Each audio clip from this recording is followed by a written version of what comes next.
All right, here we are again. I'm turning the game down because last time I was apparently super quiet. Like, I watched a little bit of the upload and it's unbelievable how crazy quiet I was. I'm sorry for wet hair, I just showered. Last time was crazy. Leon is gone. Sayaka perished. And Junko died. But, you know what? We're gonna keep going. More people are gonna die, though. Most likely. Danganronpa.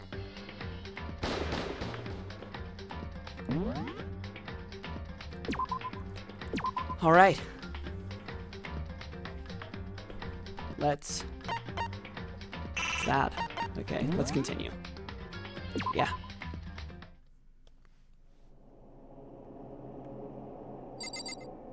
So it's nighttime, so I should probably go to bed. There's no real reason to go into the bathroom. It's gone. She really is gone. It's almost like there was never anything there to begin with. Every last sign of Sayaka's existence has disappeared without a trace. It's just like he said.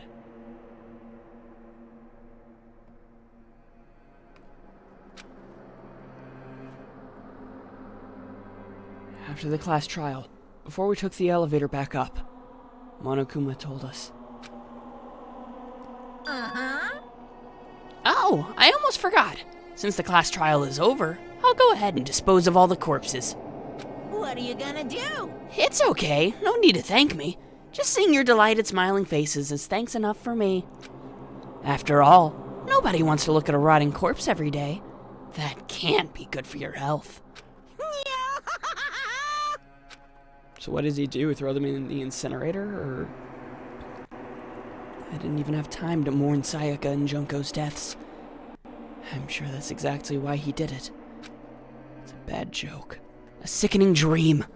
But I have to accept the reality of it all. I headed back to the dining hall to meet up with the others. Sorry I'm late. So, Are you okay, Makoto? Listen to me! You sure took your sweet time. I was just about to go get you and drag you back here. Sorry. So, what happened? Was your room fixed up like he said? I imagine it'd probably be pretty hard to sleep with a rotting corpse in your bathroom. Hey, come on. Why are we out here at nighttime? Jesus, that's fucked up, man. Why would you say something like that? My room was spotless. There wasn't anything left. Like the whole thing never happened. I see.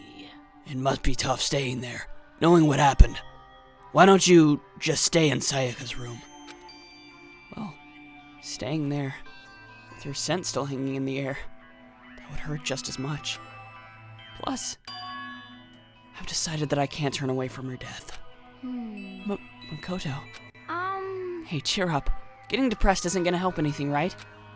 If we all work together, I'm sure we'll find a way out of here. you got it! So everyone just try and cheer up and get back on track. Is that honestly supposed to make us feel better? Huh? We were already working together, and yet someone was still murdered. Anyone could betray us at any point. Now that it's happened once, it's a question of when, not if, the next one takes place. Yeah, because Sayaka made the first move. Well... But if we work together against the mastermind, nobody will have any reason to do something like that. Stop talking. Keep telling yourself that. I'll be over here in the real world. Working together, fighting a common enemy. Like it or not, it's not that simple. Well, what do you mean? Are you okay with The this? mastermind seems to be much more powerful than we ever suspected. They took over Hope's Peak, which was supposed to be well defended, then modified it to fit their desire. They created Monokuma, which seems to be incredibly advanced, and they're providing for our every need. And the cherry on top is the execution we witnessed. Honestly. Everything has been planned to the last excruciating detail.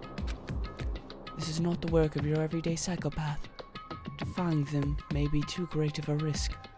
So then... Then, what are we supposed to do? Anyone who truly does want to escape will just have to follow the rules. In which case, our only option is to deceive those around you and win the game. No. No! What? No what? I can't take it. I don't want to live. That means killing someone else to do it. I don't want to kill anyone else. Huh? Anyone else? What do you mean? It's because... Leon died because we all voted for him, right? It's no different from us killing him ourselves. But So, if we hadn't voted for him, then we all would have died instead, right? Fuck. Then how is what we did any different from what he did? That isn't what you wanted, is it? So it would seem. She's right. If you heap that kind of blame on yourself, you'll turn into a full-fledged masochist. Chihiro, listen. You're not to blame. Not you, not Leon, and not Sayaka. The mastermind is responsible for everything that's happened. We had no choice but to vote. I can't even imagine what would have happened if we'd refused. And in the end, it was Monokuma who ultimately killed Leon. So don't waste your anger on yourself.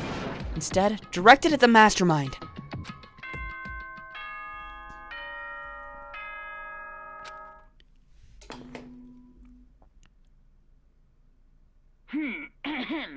This is a school announcement. It is now 10 p.m. As such, it is officially nighttime. Soon the doors to the dining hall will be locked, and entry at that point is strictly prohibited. Oh, and one other thing. It was totally obvious before that you were trying to make yourselves feel better and justify what you did. See you, don't see you, see you. That's about how much I can see you, even when you try to hide.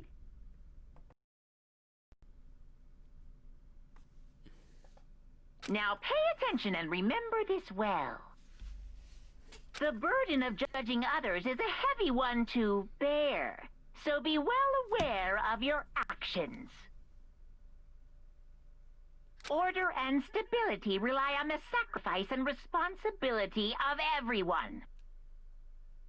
Okay then, sweet dreams, everyone. Good night, sleep tight. Don't let the bedbugs bite.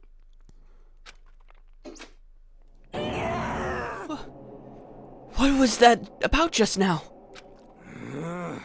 Was he saying it's our fault what happened? That's pretty cruel, man. Don't fuck with me. That piece of shit! Who does he think he is?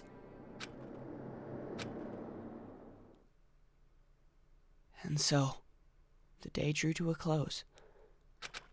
God damn it. A tense, maddening day that saw the deaths of 3 classmates. Sayaka, Junko, and Leon. But this is just the beginning. Our despair has only just begun.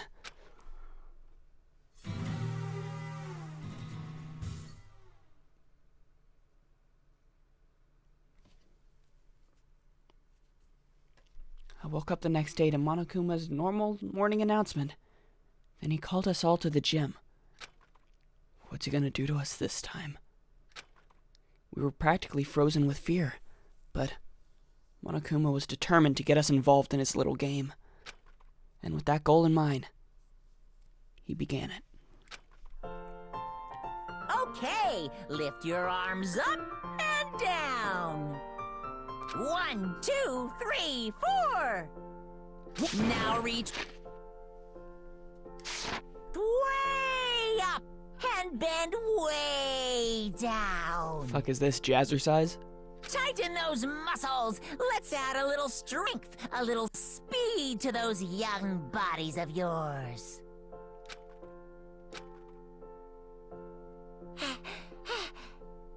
Doesn't this just feel great? Being stuck inside like this, you gotta make sure to stay healthy. You're the one keeping us stuck inside. Don't sweat the small stuff. That's my motto. Whoa!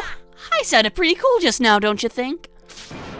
Did you fall in love with me? Am I just to die for? Am I just to die in writhing agony for? So? Why did you call us here? Certainly it wasn't just to make us exercise. Just to make you exercise? Just to make you exercise? If exercise makes you laugh, exercise will make you cry. Now, if you keep doing these exercises, you will uncover the secret of the Assassin's Fist. Passed down from generation to generation is the Empire of Darkness. The power can be yours. That sounds like the kind of junk a middle schooler would come up with. It doesn't matter. Just get to the point. Did you really call us down here just to exercise? Hey! Of course not! You think I have that kind of free time on my hands? Okay, so then... I'd like to make an announcement. Every time you overcome a class trial at Hope's Peak, a whole new world will open up to you. What the heck? A whole new world? You guys? It'd really suck if you had to live here forever with nothing new to stimulate you. Besides, I know how you kids get these days with your ADD and ADHD. I gotta keep you motivated. So go ahead, look around all you want. Enjoy the brave new post-trial world till you explode. With that, Monokuma disappeared, leaving us even more confused than when he'd shown up. But a new world? Could it be? Is he talking about a way to get outside? I wonder about that. That seems unlikely. Piece of shit! Well, we don't know till we look. Hey. Whatever it meant, it seems we'll still have to search for the school one more time. You hear me? Okay, then let's split up and start investigating. When you're done, everyone meet back up at the dining hall and we'll share what we found.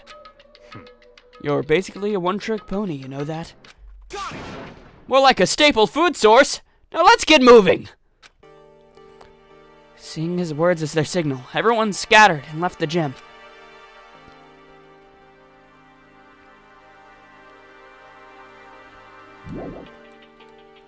Let's leave.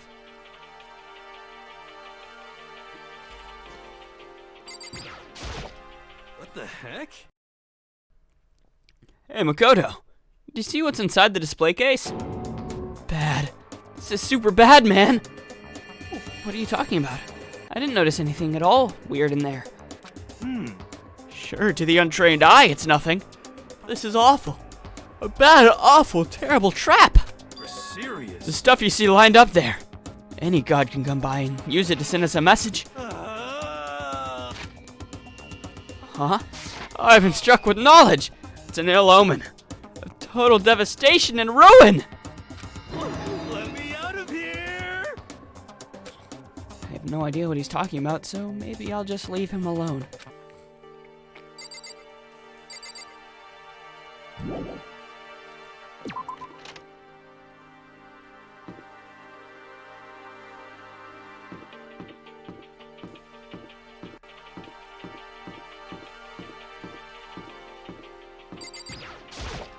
Yo.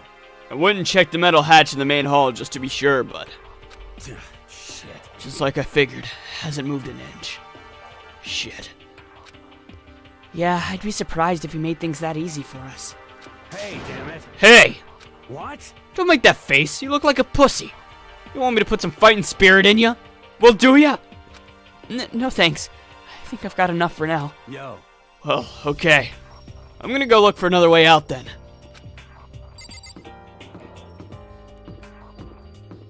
Just kind of nervous about who's gonna die next.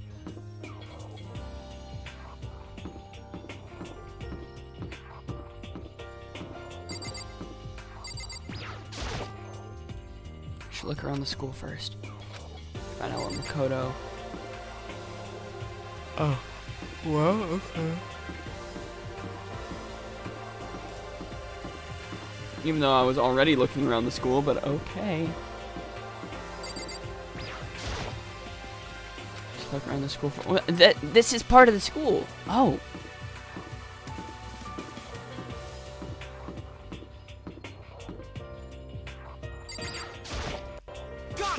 Makoto, look!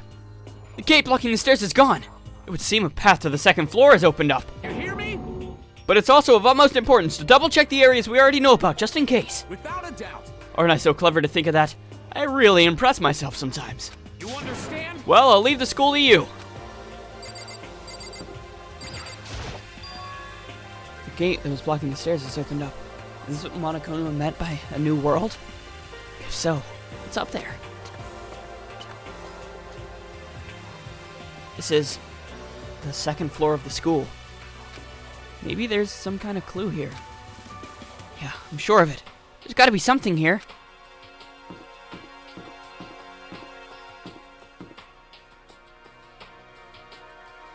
Alright, so I guess every class trial will unlock a new floor.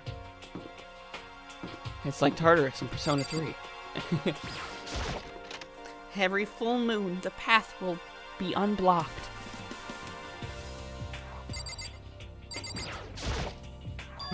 But still, this library is most interesting.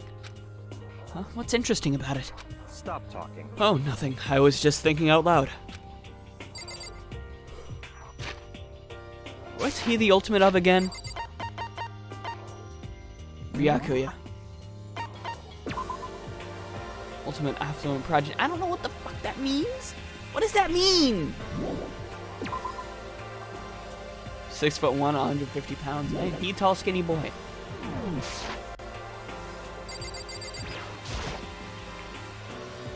You must be pretty happy to have all these books around, huh, Toko? Not particularly. Nothing's really caught my attention so far. Indeed, there's a plethora of books, it's true, but the content seems lacking. Where's the comic book? Where's the young adult section? Comic books? Young adult? That's such a waste of time. No, it's not, you fool. I've seen what you write, Miss Fukuma. Talented as you are, your stuff isn't any more worthwhile. My stories are filled with true love and pure feelings. Don't compare them to that garbage of yours. Your writing doesn't even mean anything. It's just a bunch of jumbled up letters. So someone should just burn it all. Oh, the lady doth protest too much, methinks. I bet you're secretly onto boy-on-boy action. Boy-on-boy? I don't care if it's anime or comic books or fanfic or whatever. It's all filth. Throwaway culture that'll be trashed and forgotten in half a decade. Just talking about it makes me sick to my stomach. I feel like I'm gonna throw up. You've insulted me, and you've insulted my honor! These two are really starting to freak me out. I've never seen anything like it.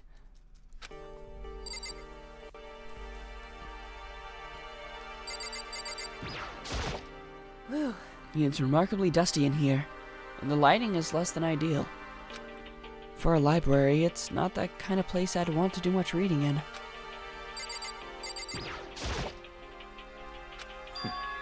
It's some kind of archive. All I saw in there was a stack of old books and files. I can't imagine what business you would have in there. It's true, I don't really have any reason to check it out.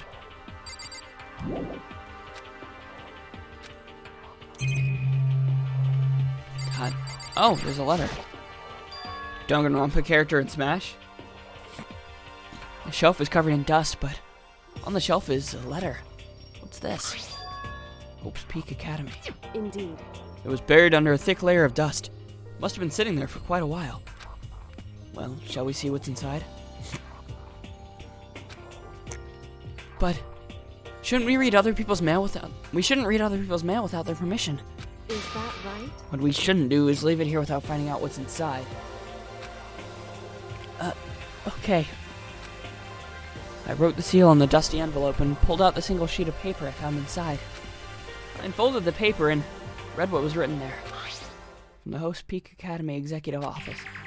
Throughout the years, we have been committed to shaping the youth who will one day shape the world.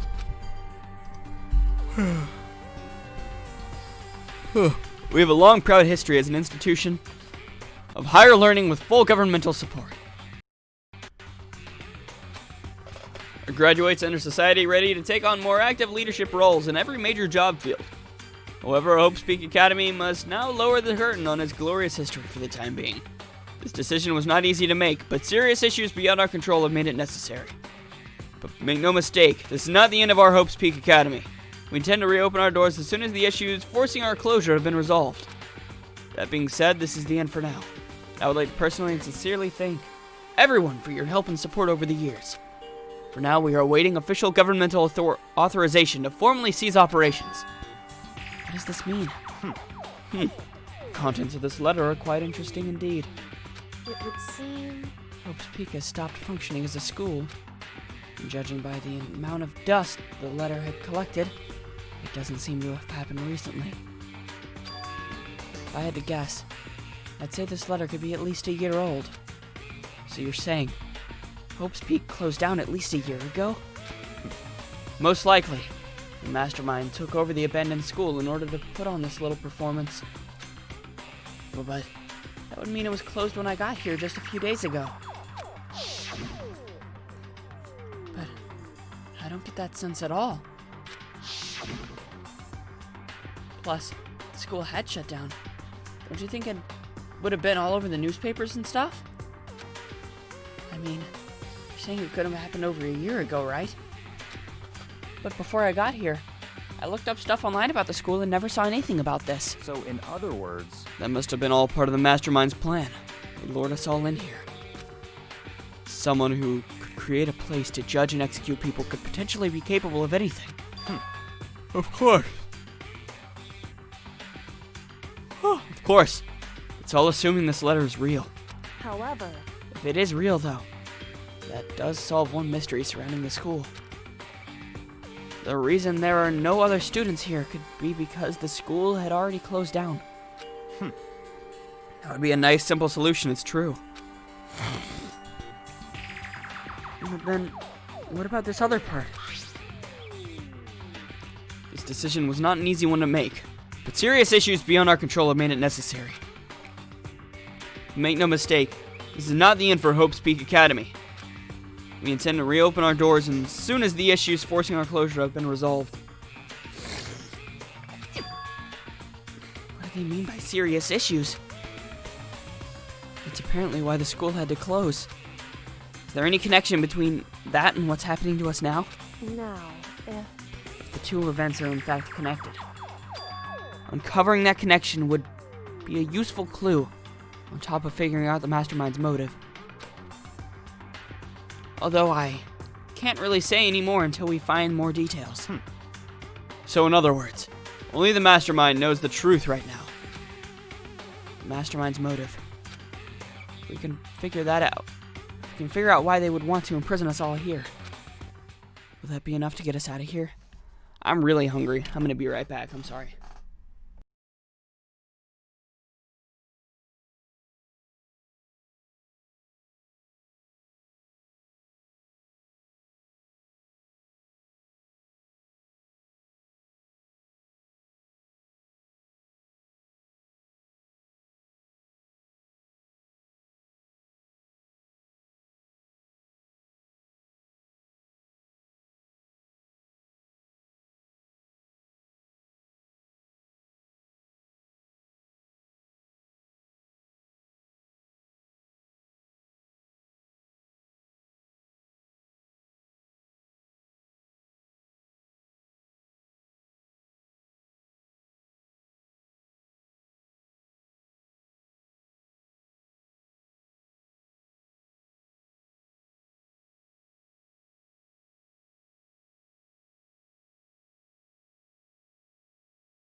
Alright, now I'm back. I've got food.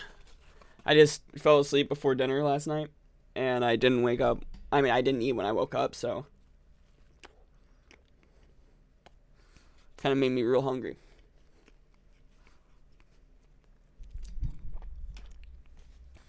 Will that be enough to get us out of here? Or...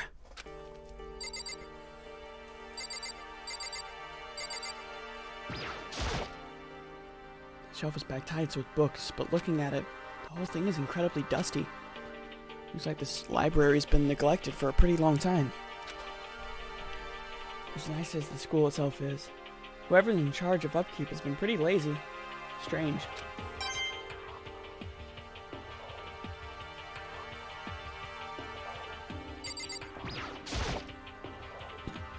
Okay, yeah. What's on this laptop? Jeez, I should shoot a little better. No, I have the hiccups. It looks like a laptop. The laptop looks pretty old, and it's all covered in dust. So... It's broken. I tried pressing the power button earlier, but nothing happened. It's broken, huh?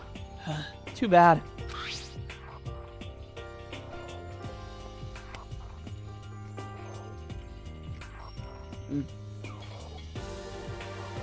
Sorry. I was hoping I could use it to go online and see what's going on in the outside world. It's broken. There's really nothing I can do about it.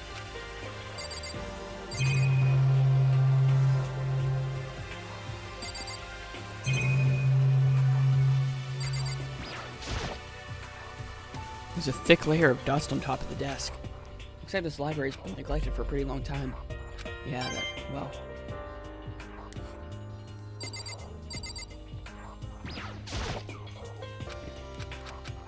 Okay, so is that everything in this room?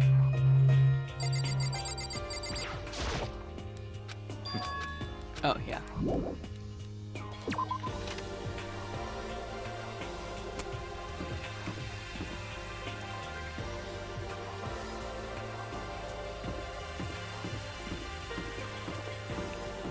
All right.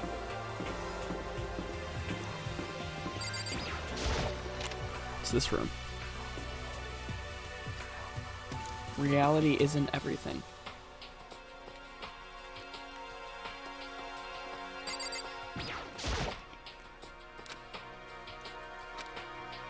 Yeah, metal plates.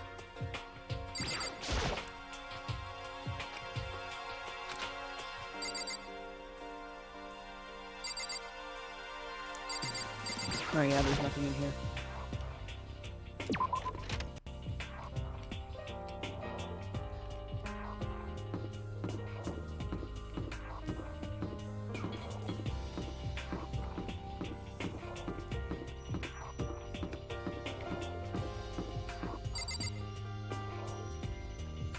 Anything special about this classroom?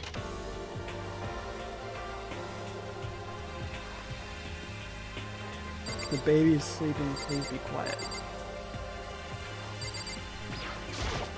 I see.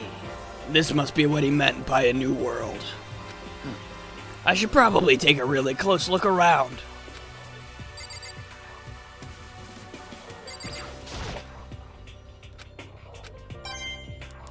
Yeah, we getting those coins, baby.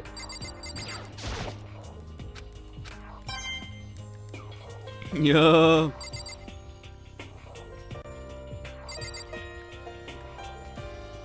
Alright, yeah, let's go.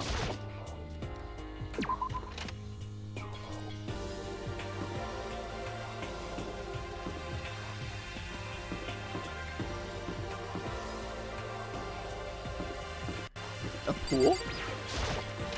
Why would the pool be on the second floor? Just a second. Oh, Makoto! Hey, guess what? Guess what I found? A pool! A pool here! A pool! Pool, pool, pool! You don't have to keep repeating it. I got it. Okay. There's a ton of exercise equipment in the locker room. Sakura's gonna go nuts when she finds out. Yeah, you're right about that. Hina seems way more excited than usual. Well, I mean, she's a swimmer. And we found a pool. Of course she's gonna be...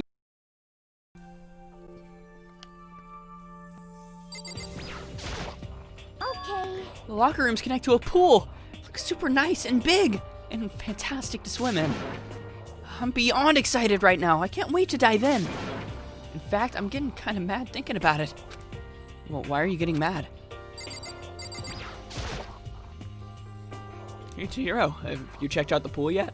No. I don't like wearing swimsuits. Yeah, you do sound like the type who might not be into that kind of thing. But still, it sounds like the locker rooms here have all the exercise equipment you could ask for. Maybe I'll give it a try. I kind of like to get a little stronger. You want to get stronger? I have to say, that's kind of unexpected. Yeah. But I'm not even brave enough to step foot in the locker room. Huh? You don't even want to go in the locker room? It's not that I don't want to, it's just... I don't get it. Is she afraid of locker rooms or something? It's a pretty weird phobia, though.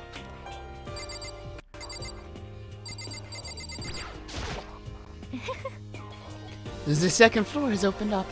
The living area has grown, and a number of facilities are now available. Whatever else is going on, I must admit things have been made much more comfortable for us. Do you understand? If things continue like this, the occasional class trial may not be so bad.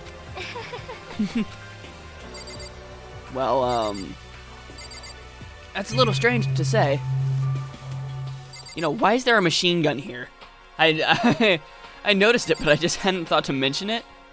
It's a little weird. Is that a real gun? It's not like we're at war here. Why would we need something there like that?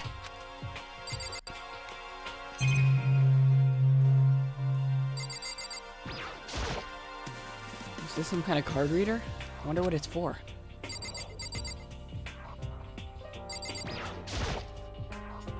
There are a bunch of different pool-related items on the shelf.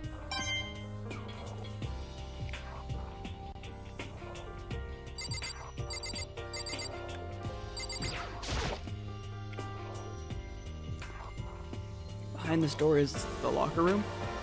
Yeah. Oh, and I guess you need your handbook to get into the locker rooms. Really? Of course. Really? Ugh! If you want to unlocker the locker room, you'll have to swipe your personal e-handbook across the card reader next to the door. However, to ensure maximum security within each locker room, only a boy's handbook can open the boys' locker room, and the same goes for the girls. And that's the bottom line. But what if someone opens the door and then someone else sneaks in? Anyone who commits such indecency will be punished without mercy for their scandalous sexual depravity. See, there's a Gatling gun mounted on the ceiling, right? And it'll be dooga dooga dooga dooga. Just a second. But it'd really hurt to get shot by that thing. No, I think it'd be a little worse than that. But what if someone loans their handbook to someone else? A boy could borrow a girl's handbook and that would get them into the girl's locker room, would it not? That never even occurred to me! To think someone could be so low, so cowardly, so devilish. Okay, then how's this sound? I got it. Time for a new rule. As of this moment, loaning your e-handbook to another student is strictly prohibited. There. So now nobody can give their handbook to anybody else, right? You like that? I'm kind of a genius, right? It's because my brain is 100% cotton.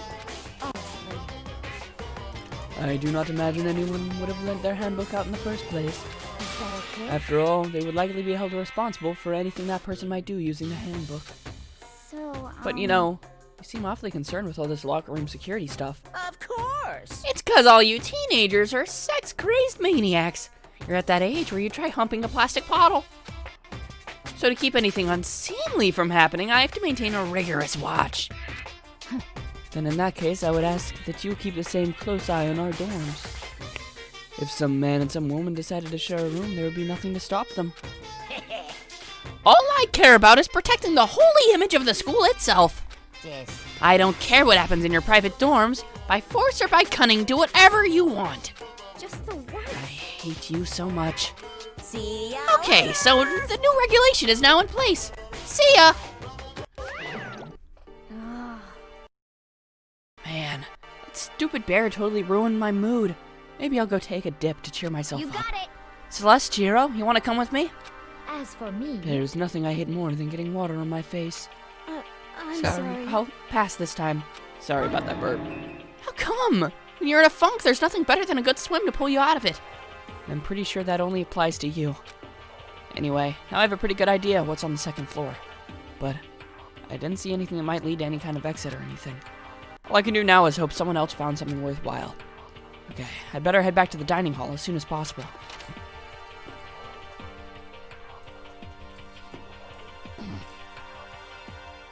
Listen to me. Okay, ladies and gentlemen, how'd it go? Did anyone discover any interesting new anything? Yes, indeed. There's a library! Okay. And a pool! A freaking pool! And locker rooms full of exercise equipment? Well, There was not, however, anything resembling an escape route. Yeah, she's right. I see. Well, hey, there's no reason to get all sulky. Wait till you hear about my amazing discovery. Quiet down and The warehouse and bathhouse are on the first floor, and the dorms are now open. You hear me? And the warehouse is chock full of food, clothes, whatever you want. There's so much it's insane. Go ahead and stuff yourself to the gills whenever you feel like. Are you okay with Keep in mind, of course, that going out at nighttime is still prohibited. Please do not forget. Yo. Okay, and what about a fucking way out of here? Find anything like that? Oh, well, What? there wasn't anything in the warehouse we could use to get our asses out of here? Nothing? Unfortunately, no, not that I saw. Hey, come You on. fucking people. What? Who gives a shit if we have a goddamn pool now, or a warehouse, or whatever the fuck? Stop fucking We're still around. trapped in this piece of shit school. We need to find a goddamn way out. Now, there's no point in taking our anger out on us. Adaptation is the key, yes? For now, we must each find a way to enjoy our current situation. You piece of... Whatever you say, you fucking loon. For now, let's just continue our investigation, and let everyone know if you should discover something. So then, So, are we done for today? Yeah. Well, yeah, I guess so. The air seemed to suddenly grow heavy again. Was this the Mastermind's plan? To give us hope, just to turn around and betray that hope?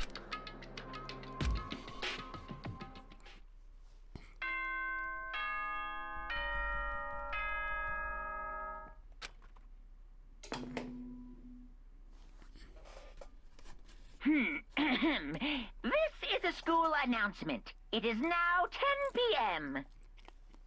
As such, it is officially nighttime. Soon the doors to the dining hall will be locked, and entry at that point is strictly prohibited. Okay then. Sweet dreams, everyone. Good night. Sleep tight. Don't let the bed bugs bite.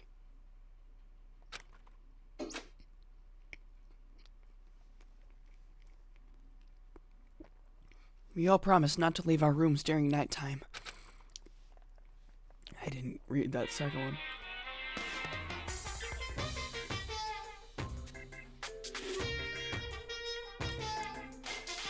Mr. Monokuma, do you have a second? I don't really like myself. I don't have any kind of skill or hobby I can say I'm super good at. And my grades are totally average too. My reflexes are okay. Not great, not awful. I could get into a decent college where I'd make a few friends, maybe even find a normal girlfriend. Which is exactly why I don't like who I am. I understand that now. My life is just one giant copy-paste. I don't have any imagination. I'm a perfectly average cardboard cutout. You see what I mean, right, Mr. Monokuma? What?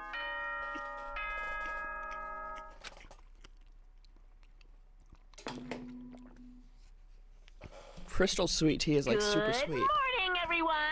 It is now 7 a.m. and nighttime is officially over. Time to rise and shine. Get ready to greet another beautiful day. Oh, that's right. I wanted to let you know that your e-handbooks have been updated.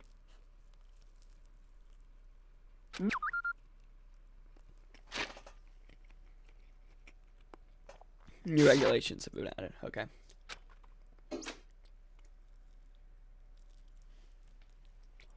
He must be referring to yesterday. Loaning your e-handbook to another student is strictly prohibited. But right now, I need to hurry up and head to breakfast.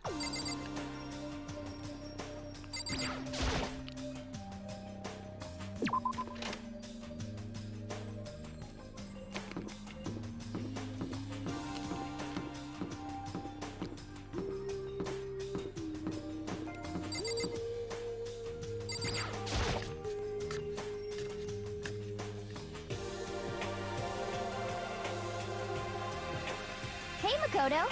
Morning, Makoto. Good morning. Is everyone here already? Yo, yo, yo. Nope, I'm still waiting on Byakuya and Taka. Byakuya is no surprise, but it's strange Taka's not here yet. Uh-oh. That's the same way we found out Sayaka died. When she was a little late to dinner. I mean breakfast. Knowing Taka, I imagine he's trying to get the king of tardiness up and out of bed. I'm sure they'll be here soon enough. Just be patient. Let's see. I don't mind waiting for them, but there is one problem. Which is... I'm thirsty. Hey, come on. How the hell is that a problem? Fumi, would you make me some tea? Huh?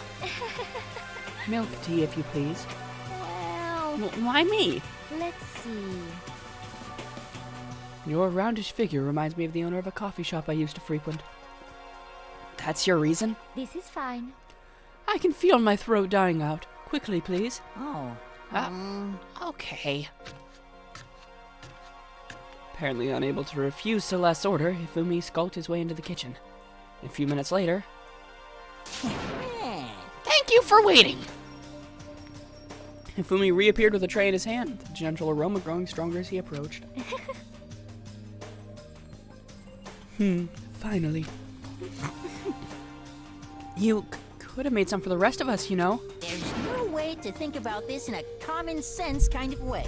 I emphatically decline. You're not my type at all. It's all about the law of causality. Basic instinct, act and react. Well then, if you don't mind. A small smile played across her lips as she held the teacup delicately in her hand. Oh, Wait. She cocked her head to the side and threw her cup as hard as she could at the wall. What the? Hey, what are you doing, my little white rabbit? I hate this kind of tea. I don't understand. yes, indeed. Imagine we are at a coffee shop, just any normal everyday cafe. I sit down and I order some tea. They ask me, would you like lemon or milk? Now further imagine that I replied, oh yes, I would like milk tea, please. In this case, along with my tea, they may bring me a small container of milk, yes? But this is not from me. I am among those who prefer the milk to be a part of the process from the outset. The fragrance is just so overwhelmingly sweet that way. Adding milk or lemon right before you drink is like dousing your fries in ketchup. Mere condiments. Whenever looking for a cafe, I first review their menu to see if it offers the proper style of milk tea. And I cannot acknowledge any milk tea that does not add the milk during the brewing process. If I had to describe our shared reaction to what we just heard, I'd have to go with wide-eyed bewilderment. I went through all that trouble to make you that tea. And you wanted me to go even further? Yes, I realize it can be a bit of a hassle. Even if the cafes that offer proper milk tea, it is always more expensive than simple tea with milk. It takes more time to prepare, surely, but why even bother creating a menu if you're not going to offer the highest level of quality? Well, we don't actually have a menu. Doesn't it matter? Hurry up and bring me what I asked for, swine. Say What? Okay, your little piggy will bring it right out. What a beta. I do love coercion. You were like a totally different person just now. Shit, you really went psycho there. I knew there was more to her than when I first met her. I hate to have her as an enemy. Seriously, man. It's one scary chick. Dining hall doors fled open, and one of the late arrivals came storming in. But... Bad news, everyone. There is a mystery afoot. Huh? What happened? It would seem Byakuya refuses to leave his room.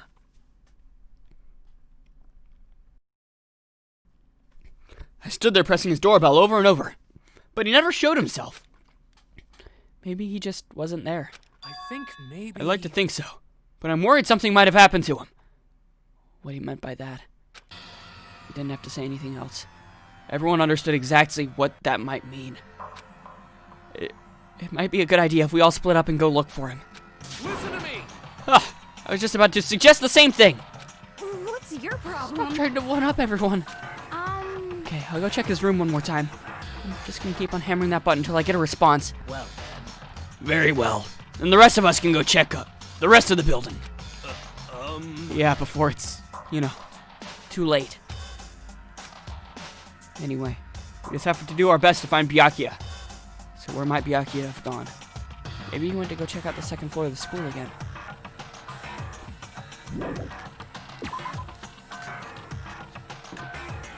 Well, this isn't good.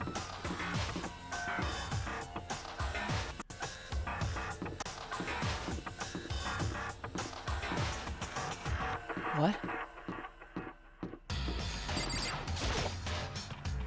Gate is blocking access to the stairs.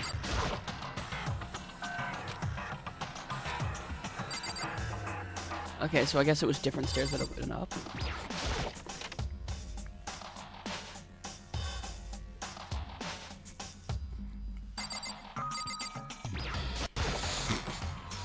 There's all kinds of stuff piled up everywhere.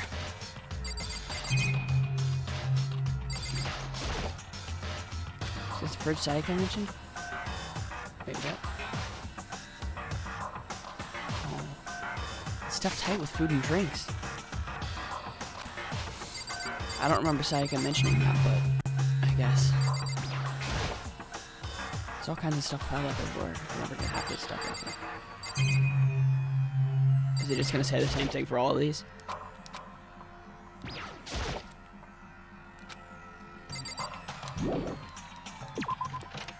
Alright, let's head out.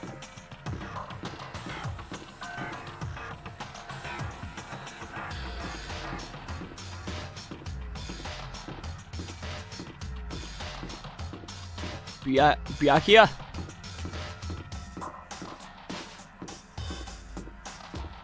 Kinda weirded out that those stairs aren't open.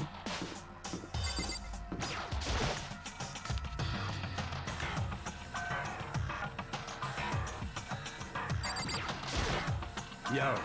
How's it going? You find him? No. Hey, come on. Shit. Man, where the hell did he go? He's got his head stuck so far up his ass. Who knows what's going on with him? Figured maybe he was taking a bath or something. By the way. So what about you? You a morning bath kind of guy? Hell yeah. After spending all night riding your hog, wind in your face, there's nothing better than a morning dip. The hot water loosens you up, and the heat of your soul gets your heart and body pumping. Sure thing. I'll have to take your word for all that. What?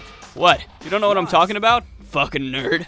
Hell yeah. Guys gotta expose themselves to each other, you know? Come with me next time, you'll see. I'll think about it. I mean, it's not like you've been riding your hog here in the school, right?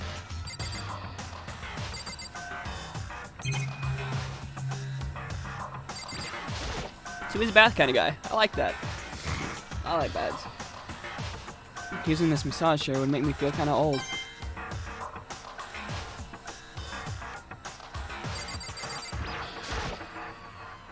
Lockers. One of them's unlocked, but I don't see anything inside.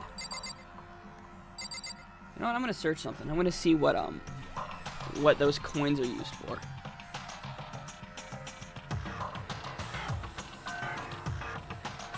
Danganronpa coins.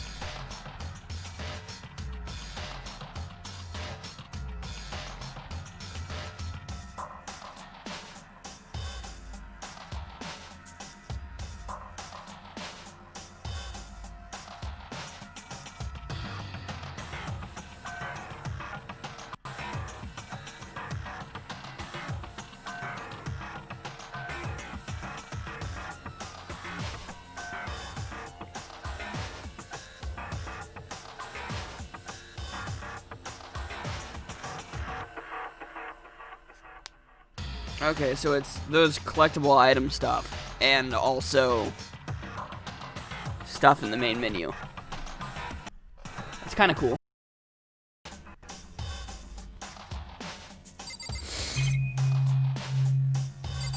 out of the bathhouse.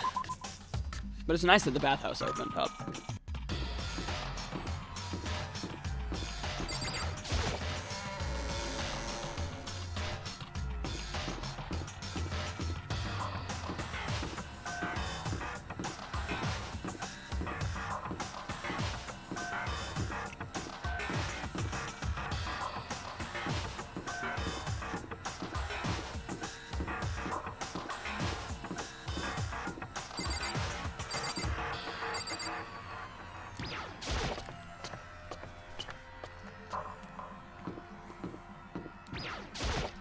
Hey, So you thought to come here too? so Huh? If you think about what Byakuya was so interested in yesterday. You probably guess where he is right now, right? Library. What was Byakuya? He was interested in? The library, the books.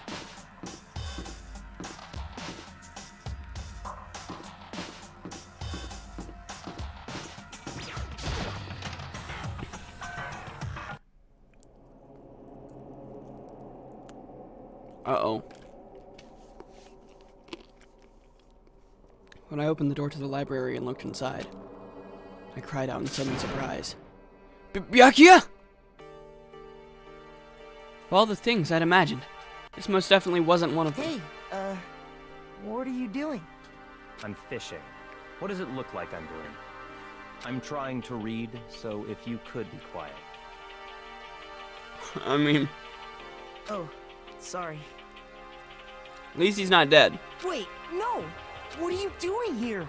Everyone's super worried. We've all been looking for you. Who asked you to do that? Because we're all supposed to meet up in the morning and eat together. We made a promise. A promise? Can't I get a second's peace and quiet around here? He's really out here worrying everybody. He knows what happened last time somebody didn't show up for breakfast, and he's really gonna be out here worrying everybody.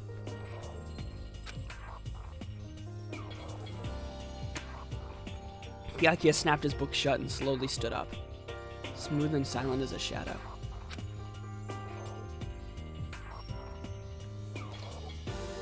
Meanwhile, the others must have heard me yell and started showing up one after another. Byakuya! So this is where you've been hiding. Heck are you doing here, man?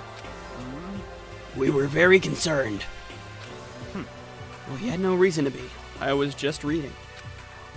I've never read such a horse novel before, but it might just prove useful at some point. well, What were you reading?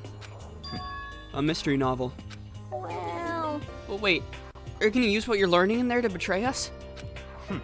Don't be stupid. Yeah. It's just something to keep in mind. Yeah, what? Naturally. If I decide to fight, of course I'll come up with something original. Otherwise, this game of ours will be totally boring, right? It's not often you get to take part in such a high-stakes, high-tension activity. So if you're gonna do it, you have to make sure it's entertaining. His words sent a chill down my spine. There was an undeniable smile on his face as he spoke. He looked like he was actually enjoying himself. Enjoying this deranged killing game. Damn you! The fuck do you mean game? It's fucked up! But it is a game. It's a game of life or death, which can have only one winner. That's all there is to it. He is right. It's a zero-sum game. Huh? are you okay It with is a this? part of a game theory, a mathematical model. MatPat? It's part of a game theory, a mathematical model. In game theory, what we are going through right now is called a zero-sum game. This type of game, in order for one person to gain something, another must necessarily lose something. In other words, it's a situation in which participants must compete for position or resources. I see. You mean like a kind of elimination match? Actually, Entrance exams, sports tournaments, job openings. Most social interactions fall into this category. Everyone must scramble to obtain something which is limited, For you to succeed, someone else must fail. This also applies to school life we have been subjected to here. In this case, Is that okay? our limited resource is that only one of us can successfully become the Blackened. So, in other words, So, this game was designed from the beginning to force one of us to try and defeat all the others. That can't be what they had in mind. This is why adaptation is so crucial.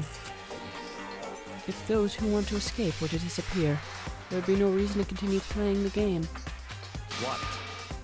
But why would I want to stop playing? It's so much fun. He smiled again as he spoke.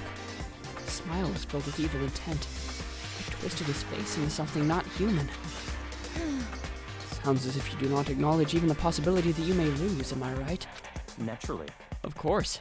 You do not speak like the others. Exactly what I would expect from the Togami era parent. It's just normal arrogance, isn't it? Just a second. You talk like that, but what if you end up dead? Not possible. I won't. It simply isn't possible. You son of a bitch! Who the fuck do you think you are? You know, I still just can't believe it. What? Believe what? That an uneducated, brain-dead, useless piece of garbage like you has survived for this long. Piece of shit! I'm gonna fucking kill you! Don't make me repeat Like I said, I won't die. I keep saying that, but do not bother arguing with him. For him, the concept of losing simply does not exist. He's the ultimate affluent progeny, after all, a boy raised to succeed from the day he was born. He considers victory his destiny, and has lived his life accordingly. Tests and challenges are merely ways for him to stay victorious, even if it is a life and death situation. Is that not so, Byakuya? Or at least one of you seems to understand. Isn't it wonderful? It is because I'm the same as you. Games are meant to be won. That's enough. Are you trying to suggest we're on the same level? Close that vulgar mouth of yours! Oh, Well, I do apologize. Anyway, let me just say this to all of you. You all need to try harder. And if opponent isn't going to give their best, where's the fun for me? No, That's a terrible way to look at it. What? it's because... This isn't a game. Our lives are on the line, you know? To kill your own friends is... That's horrific. Friends? Who decided that? Huh? We're not friends. No, quite the opposite. We're in competition. We're enemies. But... You know. What? But what? Stop trying to force your contradictions on me and just accept what I'm telling you. Come on. Yes? If you have something to say, say it. Otherwise, keep your mouth closed. I'm sorry. Jesus, man. Stop fucking around. Hey, shithead! You get off on bullying people that can't fight back? You wanna try that on me? So you're back to pretending to be friends, huh? And how long do you think that's going to last? Piece of shit! Fuck you! What? Is that all you can say? It's unfortunate that you would waste your breath on such empty gibberish.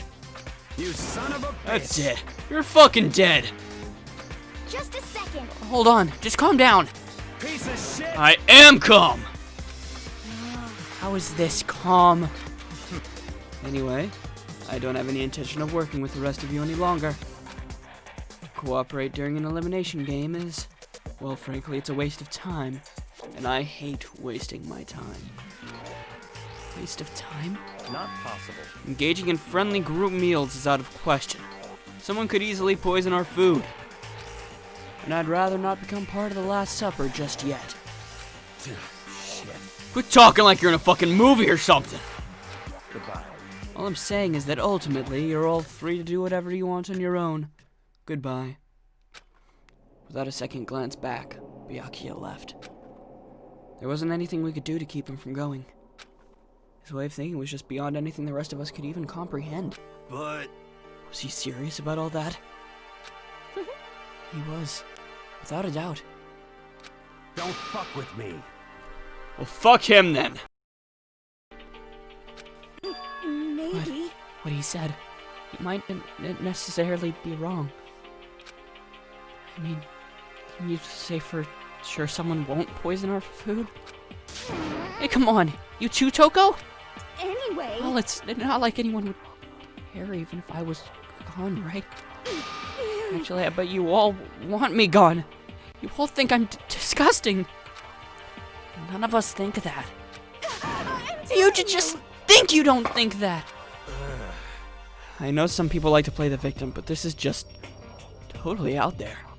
You think I don't know, but I do. You want me gone. And I'm sure the rest of you want the same thing, don't you? Hey, Toko, wait! Just let her go. When she gets going like that, there is nothing you can say to bring her back.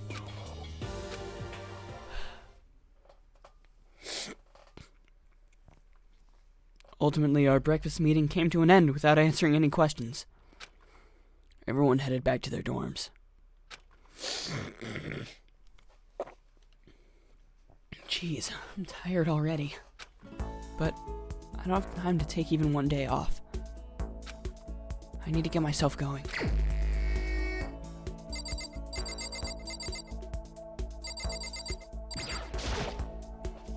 Leave the area? Yeah.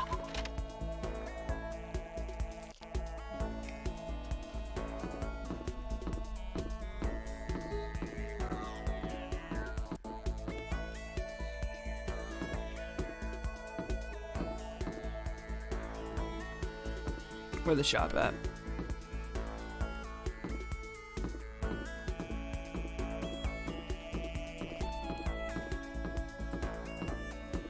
I'm gonna spend my mana coins.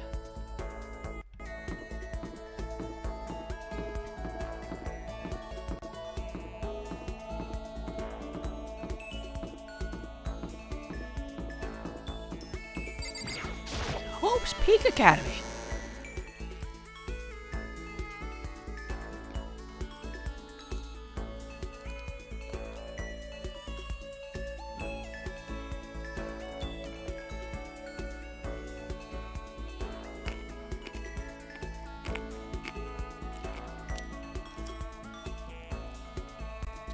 What?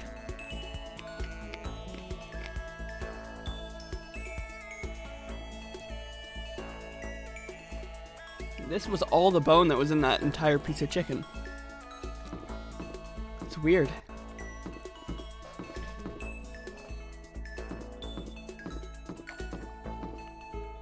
This sweet tea is real sweet. Not gonna lie. It's good though. I like it. I like sweet tea.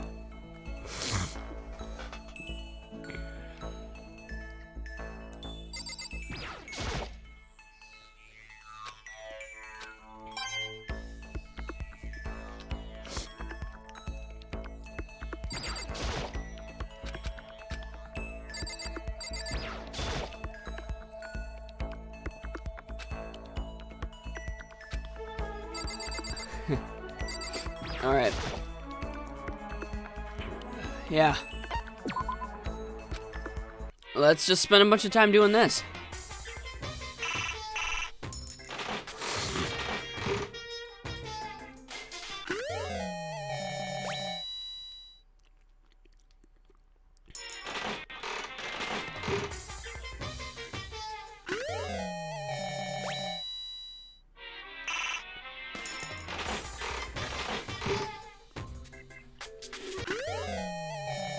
Oh boy, that's a booty. Lucky. Oh. All right.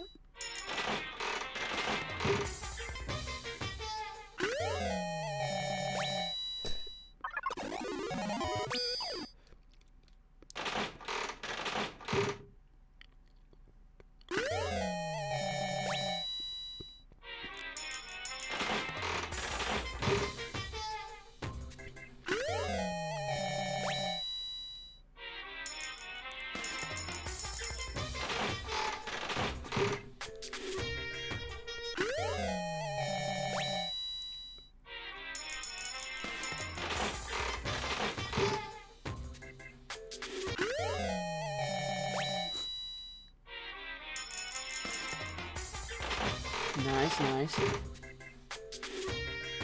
Man, now my nose is runny, because those wings are actually, like, they got a spice to them. It's not like buffalo spice, it's just like spice.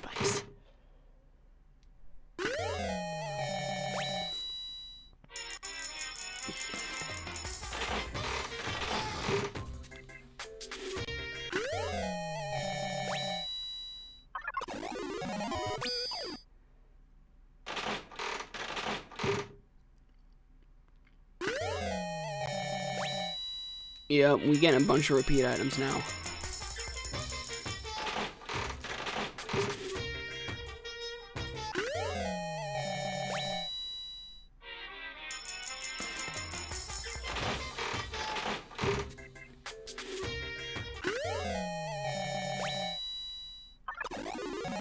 Oh.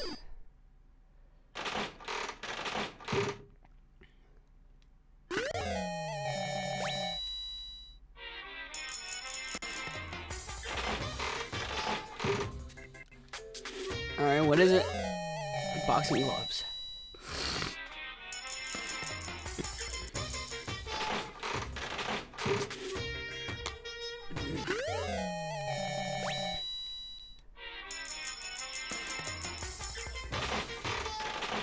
Alright, let's use the last of our mana coins. Ooh.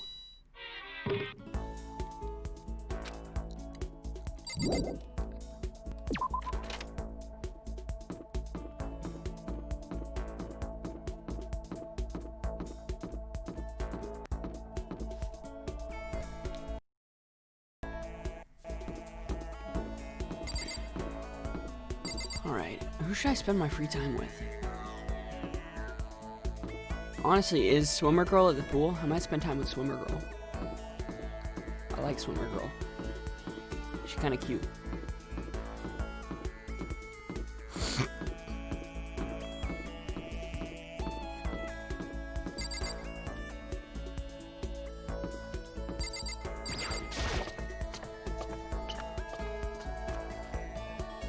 Hey, Fumi.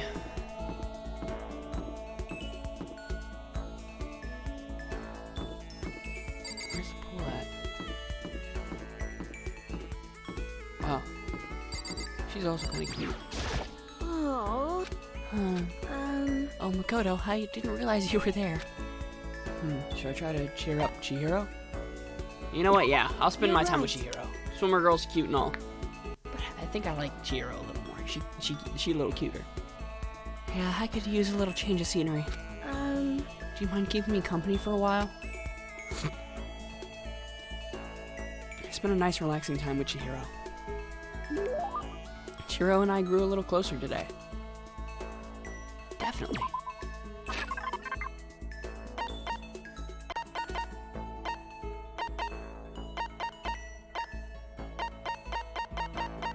She's the programmer, right?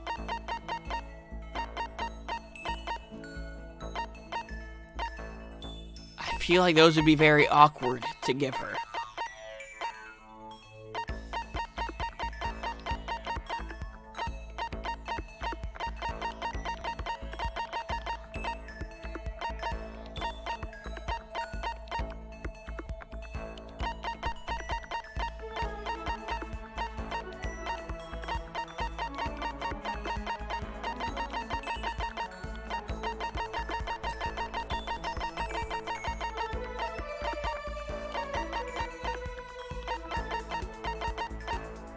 It's kind of cute, but I don't think she'd like it.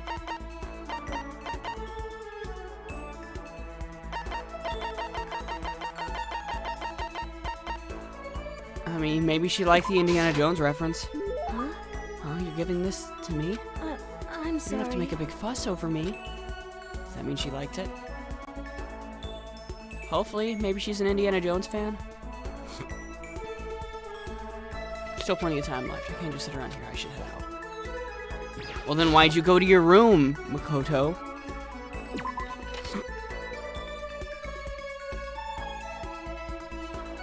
You know, there's not three protagonists, but three main characters in games that I actively play named Makoto. Persona 3, it's either Makoto or Minato. It's Persona 5, there's Makoto. And then this, it's Makoto. Makoto is just a popular name, I guess.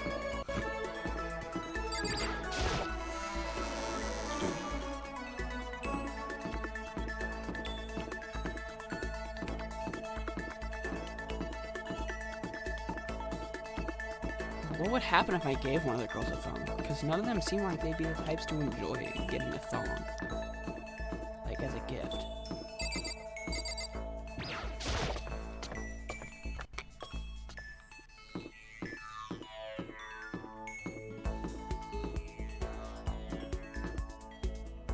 Oh, wait, okay.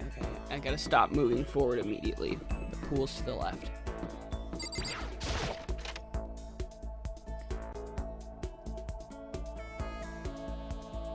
Actually, you know what? I kind of want to spend time with, Mr. Biker Man. He's probably in the bathhouse, right?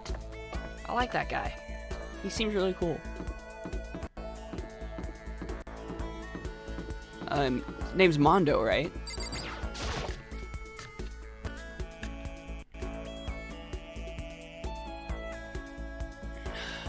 Okay.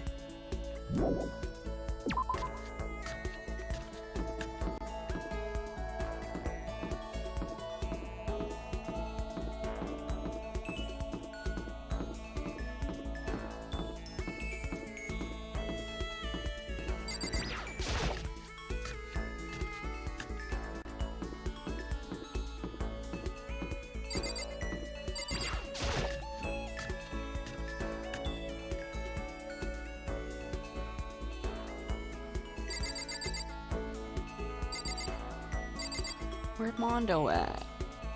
Oh, I want to hang with Mondo. You're cool and all, Mr. Good Boy, but I want to chill with Mondo.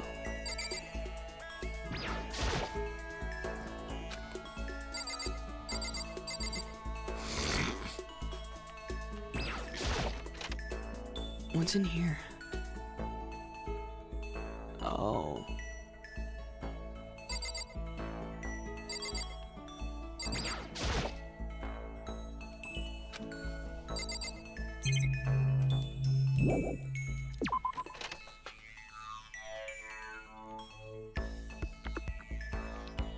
This is cool. I like this. Yeah, let's head out.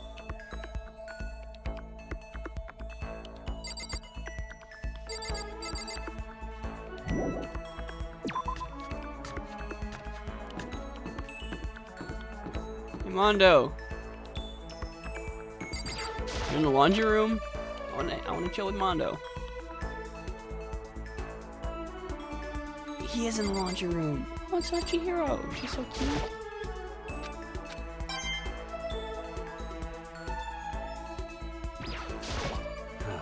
This sucks. I want to get out of this depressing as shit hellhole. Get down on the beach or something. Should I hang out with Mondo for a while? Yeah. Hell yeah. I'm totally down to kill some time with you. Killed some time with Mondo. Mondo and I grew a little closer today. Alright, there's gonna be something dope. I mean, maybe he'd like that sword. Or the gloves. He might like those gloves.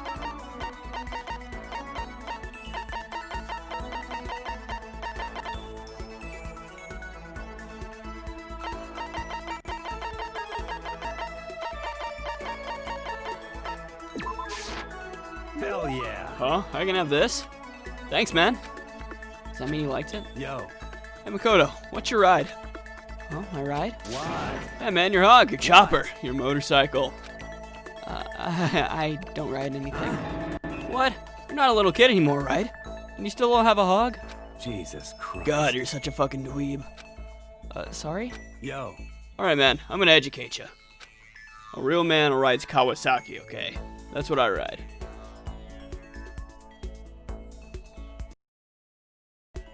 Hell yeah. You gotta see it, man. The V-Twin's got that monster power. It's like you're dancing. Of course, it ain't just for anyone. You gotta have skill to handle it. You must really love your motorcycle.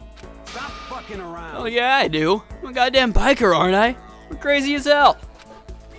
Yeah, you're the leader of the biggest biker gang in Japan, right? Hell yeah. Damn straight. The invincible crazy diamond gang. Like JoJo? Like... It's gotta be like JoJo. You wanna come ride with us? The monster sound coming out of that straight pipe. Hot damn. Straight pipe? What? Come on, you gotta know what a straight What? pipe is, right? It's like when something's missing, right? That's why it makes that monster sound.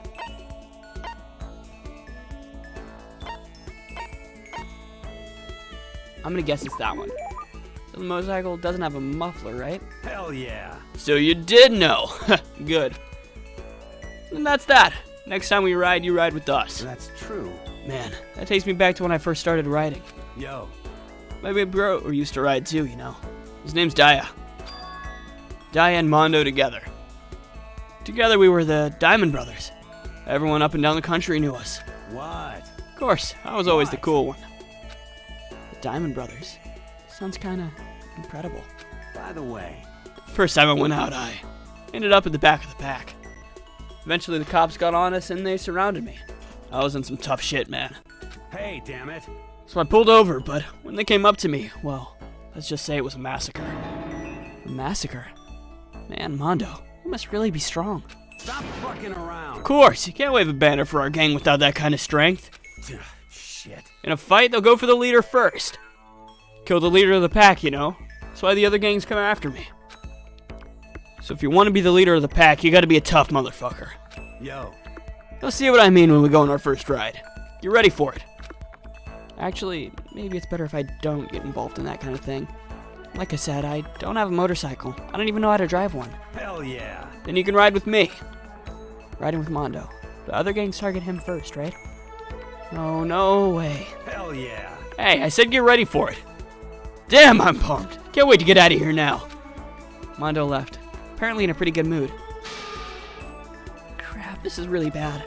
Even if I got out of here, I might still be in real trouble. Mondo's report card has been updated based on your experience with him. Max number of skill points improved. Dragging my anxiety behind me, I went back to my room.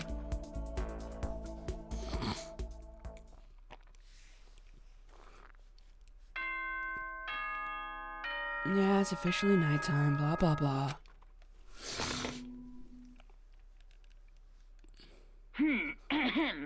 This is a school announcement. It is now 10 p.m. As Yeah. such, it is officially nighttime. Okay. Soon the doors to the dining hall will be locked, and entry at that point is strictly prohibited. Okay then. Sweet dreams, everyone. Good night. Sleep tight. Don't let the bed bugs bite. Another day gone. But even though today is over, this game definitely isn't. How long is this gonna keep going? All the stress and anxiety kept me from falling asleep until late in the night.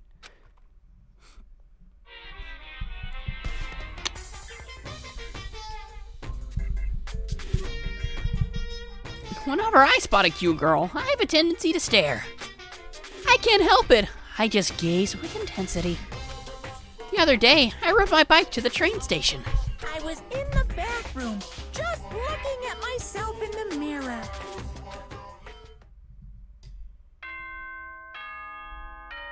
What?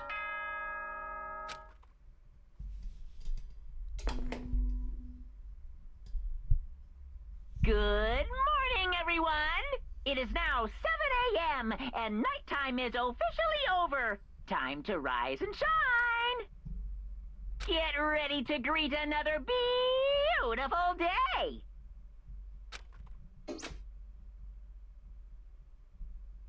Well, I guess I better head to the dining hall before anything else.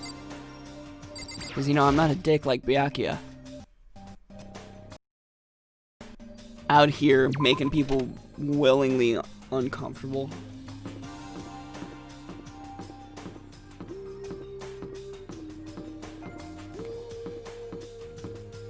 I mean worried, not really uncomfortable. More like, yeah, panicked.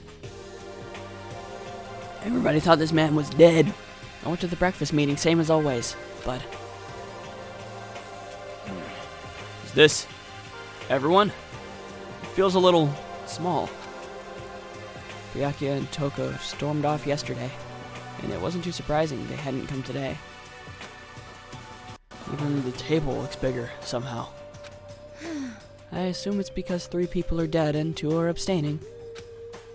Yeah, with 5 people missing, I guess it would feel kinda empty. Still, I know Byakuya's whatever, but shouldn't we go check on Toko? For serious? I vote no. She's super annoying. How can you be so cold? You are like a piece of raw candy. You hear me? What? No, raw candy isn't cold, it's sweet. Shit. Anyway, Byakuya's the real problem. If we don't keep an eye on him, he might really kill someone. You can see it in his eyes. We got no choice. Get some rope, we're gonna have to keep him bound and gagged. I think that's going a little overboard. Count on it. He's right. In this situation, there's nothing scarier than when an ally turns loose cannon. It's just like when we were kids, and someone would go crazy at sports day or whatever. What? The fuck are you talking about? You gonna use the rope to do tug of war or something, idiot? It can't be. I'm not an idiot. You! You're an idiot!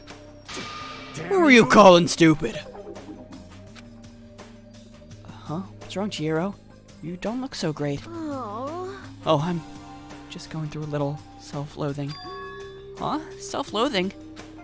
Well, after what Byakuya said to me yesterday, I just got so nervous. I locked up. I couldn't say anything. Mondo ended up having to help me out, and even he said I was someone who can't fight back. Oh. I hate how weak I am. Oh, I see. So Mondo made you depressed. What? What? How is it my fault? Hey, come on. I wasn't trying to be mean. Besides, girls are just naturally weak anyway, right? Yikes. Are you crying? It's because you were screaming like a lunatic. Hey, come on. Don't cry. It's my fault, okay? I won't yell at you anymore. Really? Not sure I can believe that. Huh? Dude, just shut up. What? I got it. I'll make you a promise as a man. Huh? Promise as a man? Yeah, that's right. Maybe I mentioned this before, but ever since I was a kid, there was one thing my brother told me over and over again. He said no matter what, a real man always keeps his promises. It's what he left me. Left you? Oh, yeah. My brother's dead. Oh, I see. That's true. Anyway, I don't want to talk about it. Don't want to make all you guys cry. Yo. He's getting a suspicious amount of character development right now, and that kind of scares me. Anyway, so you can trust me when I make that promise. So you don't gotta cry anymore. Okay. Thank you. Thank you. Mondo. Sure. But But I still don't like how I am right now. I have to get stronger. If I'm so weak anything can make me cry, that's not good. Still, don't stress out too much about having to get stronger. No, I want to get stronger. Maybe I should start working out. In that case, I'd be happy to help you out anytime. But then Miss Fujisaki would get smashed into a billion pieces. just a second. Shut up, you. You know? Oh, finally cracked a smile, huh? I see. Yeah, Thank you. everyone. Looks like Chihiro's gotten some life back. Yeah, man. If we keep helping each other out like this, we're bound to get out of this crappy place sooner or later. I mean, someday, I'm sure. Still, our biggest concern right now is the other 2, who never showed up to breakfast. What can I do to try to understand those 2 better? Okay, so what should I do today?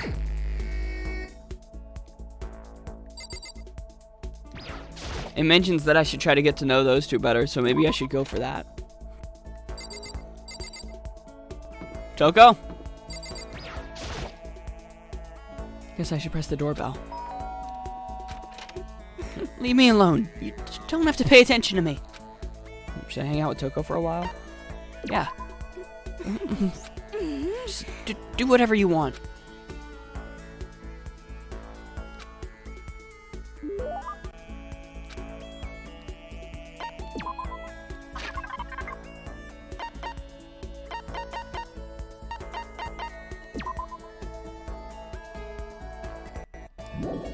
I feel like that would be for Celeste.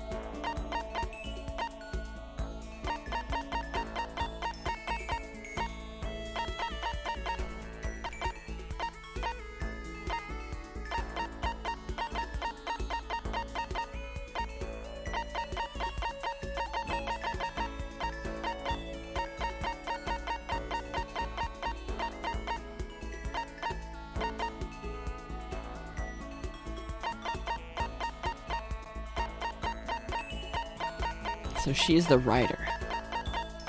What would a writer like?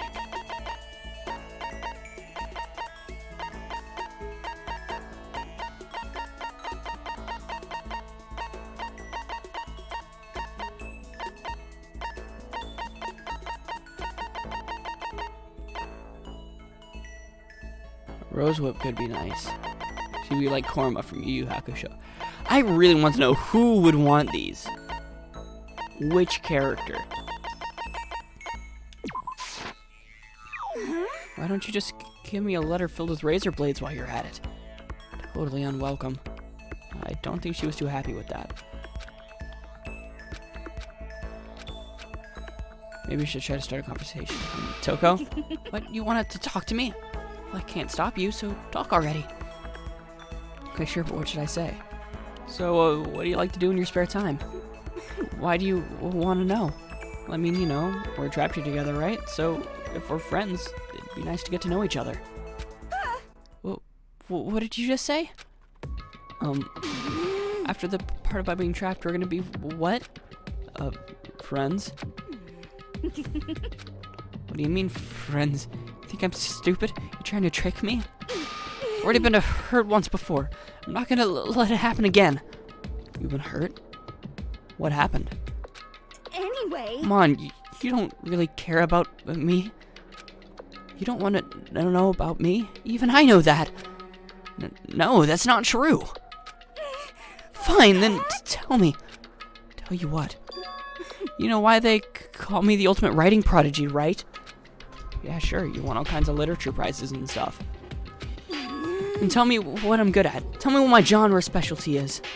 If you really want to convince me that crap, you should at least know that.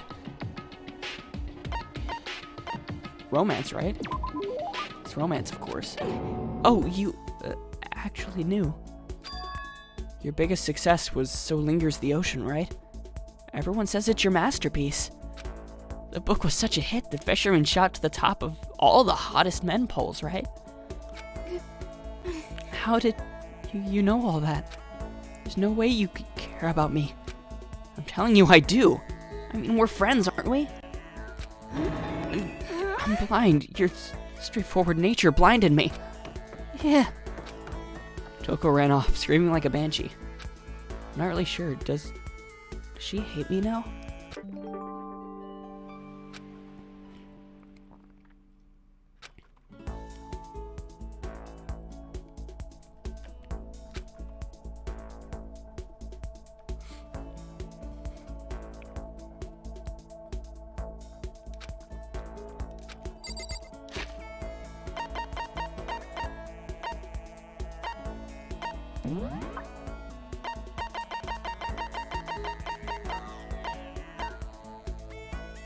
Ouch.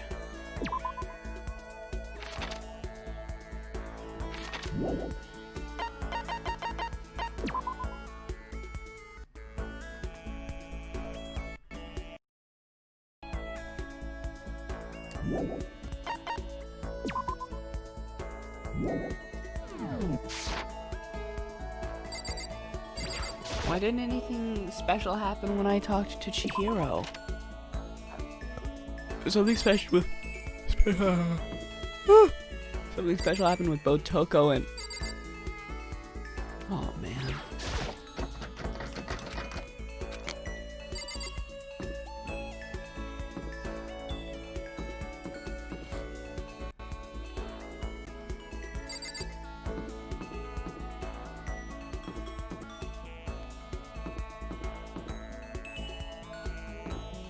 Wait,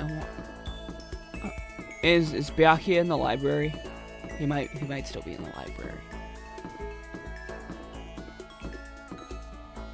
I'll check his room though.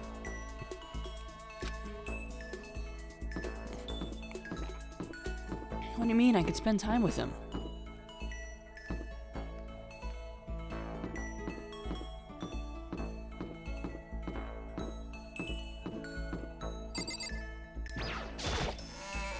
I don't know if Byakuya would be interested in spending time with me though.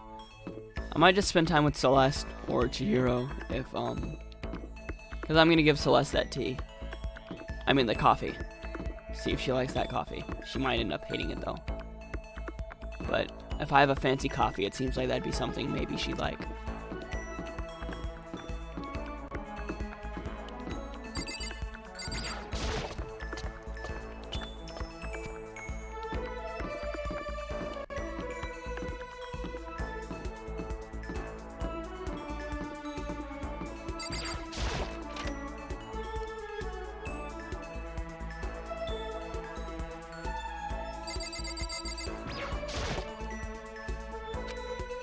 Seems to be really focused on that book.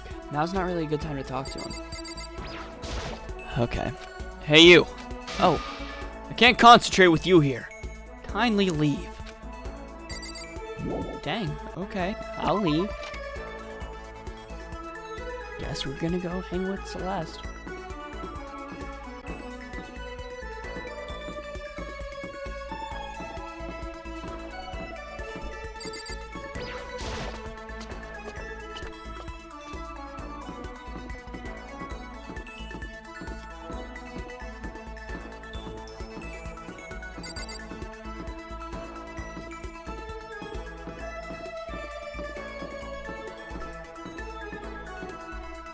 Where was Celeste hanging out again?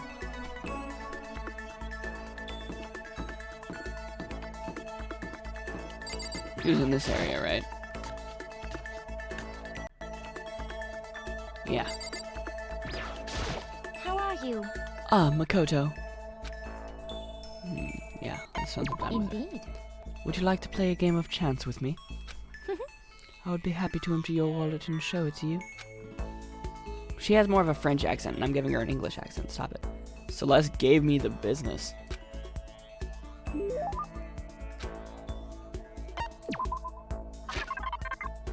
Let's give her the coffee. Do you understand? The sense of gratitude I am trying to convey to you. I get the impression that she liked it. That's good. Makoto, I would like to share something with you. Huh? What is it? My perfect gambling strategy. Is there really such a thing? Indeed. Of course there is. Are you ready? Please pay attention. Whatever the game, you must have a mind for strategy. This will allow you to increase your odds of winning. However, the exciting part about gambling is that there is a power which can overwhelm any strategy. There is... Indeed. That power is luck. Luck. Actually... There are only two types of luck, good and bad. There is no in-between. And that luck is built into every human at the moment of conception, like a computer program. Is that okay? Some call it fate. The bottom line is, luck is life. Well... Do you see what I am saying? You mean that's your perfect strategy? Correct. You see, I was programmed to have good luck when it comes to gambling. Which is why I have never lost. So that's all there is to it? You are the ultimate lucky student, yes? Does this perhaps exceed my own luck? One day I hope to put that to the test. I hope you are well. Well then, have a nice day. I'd say my life is... Lately, gambling's probably not a great idea for me. Maximum number of skill points. What does that mean? What do I use skill points for?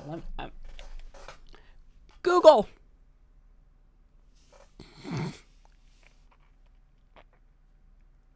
skill points. Danganronpa.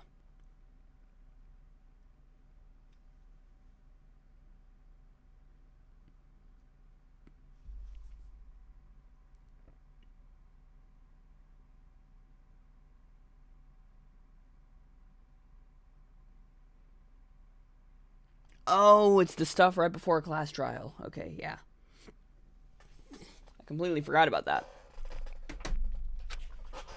I guess I'm feeling a little hungry. I'd better get something to eat before it's nighttime. I should head to the dining hall then, I guess.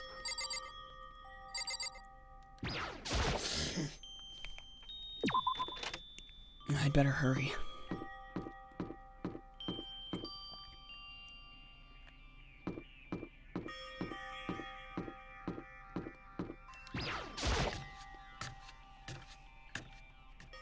Something's going to happen. I just wanted to get something to eat. And now I'm about to get roped into something like this. Actually, no. I guess I'm already roped in. Listen to me! Hey, Makoto! Perfect timing! Hey, damn it. I have a favor to ask. Favor? I have a bad feeling about this. Just hold on. Hey, get back here! What? Oh, you're too good to talk to me, huh? Hey, damn it.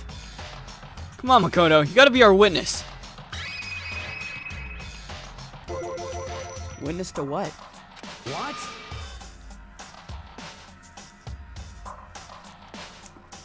This guy's been talking shit about me since day one.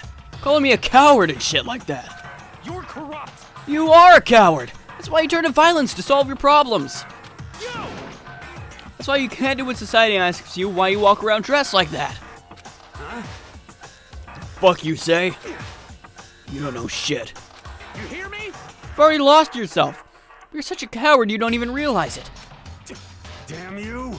So what? You saying you're not a coward? You think you're tougher than me? Count on it! I know I am. You wanna fight? Okay, then let's throw down. Prove you got what I don't got. You hear me? I accept your challenge. What? So that's what's happening, Makoto. You gotta be our witness. You're gonna throw down? You're not gonna, like, start punching each other, are you? Hey. There's a bathhouse on the first floor of the dorm, right? The sauna inside? I see. I see. A simple endurance contest, is it? Got it. We're gonna see who can stay in the sauna the longest, am I right? Piece of shit. Goddamn straight.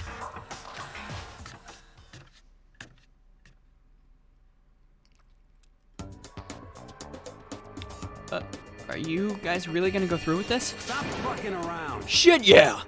You! He'll be done in a matter of minutes anyway! People like him are, without exception, all talk. You wanna throw down? Bring it on! Hell, let's make things interesting. Wouldn't want to win without a challenge, right? Interesting? You son of a bitch. We're gonna battle with all our clothes on! Ridiculous. It's idiotic! Suicidal! You wanna fight? What, you afraid? You're gonna regret this! Stop fucking around. Shut up and let's do this! Hey, Mondo. What, asshole? You can take off your uniform, you know? Go ahead. I won't judge. And you can shut the fuck up and mind your own business. I mean, look at you. Your face is all red. What are you, one of those goddamn hot spring monkeys? It just so happens I was born with a red face. You don't have to act all big, man. Act, you say? I'm still plenty good to go. I'm so good, I could eat a steaming hot bowl of soup right now. Are they okay? I tried to push my concern aside. A few minutes passed. Then a few dozen minutes. Then an hour. Don't you think it's about time you gave up? What about you? You can't even hardly talk. Dumbass. Say whatever you want. I'm still totally good to go. In fact, I'm starting to feel kind of cold. That's probably not good. Hey, you guys. I know you both want to prove how big of badasses you are, but don't you think you've done enough? Shut up! I just can't win.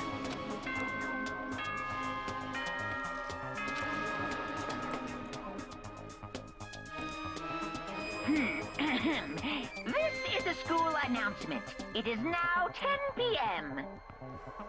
As such, it is officially nighttime.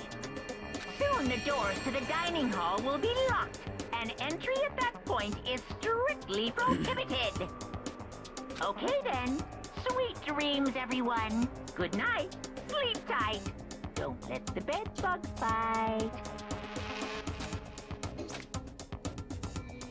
Hey, did you hear that? It's nighttime. How about we call it a tie?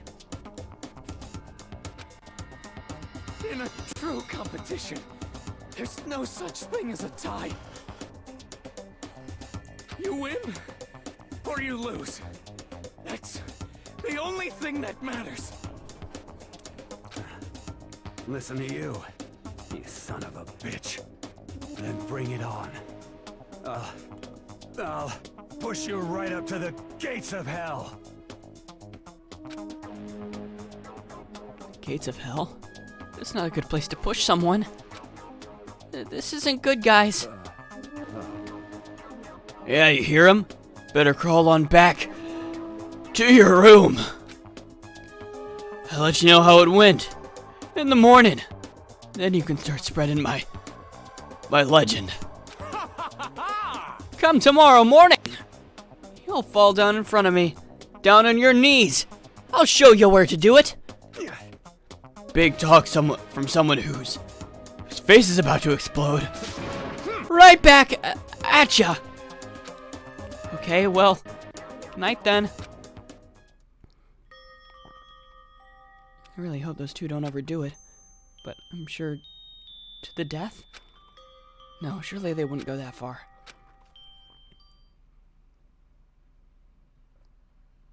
The concern stayed with me as I slowly succumbed to sleep.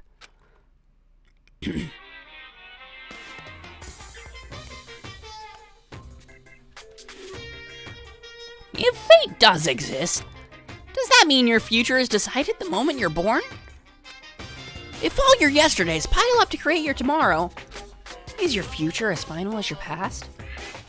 I just don't know. That's why I'm still alive, because I don't know. That's why I desperately cling to life.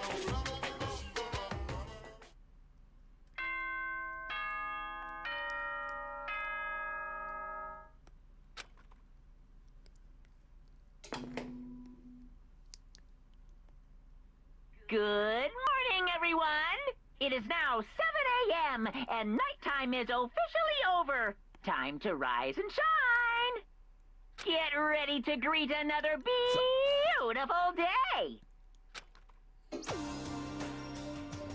Morning, huh? Hope Mondo and Taka survived. Worried about the two of them, I hurried to the dining hall more quickly than usual. When I entered... What are you talking about, bro? What are you talking about, bro? What the... Yo! Hey, Makoto! Thank you so much for acting as our witness yesterday. Are they friends now? They've been acting like this all morning. They were all buddy-buddy as soon as they walked in. It feels gross. What?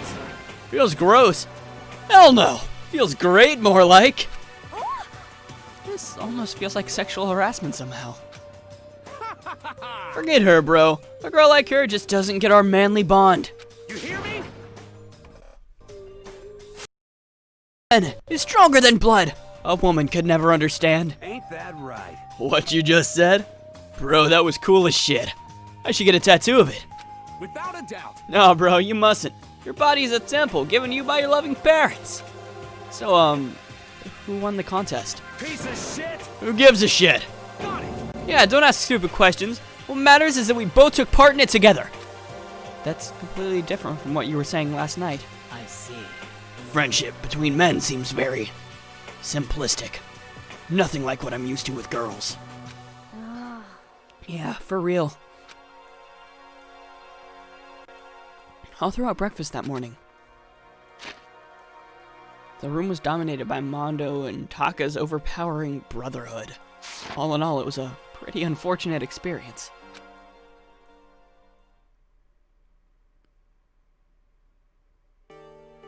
So what should I do today? Who could that be?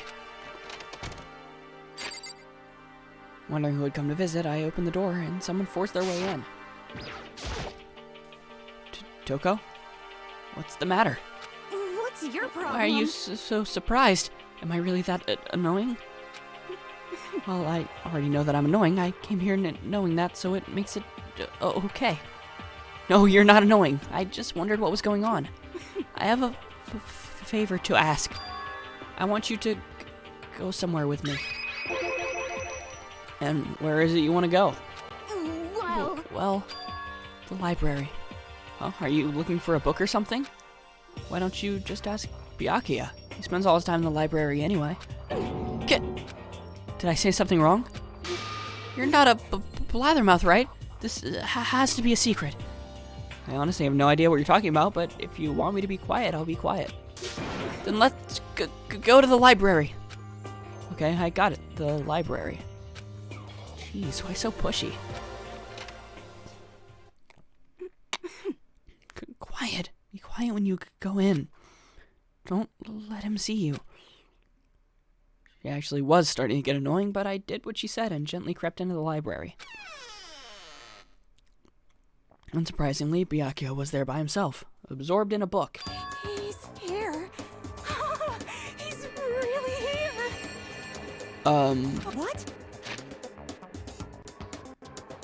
Okay, Makoto, go talk to him. Stop being so loud. Just hurry up and go talk to him. You go talk to him if you want to so bad. I can't. I don't want to interrupt him. That's kind of crazy.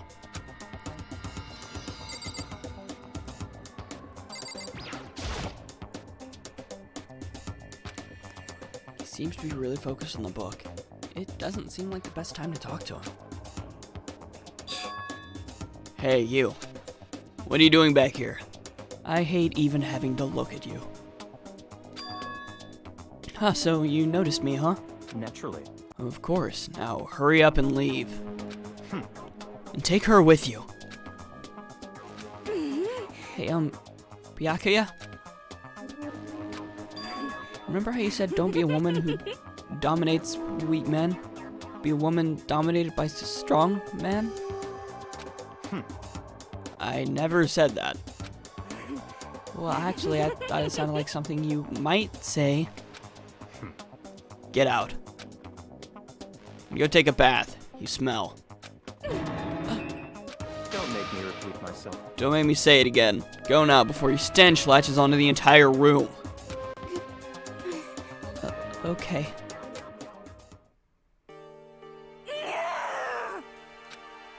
He really dug into us there.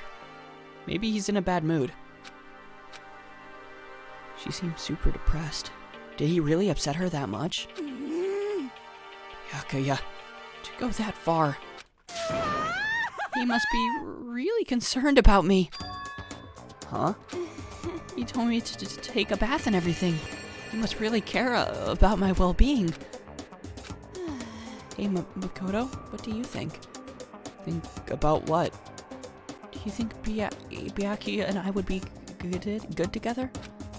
Well, now I don't really know. Maybe. That's true. There's really no way to know. But the distance between us doesn't change our love.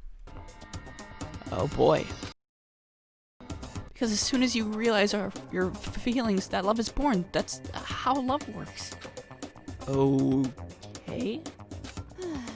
There might come a day when you understand. Maybe someday. Well, bye.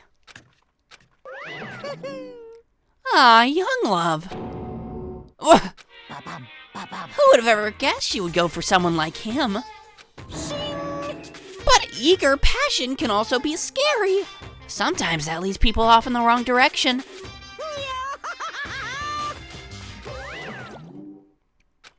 All of a sudden, I feel exhausted. Maybe I'll head back to my room for now.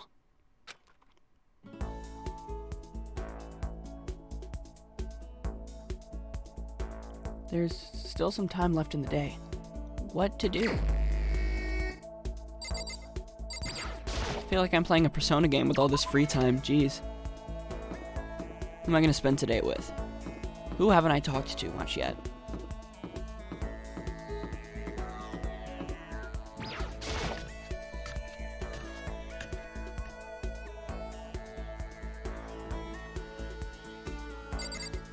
So there's Mondo if I want to talk to him some more.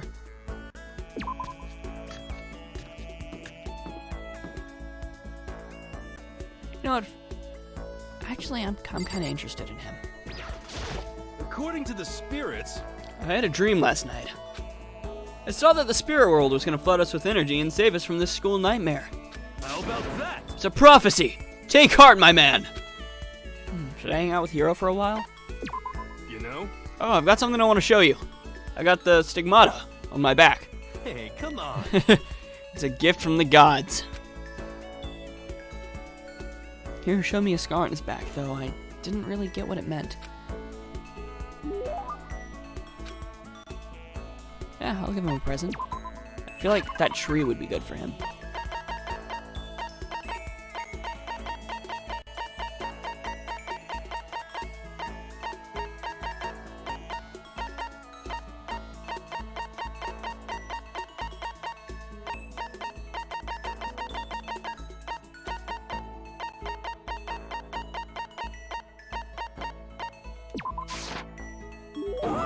Oh, such mysterious flower.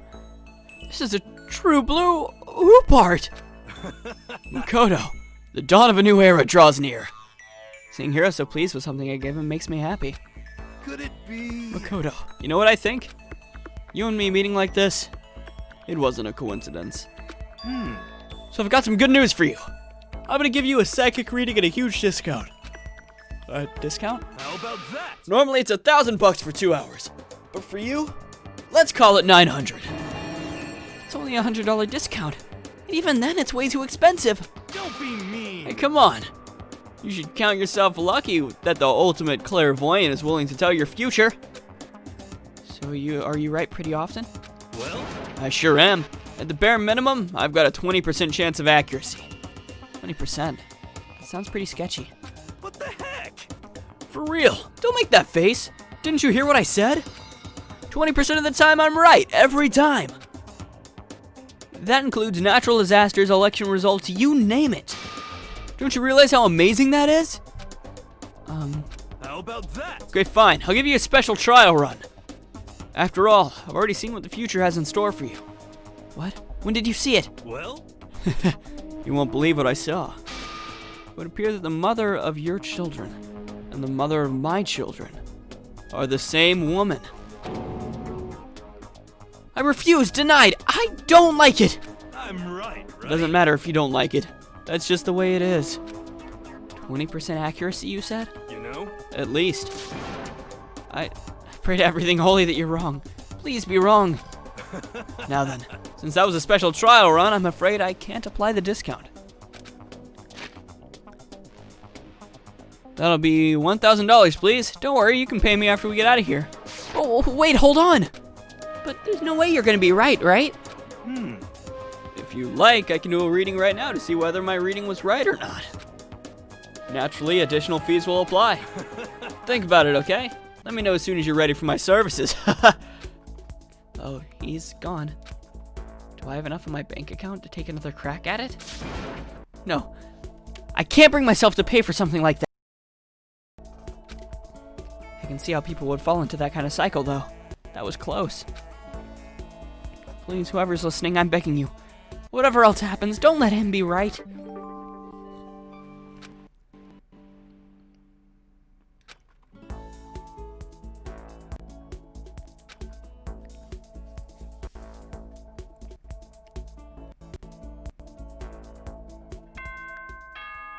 Bing bong.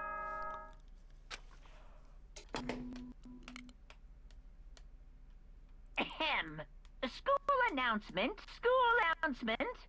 Nighttime is quickly approaching, but before it arrives, all students, please gather in the gym immediately. What? Emergency! Emergency! Gather in the gym? Why now all of a sudden? I really don't like the sound of this. I have a terrible feeling.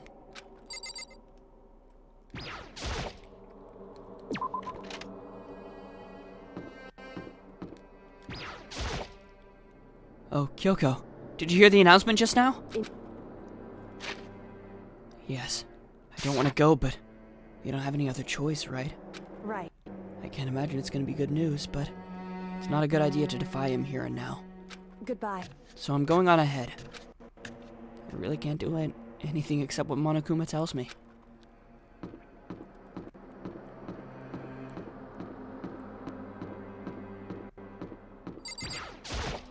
Yo. Hey man, you about to head in? Yeah. Is everyone already gone ahead? Shit. Looks that way. I don't like it, but nothing good's gonna come from ignoring that goddamn bear. Mondo? Are you sure you're okay? You kinda went all out in that sauna. What? Huh? Who went all out? That shit doesn't even faze me! Yo. But, you know, there at the edge of hell, a promise between men was waiting for me. Never saw it coming. Yo. Anyway, let's get our asses into the gym. Man, something unique must have happened between the two of them. It's this way, right?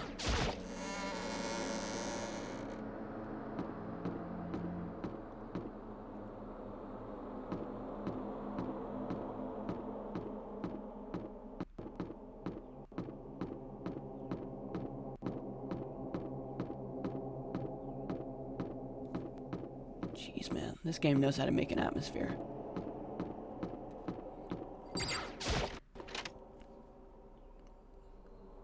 So fucking chilling. Jesus Christ. Hey, Ifumi. How come you haven't gone in yet? Why is that? Mr. Naegi, don't scare me like that! Sorry, but we should really go inside. No, don't go. You can't go. That's what my ghost friend is telling me. I don't feel good about it either, but we can't just ignore this. Damn, that's true too. I guess we have no choice. I have to go too.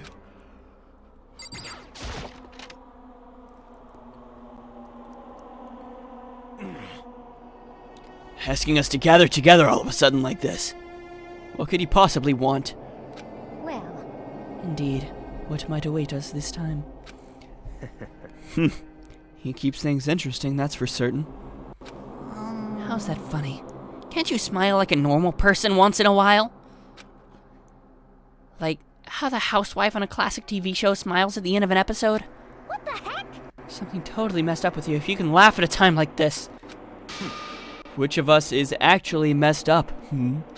Huh? Well, what's that supposed to mean? Nothing in particular, just admiring, that's all.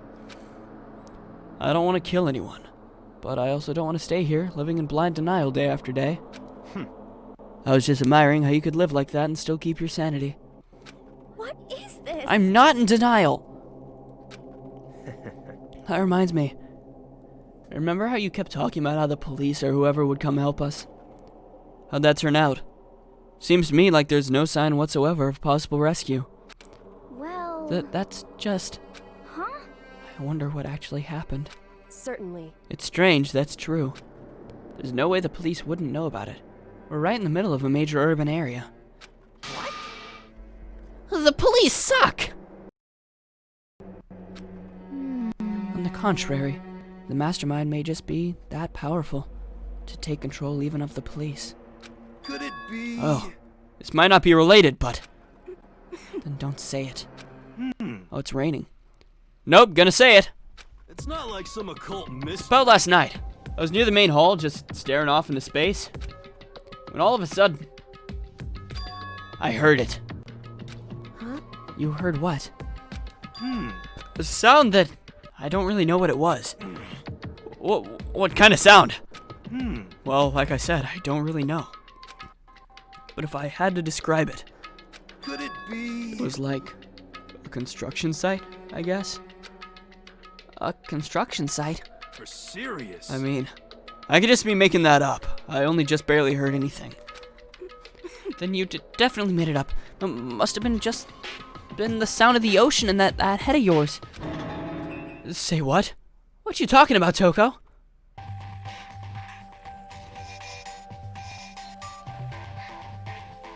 What was that voice? It was question mark, question mark, question mark. What you talking about, Toko? Okay, so it was him. He's arrived.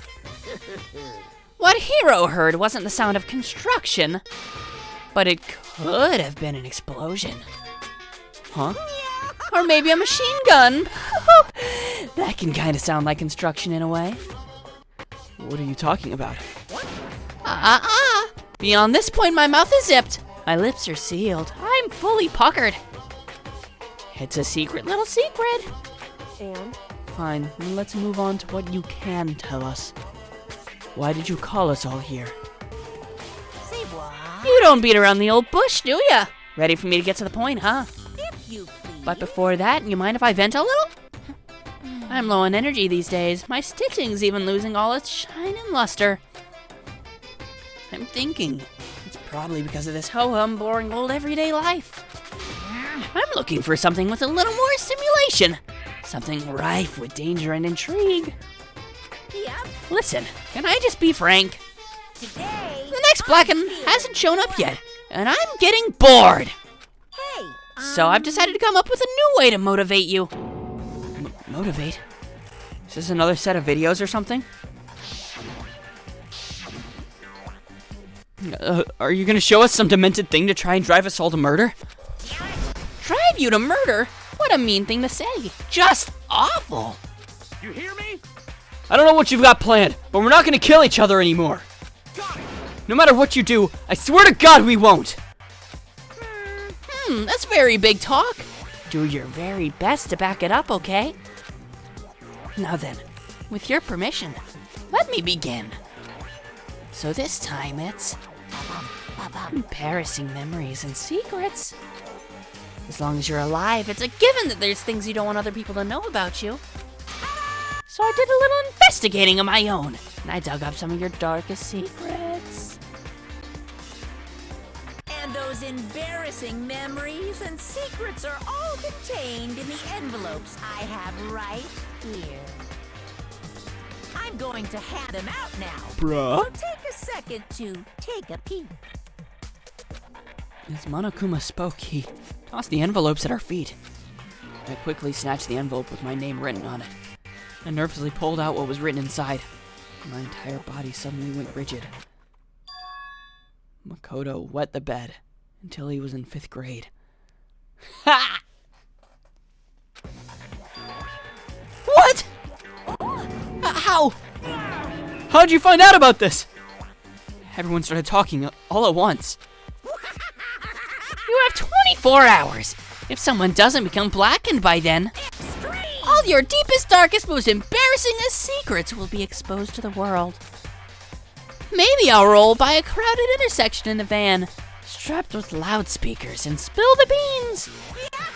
Yeah, wouldn't that be so embarrassing? So that's what you meant by motivate? Yep, you got it. They're all pretty unpleasant. Trust me. None of you want me to reveal that stuff, right? It's definitely something I'd rather people not know, but we never kill someone over something like that. I'm gonna grab my blanket. It's getting cold.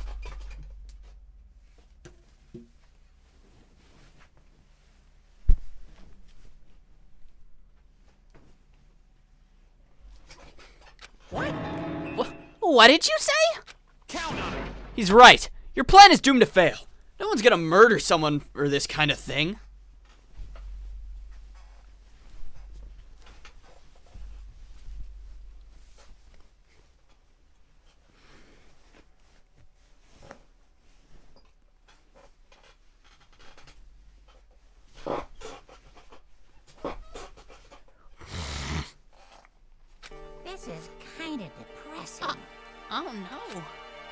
Is it because, for better or worse, your memory is still a way to connect to the outside world? I have a stuff I wouldn't want anyone to know no matter what, so I assumed you'd all be the same.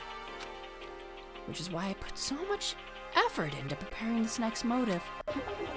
Man, you're saying you really won't kill each other over this stuff. That just sucks. Well, what can you do? Okay then, in 24 hours, I'll expose all your secrets just to make myself feel a little better. Okay. So sad. So depressed. Fare not well. With an almost convincing look of depressed dejection on his face, Monokuma receded into the gem's depths. So, I didn't know what to expect at first, but maybe we dodged a bullet on this one. I mean, yeah, having our secrets revealed is going to be totally embarrassing, but that's seriously not enough to give someone a reason to kill, right? Listen to me! Good news, everyone! I have a brilliant idea! You hear me? Why don't we all just confess the secrets in those envelopes right here and now? Without a doubt. If we do that, any and all motive for murder will vanish. It's pretty smart, right? Quiet down and listen. Okay, so my embarrassing thing is... I don't want to hear your stupid story. What? Besides, I don't want to talk about it. I don't care what anyone says. I don't want to talk about mine. as for me... Neither do I. Not because it is unpleasant, but because it is impossible. Oh? Well, it's just human nature to want to hear it when you say it's impossible. Come on, it'll be good for you. Absolutely not. Come on. It's okay, Come just a on. little bit. Honestly. As I said. Here we go. Come on! I said I don't want to talk about it, you human bag of lard. Yeah! I agree with them. There's no need to discuss it. What do you think, Chihiro?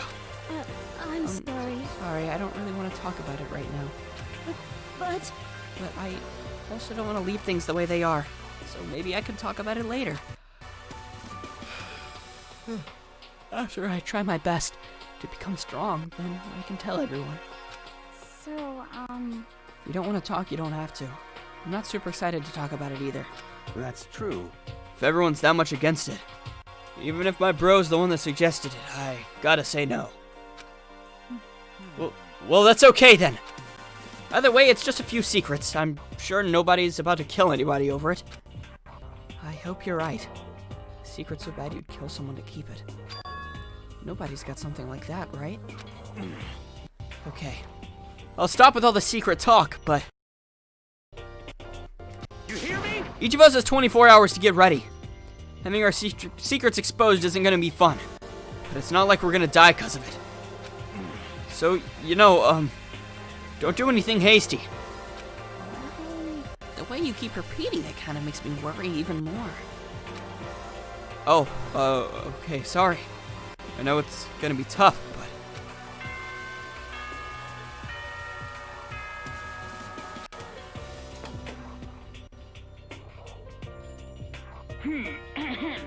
This is a school announcement. It is now 10 p.m. As such, it is officially nighttime.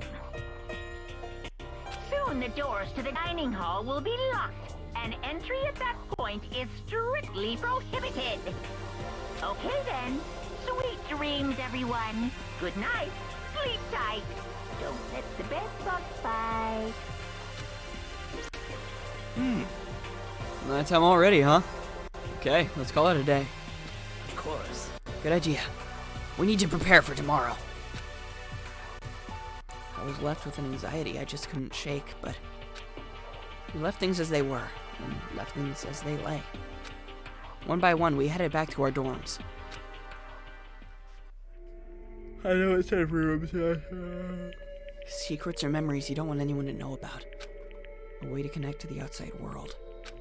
Honestly, all that crap Monokuma was spouting didn't really have any effect on me. There's no way anyone would kill over stuff like that, at least. At least that's what I thought. But maybe I was just being optimistic. Which is probably why, without too much of a struggle. Jeez, I'm more tired than usual. Super tired today.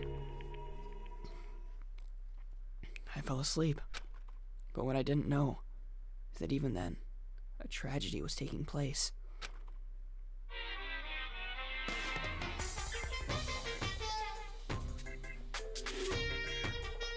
Hey, do you have a second? I want to confide in you. It's about the prevailing world attitude right now. The difference between passive and active, I mean. For example, it's the difference between like, oops, I killed him, and yeah, that's right, I killed him. Amazingly, there are tons of people who can't understand the difference. Can you believe it? But there's a huge difference between oops and that's right. You know what I'm saying, right?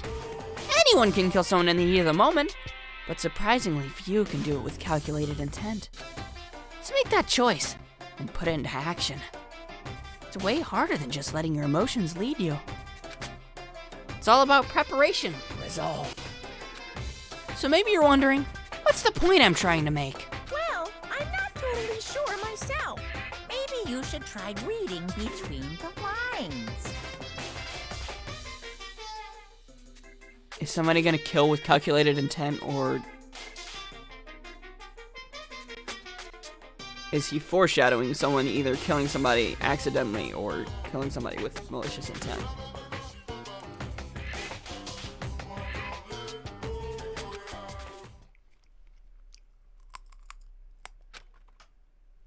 Morning. Good morning. Good morning! Ugh! Nice reaction. I'm glad to see you didn't disappoint. What are you doing here? Yep. I wanted to spice things up, so instead of a school announcement, I decided to wake you up in person. What the hell for? Because it's fun. And as long as I'm here, I figured I'd let you hear it right from the bear's mouth. Hear what? Are you sure you should be acting this laid back? I mean, even though something happened to one of your buddy classmates? What? Say what? Oh, what? Your face is all blue, like someone on the verge of death. What happened? What are you talking about? That's for me to know and you to find out. Good luck. Something's happened to someone. Was it? No, it can't be. There's no way someone would. But what if? No, what ifs are pointless, especially now when... The dining hall. I need to get to the dining hall.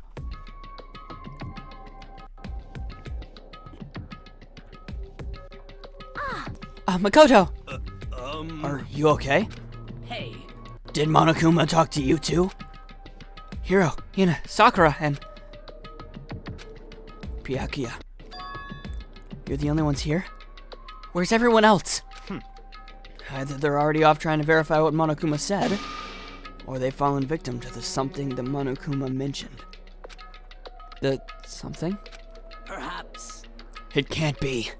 Has it happened again? Murder? After hearing what Monokuma had to say, the worst possibility forced its way into my mind. It took everything I had to drive that thought away. So, something really did happen. Does that mean someone did it because of what happened yesterday? Huh? It can't be. That stuff was just a bunch of old memories. Just old memories. Don't be so sure about that. Clearly someone felt it was more important than that. Huh? To judge someone else's values based on your own outlook. Do you realize how dangerous that is? What the heck? Why didn't you say something yesterday? Naturally. Did you already forget? This isn't a co-op game. It's every man for himself. What good does it do for me to go out of my way to help you? Just the worst. Stop saying that already. There's something wrong with him. We're serious. Did he get brainwashed or something? Wait. That's not important. What matters right now is that we find out what happened. That's fine. She's right. Let's all split up and begin looking. The game is afoot.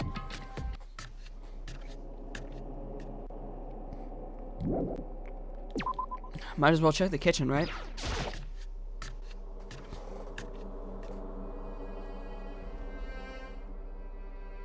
Anything new missing?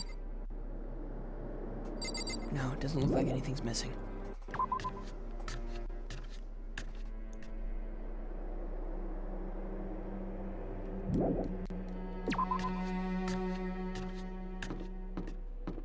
go upstairs. Good chance that it probably happened in one of the new areas. Because, you know, game design.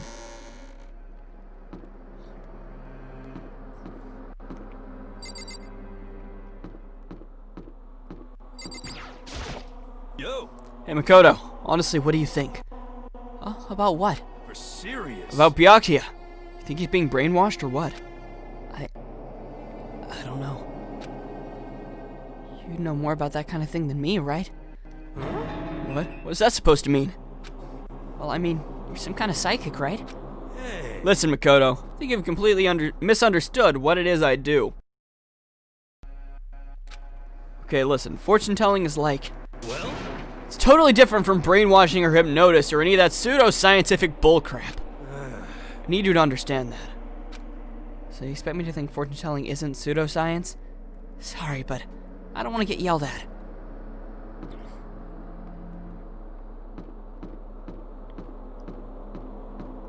I'm really nervous. I haven't seen Mondo yet.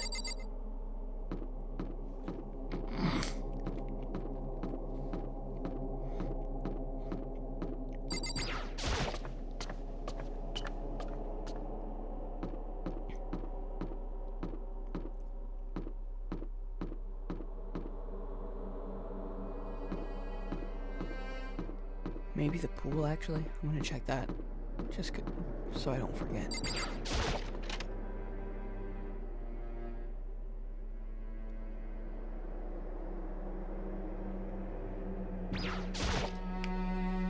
Huh? The door's open, but aren't these supposed to be locked?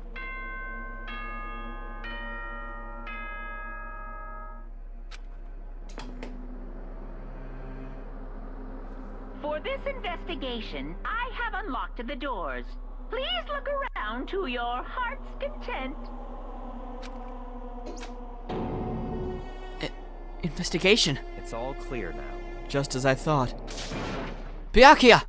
I see. Judging from what he said, there could be no doubt a murder really has taken place. Come on! In the locker rooms. They're suspicious. Very suspicious indeed, wouldn't you agree? Huh? Suspicious? Seems nobody searched the locker rooms. Let's start with the girls' locker room. He was muttering as if talking only to himself. Without waiting for a reply, he pressed his hand against the girls' locker room door. And the door swung open without a sound. In that moment, time seemed to freeze.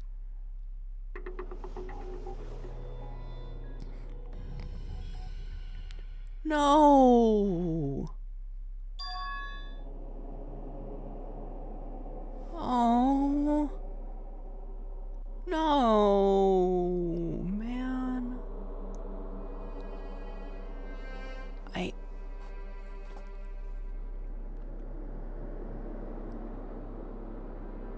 liked Chihiro. She was cute. Oh, what the hell, man? What? I don't know how long it took for me to fully comprehend the reality of what I was looking at. But as soon as I did...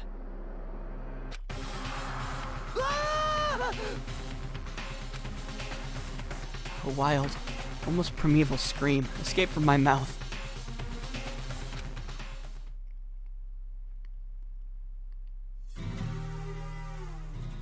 Danganronpa.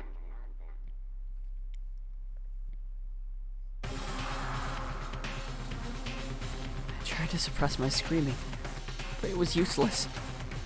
It surged out of me like water from a spring gushing out of the ground. Byakuya, on the other hand. Very strange. Most unusual, don't you think? He was totally calm. Almost like he was watching this all unfold in front of a TV screen. I see. Look, Chihiro's corpse has been suspended somehow. Something's written on the wall, in blood. Bloodlust? Such a brutal way to kill someone. No, this is beyond brutal. Wouldn't you agree? Killed her. How could it not be brutal? No, that's not my point. This murder is far too bizarre. for an everyday amateur to have committed it. Unlike with Sayaka, this murder was not a crime of passion or necessity. It's almost as if whoever did this did it for fun. You see what I mean, don't you? What? My head was swimming. I was still reeling, too. Confused to understand what he was trying to say. Before I could even begin to clear my head. What the heck? Hey, I heard screaming! Did something... Chihiro!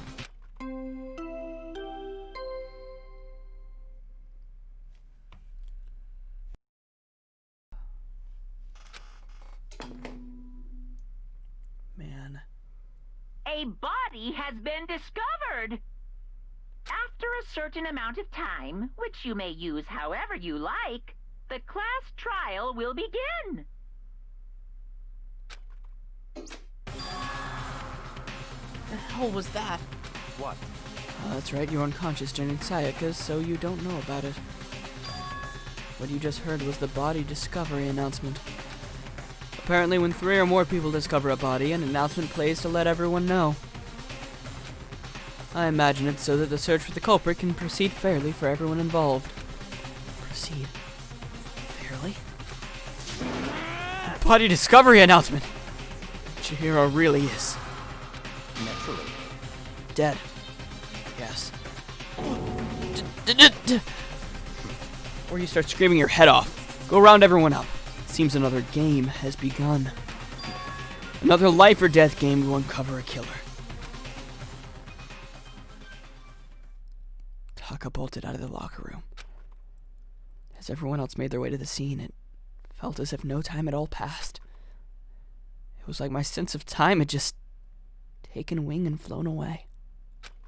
When I finally came back to myself, I saw everyone had the same look of confusion, fear, and anger.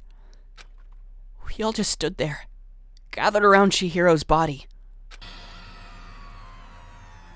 Damn. I couldn't keep her safe. So there's another victim! Which means we're now in the same position once again. Fuck, man. What The fuck is this? It's a dream. This is a dream. It's all just a dream. I haven't even been born yet. I don't have any memory of ever being alive. You know, something's been bothering me. The fact that the psychic dude, fortune-telling guy, the sounds that he heard, how Monokuma said it could have been an explosion or gunfire. Maybe a guy went into the women's locker room and, you know, didn't die, didn't get shot, but the gun still went off. Maybe that's what he heard. So it really could have been a guy or a girl. Maybe, if what I'm thinking is correct.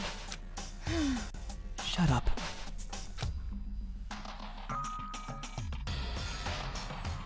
Jesus.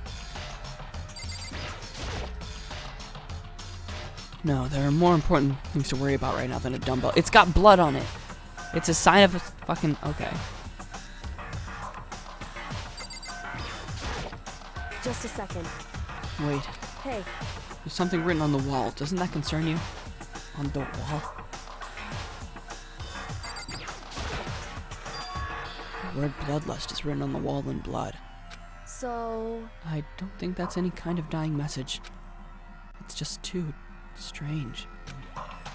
But you know, that thing about writing bloodlust in blood, doesn't it sound kind of familiar? A murderous fiend who kills again and again using a bizarre and brutal method. And at the scene of each crime, the word bloodlust is written in the victim's own blood. They're like a ghost, attacking suddenly, then slipping away before the police can catch up to them. And what nickname did the internet give this mysterious serial killer? Genocide Jack? So one of us is a serial killer? Genocide Jack. A murderous fiend whose grisly attacks were famous all across the country. The ultimate murderous fiend, creating a reputation of abnormal, downright cruel killings. What is this? There's only one person that we haven't figured out what the ultimate question mark is.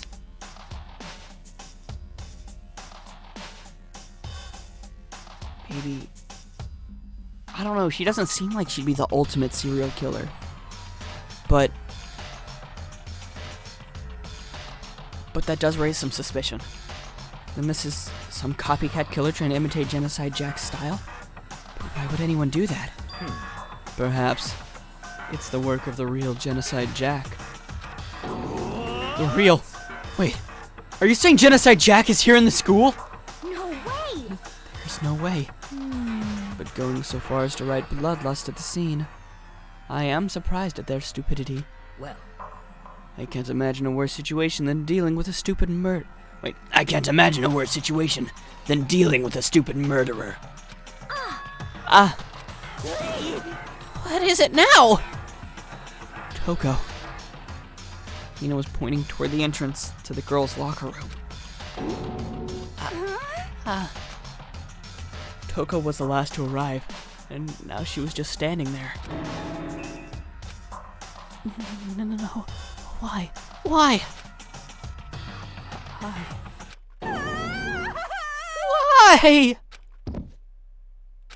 She fainted.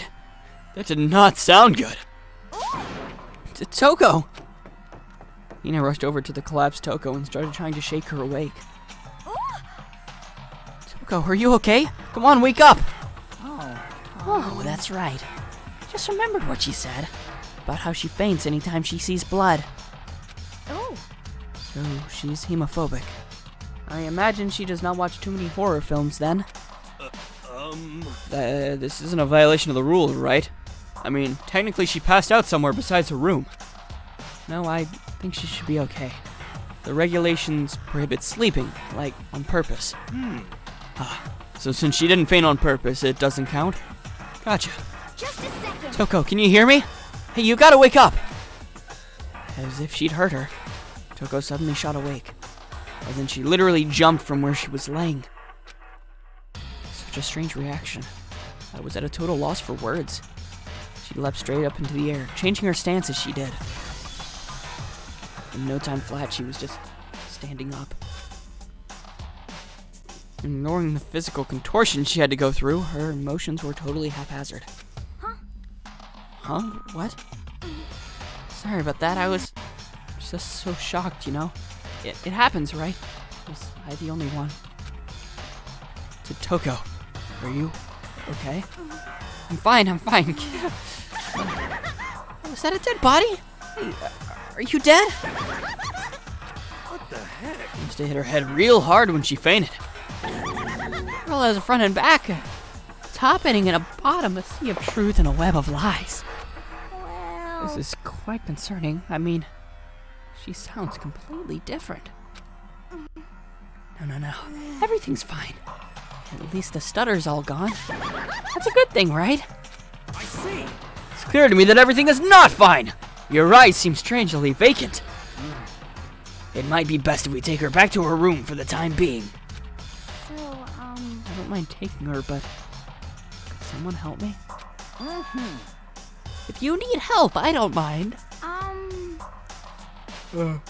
Taka, could you help me? Huh? She totally ignored me. Very well. You take care of the girl, and the rest of us can begin the investigation right away. And I assume nobody has a problem leaving Sakura and Mondo on guard duty again? Hold on a second.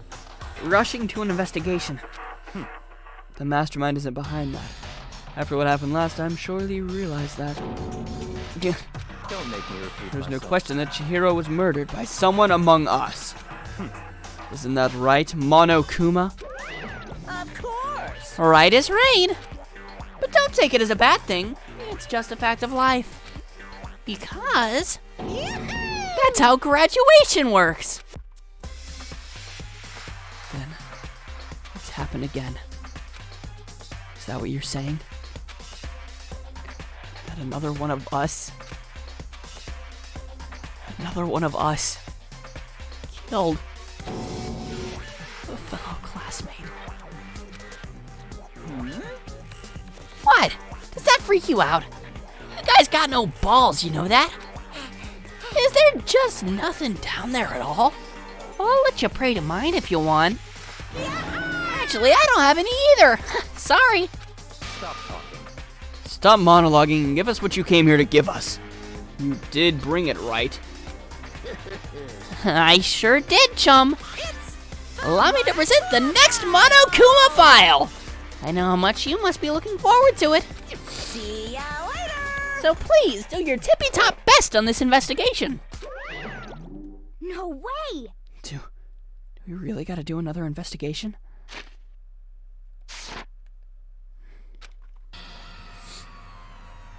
Examining the corpse of one of our friends. Having to suspect all our other friends. Why? I hate this. I can't take it anymore. Oh no! I hate it too. I've had enough. I'm getting out of here. Hey! Where do you plan on going? There's nowhere to run. Such ignorance. Just accept it already. After all, blood is just a liquid. A dead body is just a simple object. You're very enthusiastic about all of this, are you not? Naturally. How can I not be? If we don't unmask the culprit, we all die. What? That's true, but to jump into it so soon. What? Do you want to die? Such ignorance. Fine then. Go off and die somewhere. Right now, go ahead. You're a waste of space. Damn you! Dead body is an object? Piece of shit! Chihiro wasn't an object. Show a little respect or I'll beat some into ya. Calm down. Everyone stop bickering. Listen, there's some truth in what Byakuya said. I think maybe she's the master detective though. I think that's just not shown. But it is weird that it's not shown what she's the ultimate of. Kyoko, Because if we don't solve the mystery and find the killer, our own lives are forfeit. And if Byakuya is right, the Genocide Jack is somehow the one who killed Chihiro. that's right. And unless we do something, more victims could start piling up. 1 second.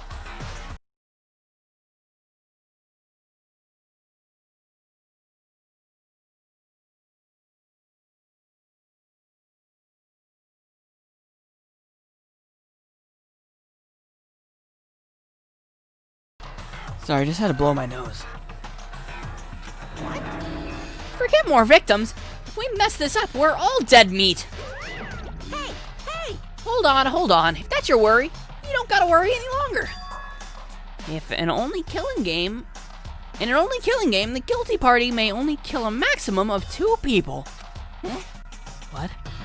I don't remember any rule like that. Actually, I just came up with it. I mean, if one person went around and killed everyone, your lovely student life would be all over, right? A new rule has been added to the regulations menu. So then. In that case, why not limit it to 1 person? Well, in a good mystery, you don't want to miss out at least the potential of a serial killer angle. Just one would totally murder that possibility. punishment is waiting for you. Farewell for now. I'll catch you guys at the class trial. I can't say I understand his thinking, but if we can kill up to 2 people, then one more person's life could still be in danger. Which is definitely not good. We need to uncover the culprit before something else happens. You son of a bitch! You need to shut the fuck up! So, Well, for now, Taka and me are gonna drop Toko off at her room. Nice. I'm gonna get dropped off. there is nothing to be done. I hate how my nose feels right now. It's like stuffy but runny at the same time. It feels like garbage. But it's not like sick. It's literally just my nose. We have no time to stand around here. We must begin our investigation. Toot sweet. If we do not solve the mystery of who killed Chihiro, Is that okay? then we will quickly follow her into the afterlife. That's true. I hate this, but if I want to survive, me and everyone else, we have to do it. We don't have any other choice. First of all, I'd better check the Monokuma file to see exactly what's going on. The victim was Chihiro Fujisaki. Its time of death is estimated to be at around 2 o'clock a.m. The body was discovered in the girls' locker room on the 2nd floor of the school. The cause of death was a blow to the head with a blunt object. She was killed instantly. That's all it says. Well, it's not like there's any point in complaining about it. No matter what, I gotta do what I gotta do.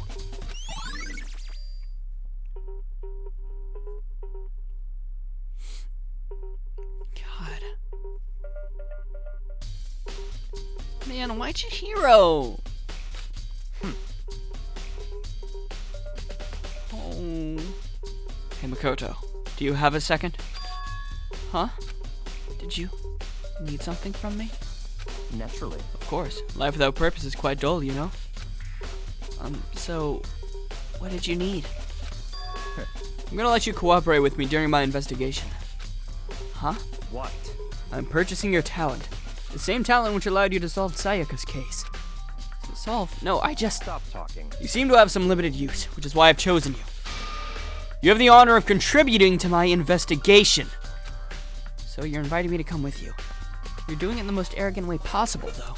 Let's go. Now then, shall we get started? But we need to get moving. There's no time to be standing around. I don't really know what just happened, but it looks like I'll be working with Byakuya on this one.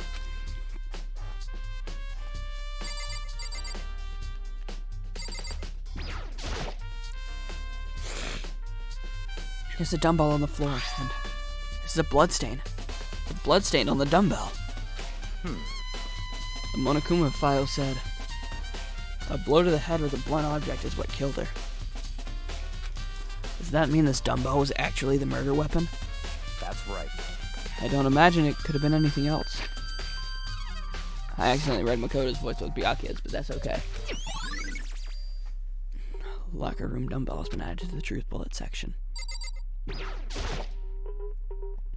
could feel the life draining out of my own body.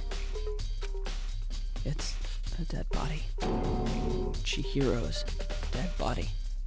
Very strange. But the more I look, the more strange it seems. This must be Genocide Jack's handiwork. Well, but... What? But we're still not sure he did it. Is that what you want to say? I wonder about that.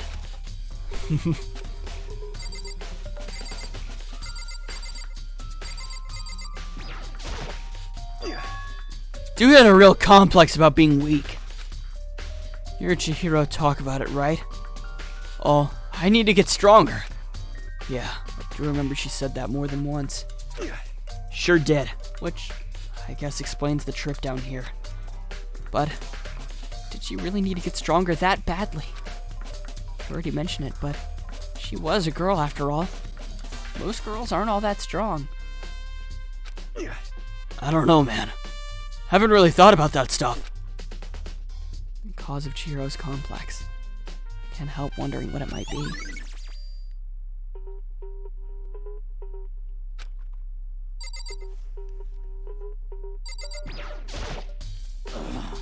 I use this locker room all the time. Now it's become the site of Chihiro's death. But why was she killed in the locker room? Actually, if you think about it, she could have been killed somewhere else and then carried here. She was very light, that is true. It wouldn't be hard for someone to carry her, but still. Still think she came here on her own. By choice. What makes you say that? She'd been talking a lot lately about how she wanted to get stronger. So you're saying she came here to exercise. But according to the Monokuma file, apparently she was killed at around 2 in the morning. Could she really have been exercising that late? Perhaps. Hino or myself are usually in the locker room during the day, so she was probably avoiding it then. Avoiding it? Although we invited her to join us more than once, she never showed up. So I can assume she was trying to avoid us. And instead, she came to exercise in the middle of the night. However... Perhaps, but it's difficult to imagine she would have come alone. She did want to start exercising, but she specifically mentioned she couldn't do it by herself. She needed support from others. So you're saying she could have come here in the middle of the night to train in secret, but that she would also have come with someone else. It's a possibility, I think. Now I believe it's time for us to move on. Huh? Already? What? New clues won't magically appear by standing around here.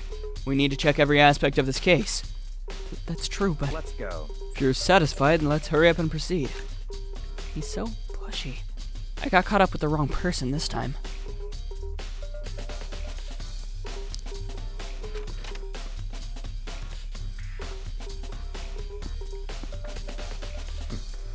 So this is our next location. Huh? This place is related to the investigation? Figure it out for yourself. It's no fun if you don't, right? Maybe this gun was used to... No, it's impossible. If that were true, Chihiro would be riddled with holes.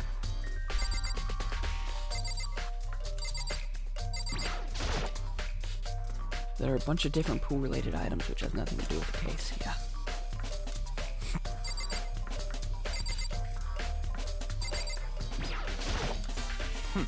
That's not even the scene of the crime, idiot.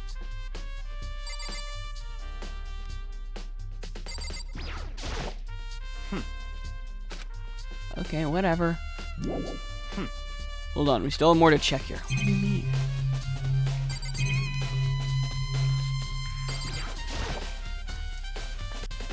I remember this, right? The card reader is meant to work with our handbooks, right? What? Do you have an issue with it? If so, you should take it up with Monokuma. He said that and quickly slapped his hands together. Sharply clapped his hands together. Did you call for me? Has he been domesticated? That's right. It seems that Makoto has a question for you. You need something? Sure, what's up? Well, it's just about this card reader. Yep. Yes, the card readers have all been designed to interface with each of your e-handbooks. You can only enter the locker room corresponding to the gender listed in your individual handbook. And it's impossible for two people in a row to go through while the door is unlocked, correct? Unbelievable. If there was some sort of erotic terrorist on the prowl, the ceiling-mounted Gatling gun would initiate a Swiss cheese slaughter. And the school regulations prohibit anyone from lending someone else their handbook, correct? Of course. Correctly correct. So then, that means only girls can go into the girls' locker room and only boys can go into the boys' locker room. In other words, Chihiro's body being found in the girls' locker room means... Hey Makoto, I can see right through you. See right through me? Allow me to tell you what you're thinking. Since Chihiro was found in the girls' locker room, the killer must have been able to get in there. So, in other words... As such, the killer must be one of the girls. Did I get that right? Such ignorance. Good lord, you're simple. But am I wrong? You should pay closer attention to the regulations. The answer's been in front of you the whole time. Loaning your e-handbook to another student is strictly prohibited. Only the act of loaning a handbook is prohibited. Borrowing someone else's is perfectly fine. I would expect nothing less from the prodigal son of the noble Togami family. That's... So you managed to sniff out the loophole in the regulations. Knowing you, I would bet you created it on purpose, didn't you? To add a little more excitement to things? You're treating me like a puny little appetizer instead of the main course that I am. Now then, since the dead can't actually talk, they're not people anymore. They're things. Yep. Get it? Got it? Good. Wait, hold on. You're saying that's a loophole, but in order to borrow something from someone, then that means someone would have to loan it, so, Why you? So sleepy. Just Just listening to you makes me want to pass out. You're more like Byakuya and get your poop together. Unbelievable. Or else I'll charge you with criminal negligence. No more questions. Figure out the rest your damn self.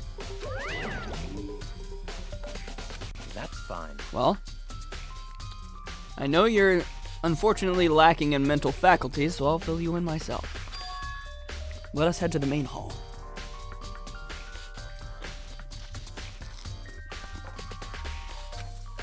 The main hall?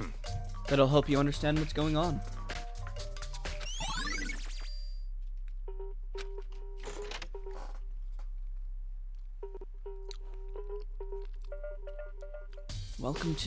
We came to the main hall. So, what are we looking for here? Does that mean I have to figure it out myself?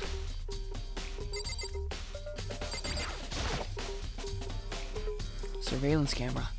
There's what I can only assume is a gun attached to it. It's so chilling.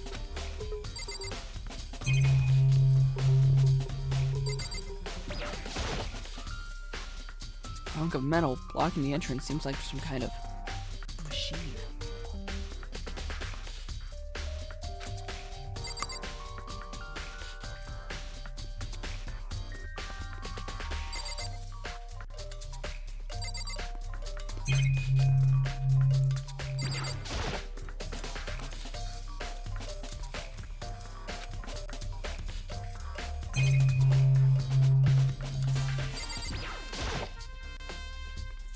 There's a mailbox here. Maybe something inside? It's an e-handbook? I accidentally broke the bone that I was zucking on. No, wait. There's 3 of them. But what are they doing here? So you finally found them. Huh? Did you know these were here, Byakuya? I happened to find them by chance myself the other day. Seems there's a system in place where the handbook of dead students get delivered to this mailbox. So then, these 3 handbooks belong to Junko, Leon, and Sayaka? You can go ahead and confirm it yourself. I immediately turned on one of the handbooks, and when I did...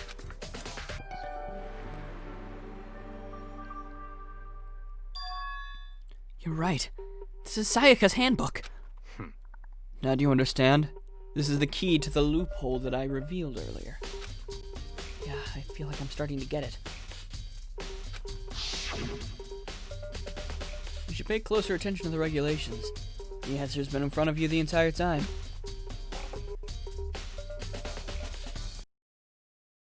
Loaning your handbook to another student is strictly prohibited. Only the act of loaning a handbook is prohibited. Borrowing someone's is perfectly fine. I see. Yeah, now I understand. What? Hold on a second. What's wrong? Very strange. It's strange. One of the handbooks won't turn on. Is it broken? Whose is it? The other handbook showed Junko's name when I started it up.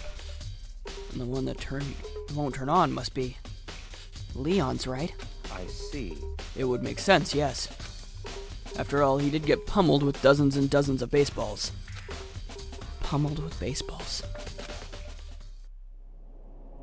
The memory of it came flooding back. The cruel punishment, which led to Leon's death. The execution that the mastermind concocted. A cruel, heartless death. You're right. It wouldn't be surprising for the handbook to break during that kind of assault. Damn it! Hey, hey! Hey, hey, hey! Hey! What? That e-handbook is essential to student life here. Crucial, integral, instrumental, a super big deal. There's no way it would break that easily. But it did. If I say it wouldn't break, it wouldn't freaking break. It can withstand up to 10 tons of pressure, and it's waterproof up to 100 meters, okay? I don't care how many baseballs you hit it with, it wouldn't do crap. Oh, but, even my amazing handbook does have one single weak point. It does? I can't hear But it's a secret! I wouldn't want you to go breaking any more handbooks. What? Then Leon must have broken it somehow without realizing what its weakness was, right? Hard to say. You know what I think? I think his handbook isn't actually broken. But you might ask, how could that be? Leaving the question hanging on the air, Monokuma disappeared. What just happened? Monokuma said it's not broken, but it's an undeniable fact that it's not turning on. That's fine. Well, I don't see any connection to the case, so it doesn't matter for now. You think so? Either way, something about it still bothers me. Okay then. This should be enough to get things rolling. Let's begin our investigation in earnest and track down the true culprit. Yeah, we need to find out who killed Chihiro. To be exact, not quite. Not quite?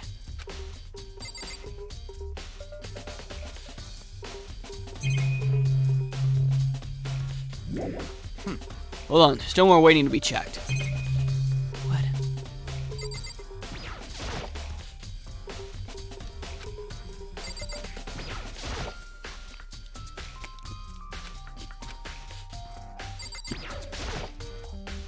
What do you mean by that, Byakuya? To be exact, not quite? Certainly. I want to reveal Chihiro's killer, but more precisely. I want to discover the true identity of Genocide Jack. Then you really think, you truly believe Genocide Jack is the one that killed Chihiro? Don't make me repeat myself. Absolutely. I have no doubt that Genocide Jack is the culprit in this case. That murderous fiend is Genocide Jack, right? What? There's nobody else it could be. A murderous fiend who kills again and again using a bizarre and brutal method. They're like a ghost, attacking suddenly, then slipping away before the police can catch up to them. And what nickname did the internet give to this mysterious serial killer? Genocide Jack. They say he's killed thousands of people, but that's gotta be an urban legend. Still, could one of us really be a demented psychotic killer like that? You're not wrong to wonder. But words mean little right now. I have something that'll prove it, and I can show you. What is it? Don't make... Oh. Don't make me... I have a basis to believe that, and I assure you Genocide Jack is one of you. Is there really proof? There's somewhere I'd like to take you. This will provide all the evidence you need. It's all clear now. Evidence that Genocide Jack is the one that killed Chihiro. Evidence? Does something like that really? Ah, hey, you two! Big trouble. Need your help. I don't have time to play We're with you. busy. Leave us alone. But it's an emergency. Emergency! Come on, please. You gotta help me. What's wrong? Please. Just calm down, okay, Hina? But it's an emergency! Emergency, what happened? Well, Something's wrong with Toko. She's acting super strange. Well, I mean, she was acting pretty strange earlier, right? What should we do, Byakuya? Very strange. Since it's Toko, I must admit, I'm intrigued. I suppose we can take a second to see what's going on with her. Are you sure? Don't make me repeat myself. I didn't expect that. I thought for sure he'd just say no and that'd be the end of it. yeah. Okay, come on, hurry! Wait for us, Hina! Let's go. It looks like she headed to the dorms. To Toko's room, most likely. You're right. Is Toko inside? Some kind of emergency? Such ignorance. You're talking to the wrong person, you waste of space. You guys are too slow. I think you're just too fast. You were behind me. So, what's this emergency? So, Well, after what happened in the girls' locker room, we left Toko in her room so she could lay down. After a while, we came back to check on her, see how she was doing, but when we did, it was weird. She refused to come out, and she kept saying all this weird stuff. Weird stuff? That's fine. We should try talking to her ourselves. Yeah, good idea.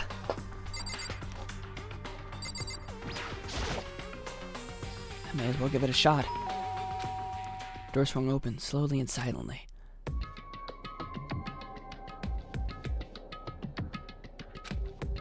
Holy crap!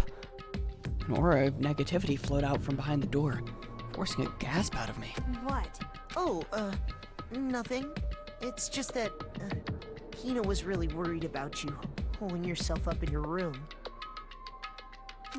Yeah, sure Leave me alone. thing. But, could you open up, just for a second? Won't allow it. Huh? Won't let Genocide Jack have control. And just like that, she slammed the door in my face. What was that? She's been acting like that the whole time. When I rang a little while ago.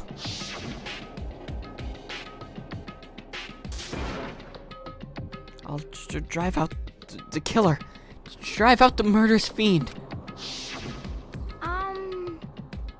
Doesn't make any sense, right? I was afraid to leave her in there alone, so I tried to bust down her door. But it felt like something was holding it shut on the other side. I couldn't even budge it. Toko was scared enough to even bar her door. Does she think the same thing as Byakuya? Does she think the serial killer Genocide Jack really murdered Chihiro? Is that why Toko's so scared? But Whatever it is, I'm really worried about her. Isn't there anyone who might be able to persuade her?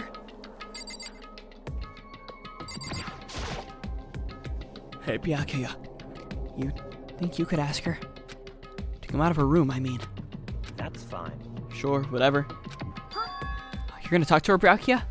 Wow, I guess you can be nice when you want to. Byakuya stood in front of her door, not making a sound, and pressed the doorbell.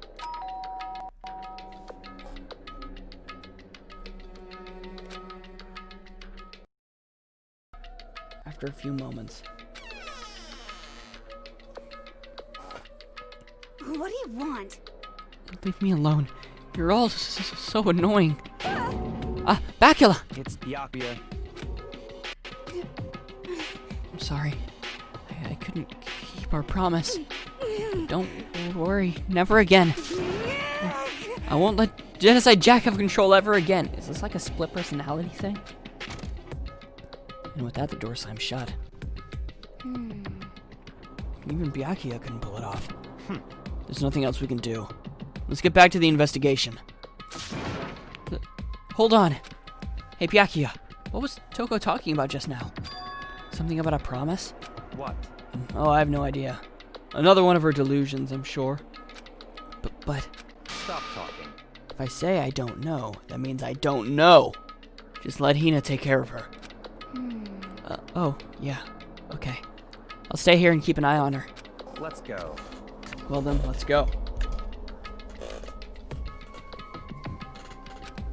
Without waiting for a reply, Byakuya sped away. Byakuya! And I hurried to catch up. I tried to talk to him several times as we walked, but he didn't even look back, let alone say anything. He just kept on walking towards his destination. Finally, his feet brought him to a stop in front of a certain room. The library? Come on, let's go in.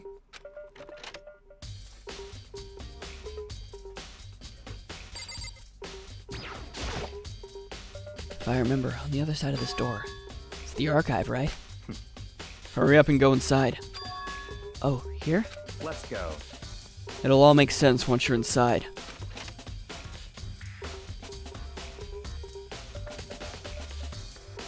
Whoa, there's so many books and files. And so much dust, too. So, in other words, I would say there's enough value in this place to endure the dust.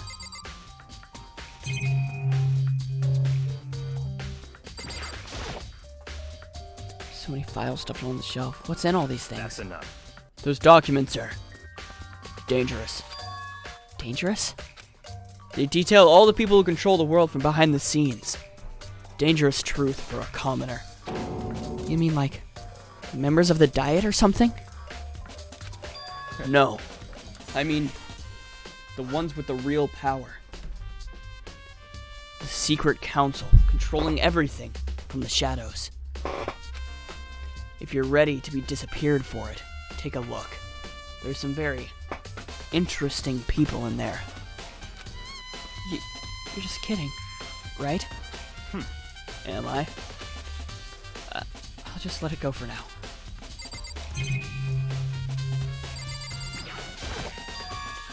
Huh? It's the desk lamp. Oh yeah, the same one I saw Byakuya using in the library before. What? Do you have a problem with that lamp? It was here before, then I moved it over there. It was too dark over there, so I thought I'd put it to good use. Alright. There's a wooden box. It's empty. Although, judging by the smudges and the dust, it looks like there was something inside. I wonder what it was. There was an extension cord plugged in there. It proved very useful while I was in the library. An extension cord, huh?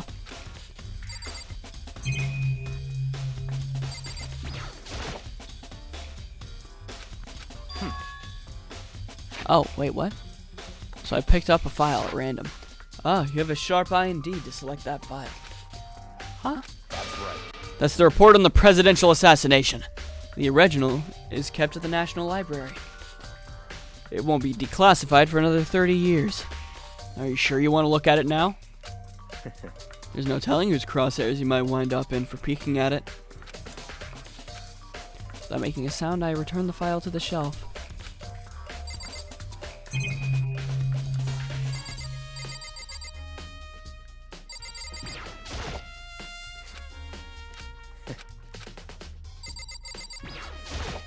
That's right.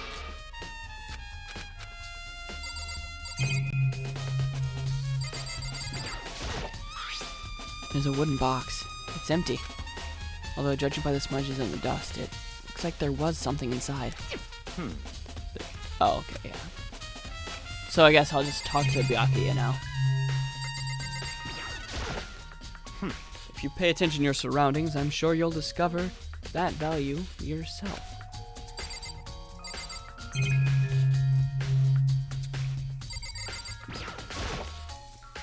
There's even a surveillance camera here.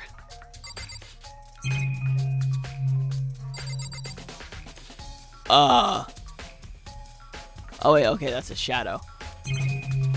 That spooked me for a second. A ton of thick files stuffed on the bookshelf. If you're thinking of looking through any of them, let me give you a little warning. Those are filled with graphic, disturbing photos from all kinds of crime scenes. It's the kind of thing any normal person wouldn't ever want to look at. Be careful. Oh, what do you mean? All those files there are investigation reports related to different cold cases. Those are internal documents for police eyes only. They're not the kind of thing you'd expect to leak. Oh? So, are you finally beginning to understand the true splendor of this library? The entire reason I was interested in this library is because of this room right here. It's home to classified government documents, police records, things no ordinary person would ever see. Isn't it magnificent? This can't be for real, right? Such ignorance. That's you guys' problem. Anything that doesn't fit into your preconceived reality, you label it a lie. Well, it's not that, it's not like I totally refuse to believe it, but I mean, there's just so much. How could anyone have put all this together? I suppose it just goes to show how much power Hope's Peak truly wields. Or perhaps the mastermind may have wanted to provide us with enough entertainment to keep us from getting bored. It's no use. Can't keep up with all this. It's just too unreal. What's wrong? You still can't believe it? What? What about you? How can you believe it so easily? Things like that are usually impossible. What do you mean, usually? Usual? Normal, ordinary, simple? Those things don't exist anywhere in the real world. You don't understand what they actually represent. You don't understand the nature of anything. You don't pull your punches, do you? Besides, what you consider usual is based on your common sense, right?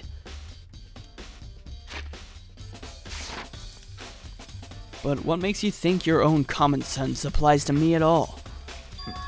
The documents gathered here are genuine. I've reviewed them multiple times, so there's no doubt. Hold on a second. You're saying you read all these documents? And more than once? But all this has to be top secret confidential stuff, right? So why? My family has a reading room just like this at our home. Ours is bigger, of course, and not as dusty. Huh? Members of the Togami family have access to any variety of government-related documents. That includes foreign powers as well as domestic.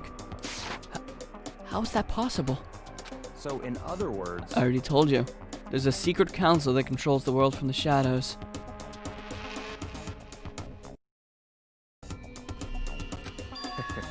My family is a member of that council. And I have within me the bloodline that will allow me to one day bend the world to my will. But to become such a ruler, I must know all levels of this world backwards and forwards. So whenever I have time, I like to review whatever documents and materials that interest me. Which is why I can proclaim without a doubt that materials gathered here are the real thing. This is beyond believing or not believing. Byakuya is actually starting to scare me more than the actual mastermind. And what always interested me the most were the cold case police investigation reports. Reading through those reports has always been a hobby of mine, ever since I was little. It's excellent mental exercise. I've solved more than just a few of those cases just by reviewing the reports. And among all those reports, one of my recent favorites is the Genocide Jack case. As he talked, Byakuya grabbed a specific file from the shelf. That's right. This is the complete case file. Every single report surrounding the Genocide Jack cases has been compiled in here. Because there are so many, allow me to quickly summarize the main points. To begin, there are two notable characteristics in every Genocide Jack murder.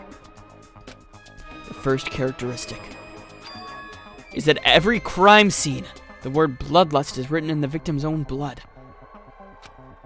And the second is that all the victims are murdered. When the victims are murdered, their bodies are suspended in a certain way. Bloodlust is written in blood, and the victim's body is suspended. It's exactly the same as what happened to Chihiro.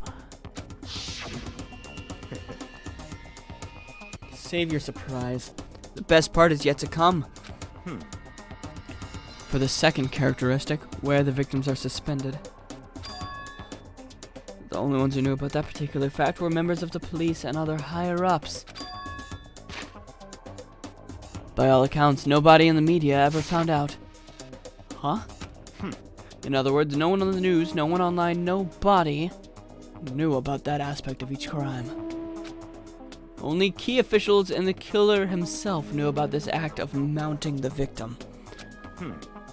Now, if you recall Chihiro's corpse, her body was most certainly mounted in this fashion. So, how could the killer have known about suspending the victim? That's right. That's the key question. So, in other words... But, in fact, the answer is quite simple. Why am I yawning so much? The culprit isn't a copycat killer. It's the real Genocide Jack. Yeah. In other words... That right there is the evidence that Genocide Jack has hidden himself among the rest of us. Then, Genocide Jack really is such a brutal, fiendish killer. Really is walking around among us. Interesting. Things are really starting to get interesting, aren't they? Never imagined a killer with such a reputation would ever become a part of our little game. Now, don't you think it would be good for you to take a look at what I've already seen? 1 second.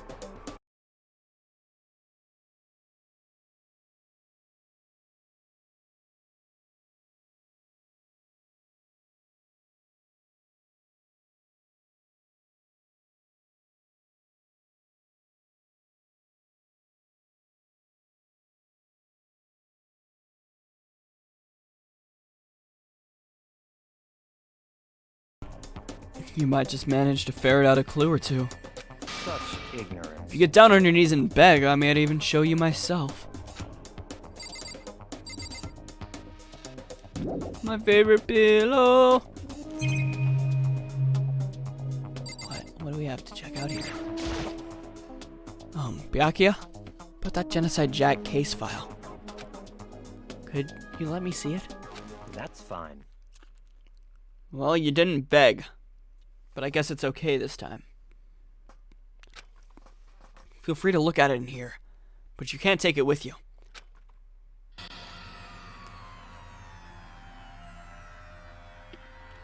Byakuya handed me the file, and I flipped through it with tense, nervous fingers.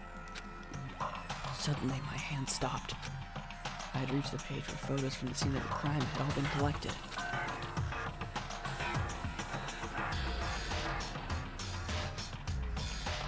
The names of Genocide Jack's victims ran on for several pages.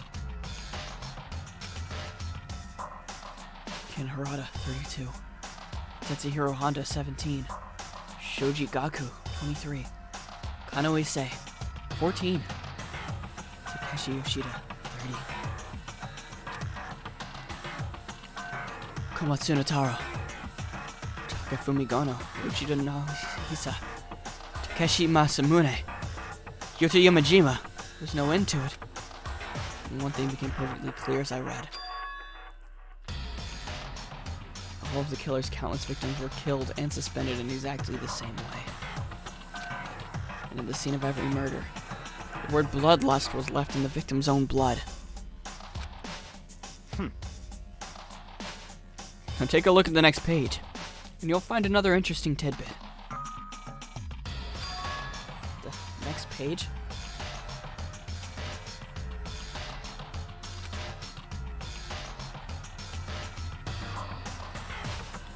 Profiling results?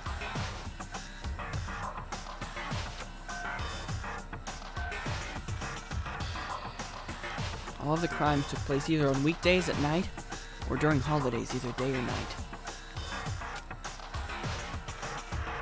The most common time for the killings to take place was on holidays, in the afternoon. Based on these facts, it could be suggested that the suspect may be a student.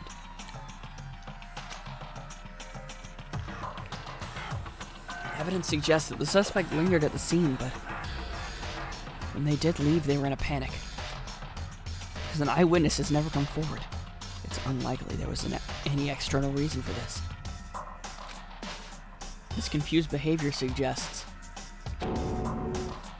the suspect may potentially suffer from dissociative identity disorder. Oh, it is Toko. Oh. It's Toko, isn't it? So, in other words, the key point here is that the culprit may well have a split personality. Split personality? Like the kind of thing you see on TV? It's not part of another totally unbelievable story. But this one is way more unbelievable than anything else up till now. Man, dissociative identity disorder makes this so much more complicated. I was hoping I wouldn't feel bad about sentencing them to death like last time. Because last time it was a complicated circumstance where he had to kill because, like, they tried to kill them. Now this time I was hoping it was just a psychotic killer that I wouldn't feel bad about putting to death, but it's fucking split personality. Or maybe it really isn't. I don't know. I feel like my mind has gone numb. Genocide Jack case file has been added to the Truth Bullet section of your handbook. let's go. Alright, we should get going soon. Huh? Where are we going? Anywhere but here. We finished our business here, haven't we? Oh, wait, Byakuya! As usual, Byakuya turned and left without another word. I hurried out of the library to catch up. Well, this is where we part ways. I have some things I need to take care of before the class trial. Huh? Just all of a sudden like that? I don't have time to play with you. Come on, enough of your annoying misapprehensions. Did you really think we'd be together the whole time? Take responsibility for yourself and do something useful. Move the investigation forward on your own. Goodbye.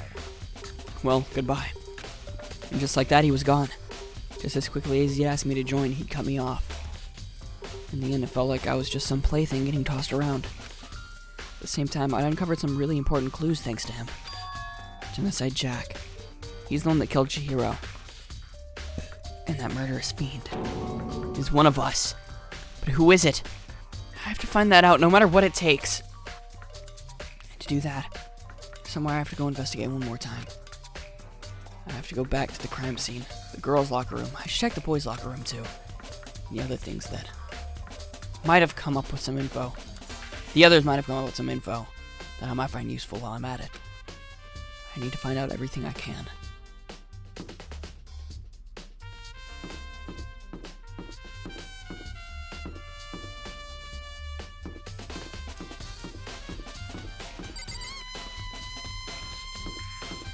I'm gonna check the locker rooms while I'm here.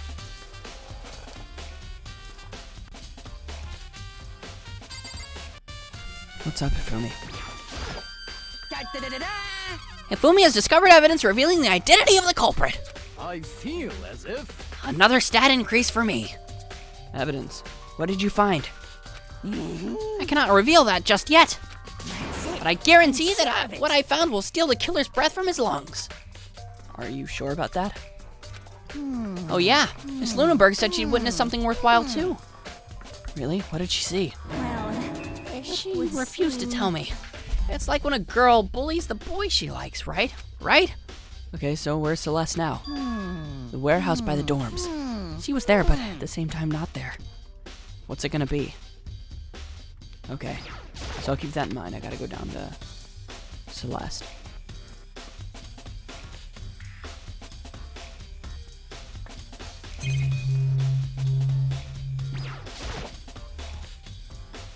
Huh, this poster. It's a popular boy band called Tornado.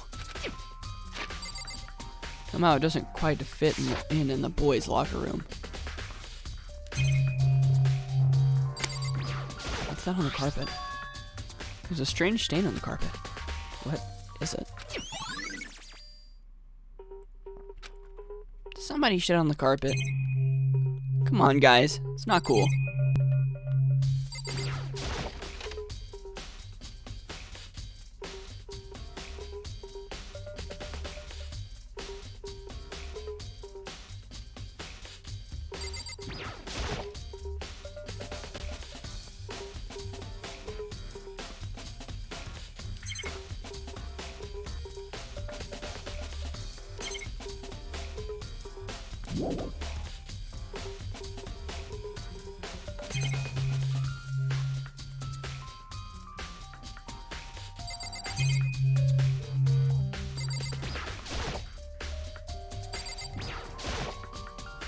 Maybe there's some kind of clue in the lockers.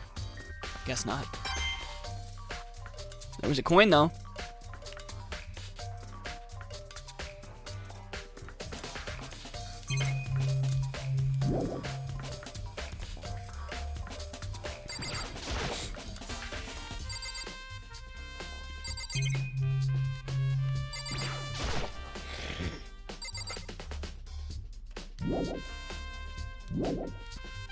Yeah.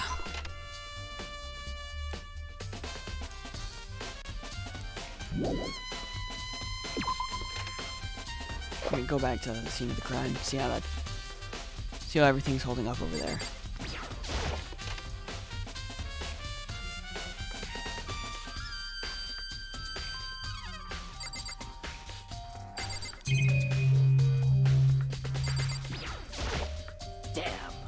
Jiro's presence here was especially weak. Her body and her soul. No forgiveness! To target such a helpless being, it's unforgivable! What a wretched beast to do such a thing. I cannot forgive this.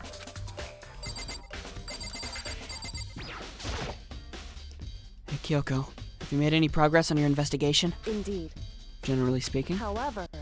But I have to get going. I have something unrelated to take care of. Something besides the investigation?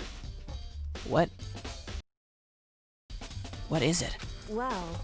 Nothing you need to worry about. Just concentrate on the murder. But... So then... Before I go, let me give you one piece of advice. You should examine Chihiro's body one more time. Thoroughly. Also, her handbook is missing. You might want to determine its whereabouts. Goodbye. That's it. I'll be praying for your success. With that, Kyoko turned and left the girls' locker room. Guess I'll take another look at the body then. And Chihiro's handbook is missing? That's definitely worth worrying about.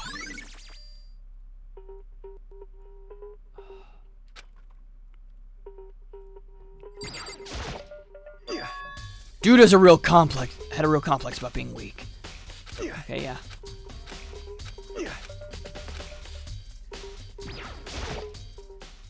Kyoko said I should examine the body one more time. I know she said thoroughly, but I do have my limits. I'd better give it a shot anyway. Let's see. Chihiro's hands are bound with what looks like some kind of rope. The rope was used to prop her up in a kind of crucifix position. Huh? This rope has a plug? Wait, so this isn't a rope at all. The more I think about it, the more that's not the only thing that concerns me. Chihiro's fatal injury was the blow to the head. Which means someone struck her in the head in order to kill her. That's right. There's the issue of her being suspended and the fatal blow. First, I didn't see any reason to think too much about either of them. But seeing them again after looking through the Genocide Jack file, something's not quite right. What does this all mean?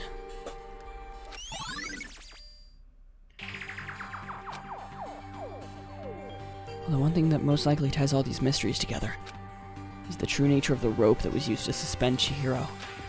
And to figure that out, there's a certain place I need to revisit and look over again. Plus, it might help to look at the Genocide Jack case file one more time. The extension cord. The place where that was.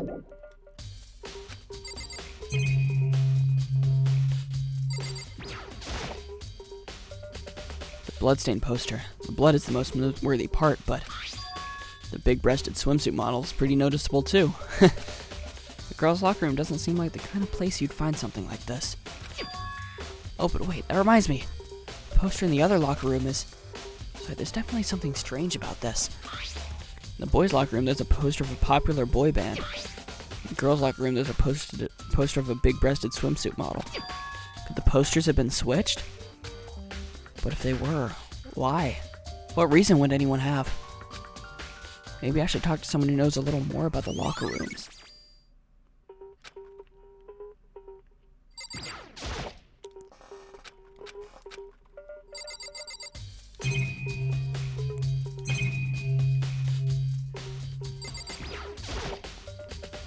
There's a bloodstain on the carpet.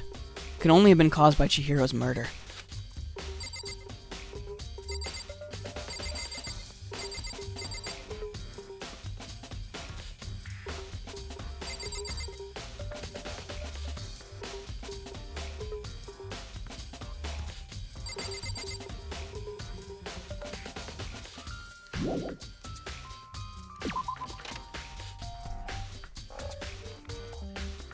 Alright, I'm gonna go talk to Celeste.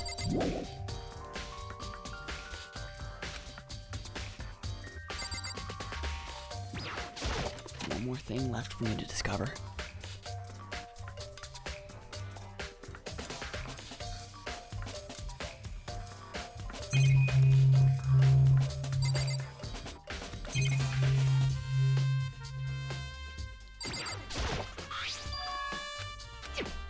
Yeah, strange stain.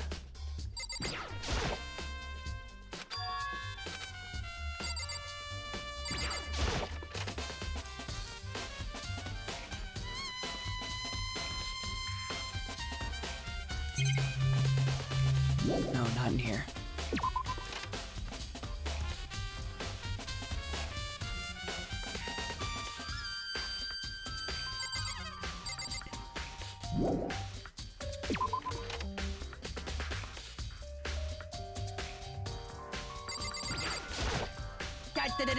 I feel as... Alright, that's all stuff that I already read him talk about.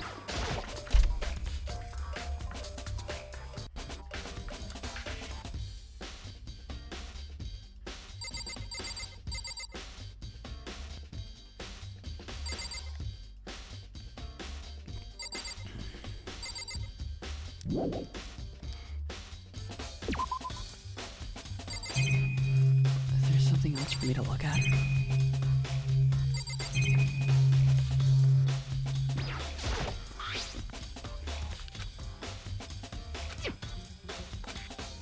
Yeah, I know it was the murder weapon.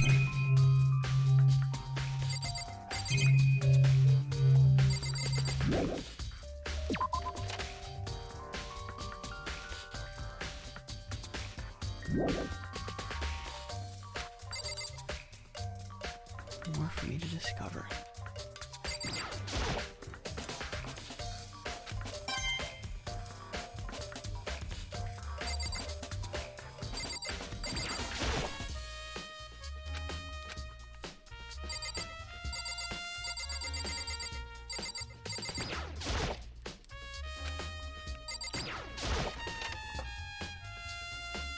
What else do I need to look at?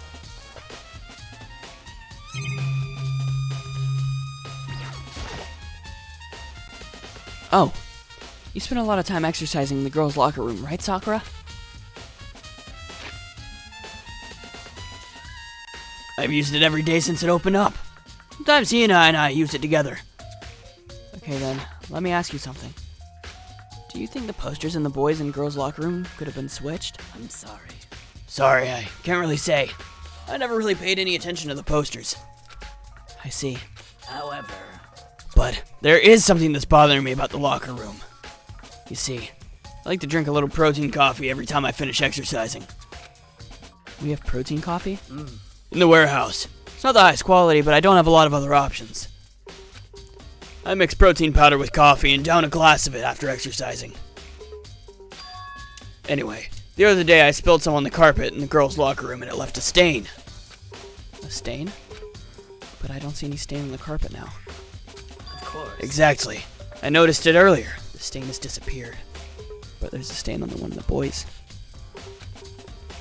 I can only assume someone came along and cleaned it up. But still, isn't it unusually clean? As if there was never a stain there to begin with.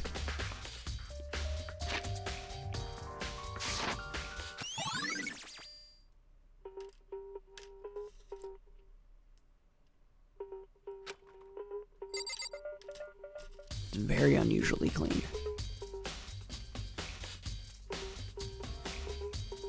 Because it's not the same carpet.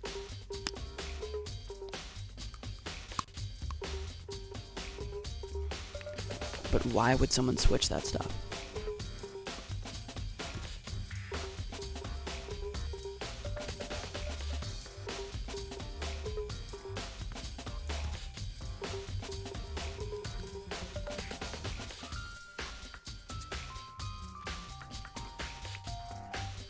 She killed in the men's locker room and then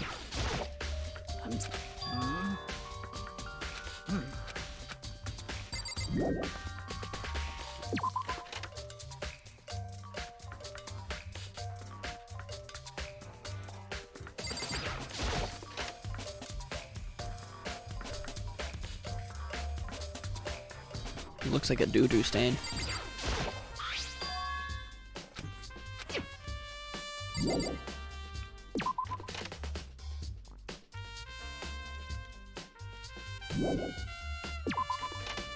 All right.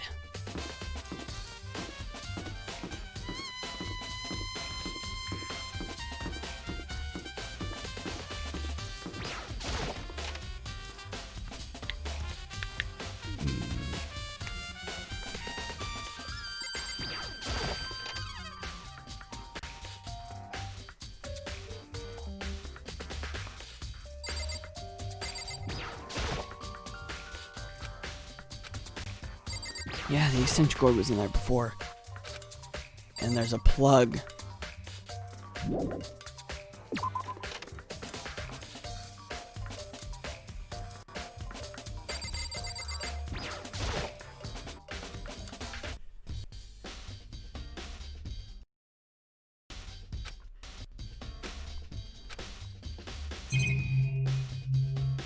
So this is moved back into here. That's not what I meant to click. I meant to click on the lamp. The lamp won't turn on. Oh, I see. It's not plugged in. The lamp's cord's not long enough to reach the outlet from here. But last time I saw it, it was definitely on. And it was definitely right here. Oh, that's right. Byakuya was using an extension cord. There's no extension cord here now. I wonder if...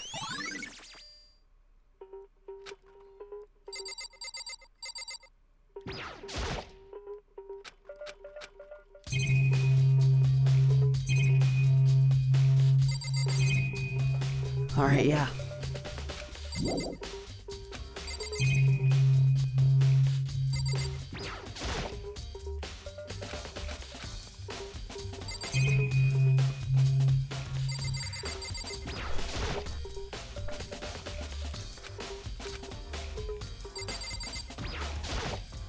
Yeah, maybe there's some kind of clue here. Guess not.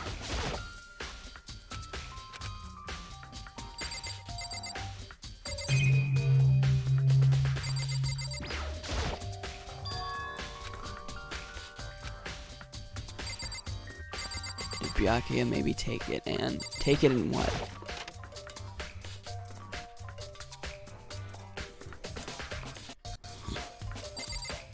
I don't think Byakuya did it.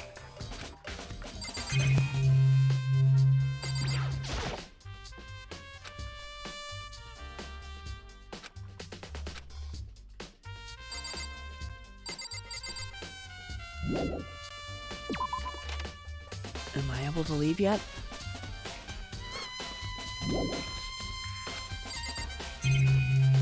What do I need to check? The letter?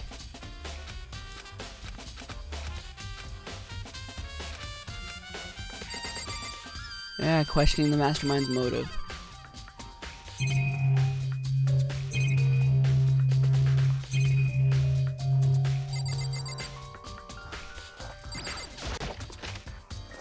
What?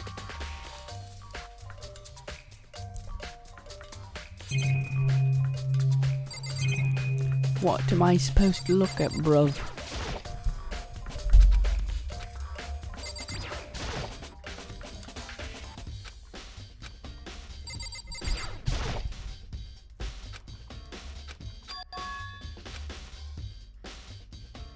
Someone took the file out of the archive? The only one who would do something like that. I can't think of anyone but Byakuya.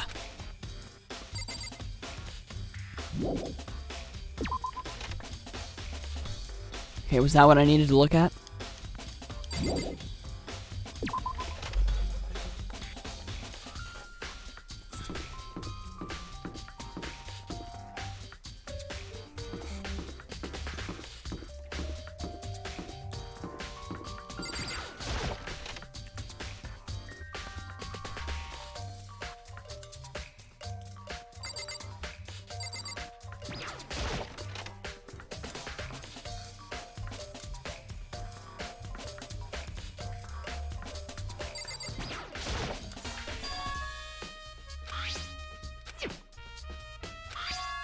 Just fatal injury was a blow to the head. Yeah.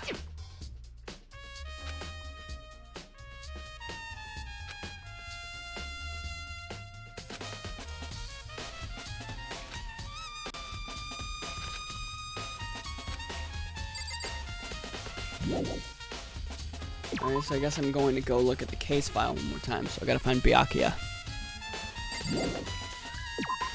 But I mean, we know where Celeste is. So let's go talk to Celeste a little bit, because Hifumi mentioned.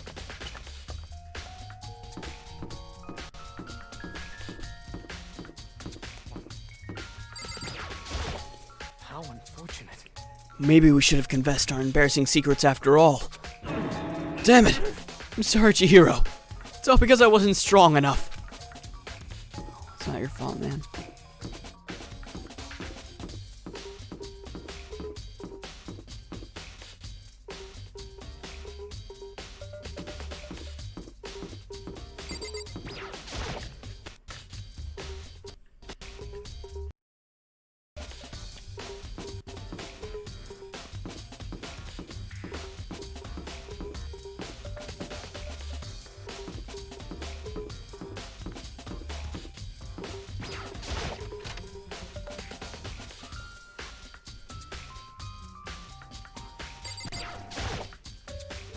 Celeste, what are you doing here?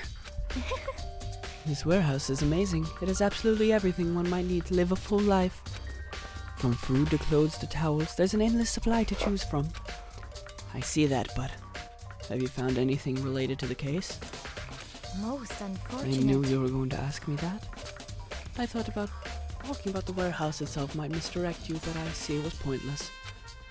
Then you did find something? Very well, I will tell you, and only you. Actually, Last night I saw her here. Chihiro was in the warehouse. What? Really? indeed. This is right before nighttime. What are you doing out this late? Oh, I was just... Are you planning to go exercise, perhaps? What? How did you know? Because I can see a blue track jacket sticking out of that duffel bag you're carrying. Oh, you're right. Thanks. Well, I'd better get going. I'm kind of in a hurry.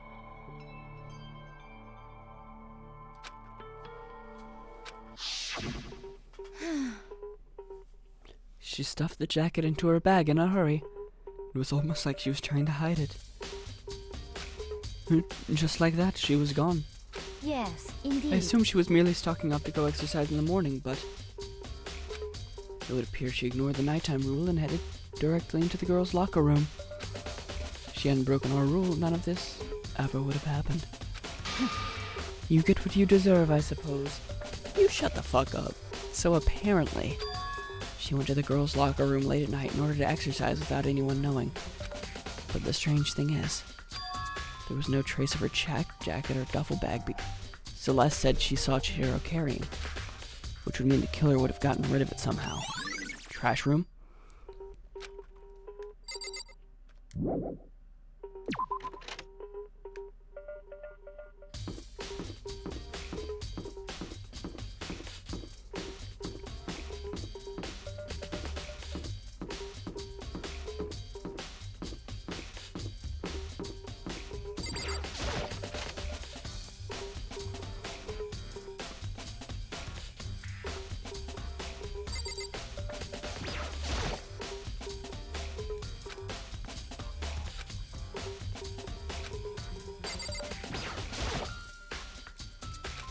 Yeah. There's no one left who could do what Leon did.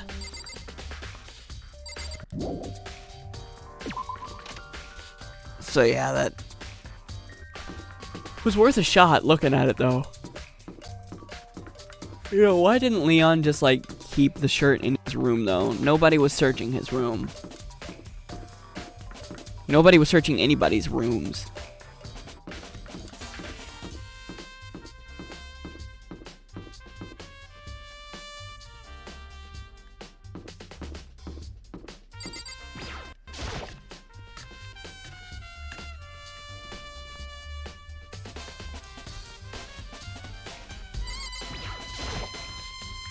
Oh, Hina, how's Toko doing? Same as before. She won't come out, and she just keeps on mumbling something about Genocide Jack. So I just left her there. You left her? My head was all swimmy, and I was getting pretty hungry. Yeah. Oh, but don't worry, I'm gonna head back as soon as I'm done eating. Toko's not exactly pleasant, but I'm still worried about her. Speaking of which, what are you eating?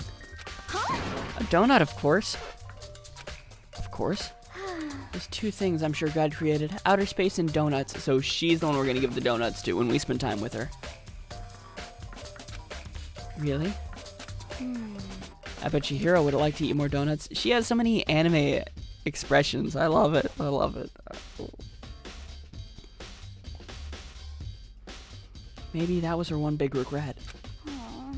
Oh, I should have tried to spend more time with her. Well,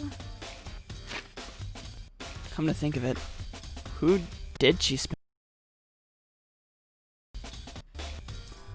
Yeah, she was a little bit strange. She didn't really hang out with the other girls much. It was like she was trying to keep her distance from us. Actually, Sakura said something similar. She said that even though you and her invited Chihiro to exercise with you, she always refused. yeah, totally. Yep, it's true, and it wasn't just us either. It was like she stayed away from all the girls. Was she just shy? I don't know, she talked to the boys all the time. She probably exercised in the men's locker room. Isn't it kind of weird to be shy around your own sex, but totally fine with the opposite sex? Oh, wait, maybe. Maybe she was used to guys spoiling her. The law says you can't judge a book by its cover, right? You think so? I never really saw her as that kind of girl.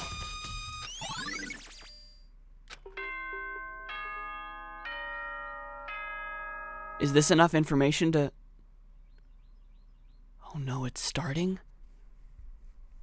Oh my god. Oh my god. Ding dong bing bong. I'm getting tired of waiting. Shall we just plunge right in? If you remember where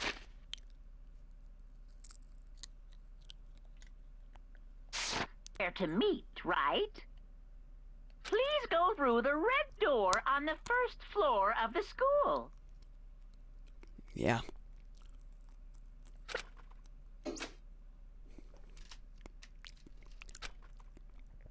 It's about to begin. The red door is right through here.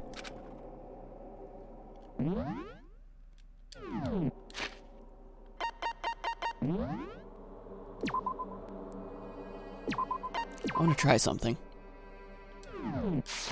What happens if I... There's no running away now. Okay, yeah, okay, so I can't. I think it'd be funny if it just killed me.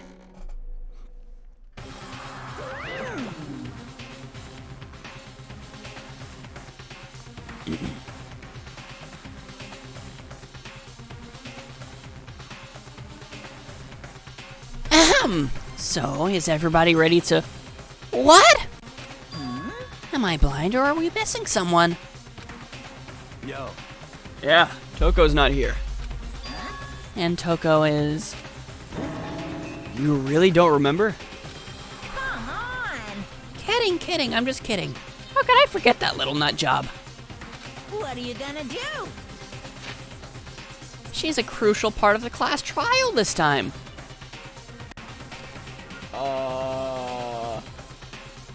What's that supposed to mean? Okie dokie. I'll go ahead and drag her out here, kicking and screaming. Just one moment, please.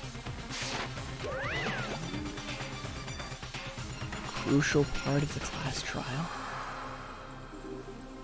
And just like he said a few minutes later, he reappeared, dragging Toko behind him. I told him I didn't want to, but he forced me. I can't believe you would drag a girl around. Terrible. You're just terrible. So now everyone's here, right? Okay then, hustle onto the elevator and let's get the show on the road. I'll see you guys down there. Let's go. So, shall we get going? It's time to find out who killed Chihiro. Chihiro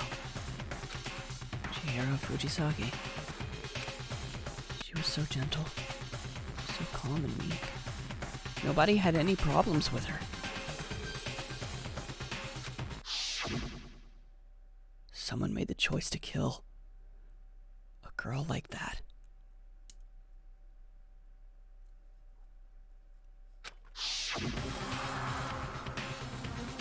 And that murderer is one of us. Someone's standing right here. What's up, Mondo? Hey, come on. Fucking Toko, man. What's got her so worked up? I don't know why the killer did what they did, but I'm sure it'll work itself out. Justice always prevails, right, bro? I think it's just time to go. We have no choice, right? We have to do this. It's true. Yes. I gave a small nod in reply. With one last deep breath, I walked toward the elevator on shaky legs. With each step forward, I could feel my heart starting to race faster and faster. As soon as everyone was on, the elevator began to descend. I couldn't get a handle on my emotions. Couldn't stop speculating. The steel box sank with heavy clunking sounds deeper and deeper into the ground. And as we went deeper, the uneasiness in my heart grew bigger and bigger. The elevator was unaffected, however, and continued to descend without hesitation. It came to a sudden stop. What do you think? I redecorated. Isn't it so fresh? Isn't it so exciting? Don't waste our time with stupid questions. Let's get this over with. Good, good. You're rip-raring to go. I say, I don't hate it. Not at all. Well, Okay then, let's get the show on the road. thrills, chills, kills! Everyone, please find your assigned seats. And so the curtain opened once again. A deadly judgment, a deadly deception, a deadly betrayal, a deadly class trial. Yeah.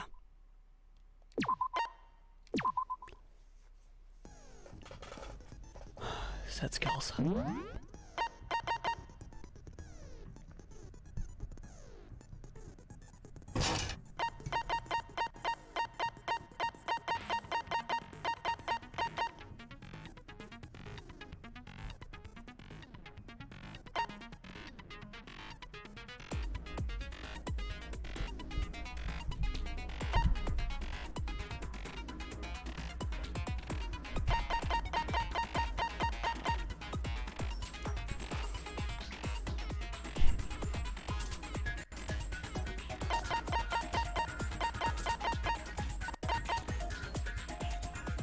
Increases bullet capacity.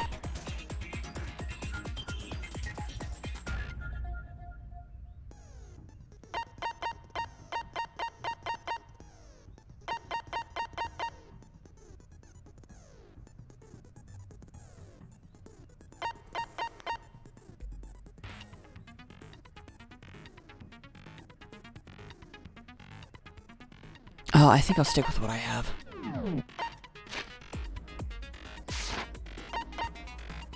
And, what are all my truth bullets?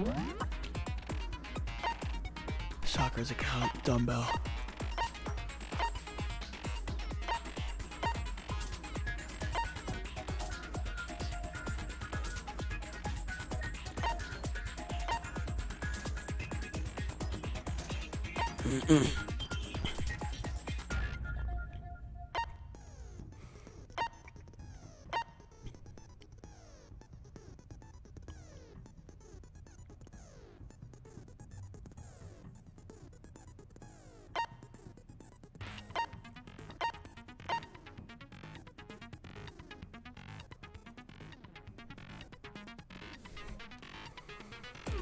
Okay.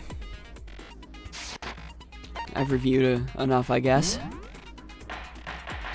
Time for the trial.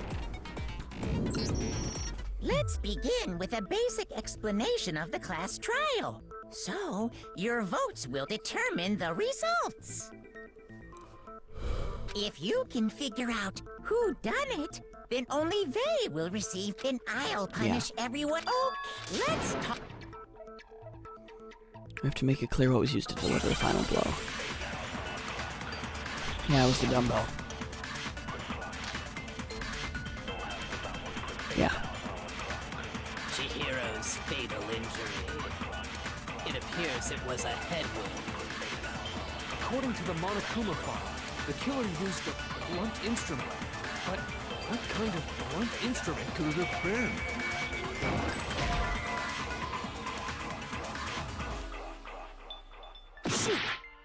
No, that's not what I meant. I meant to, like, show him what it was. But that's not what it... What kind of blunt? I bet it was an iron pipe. There we go. No, it's wrong.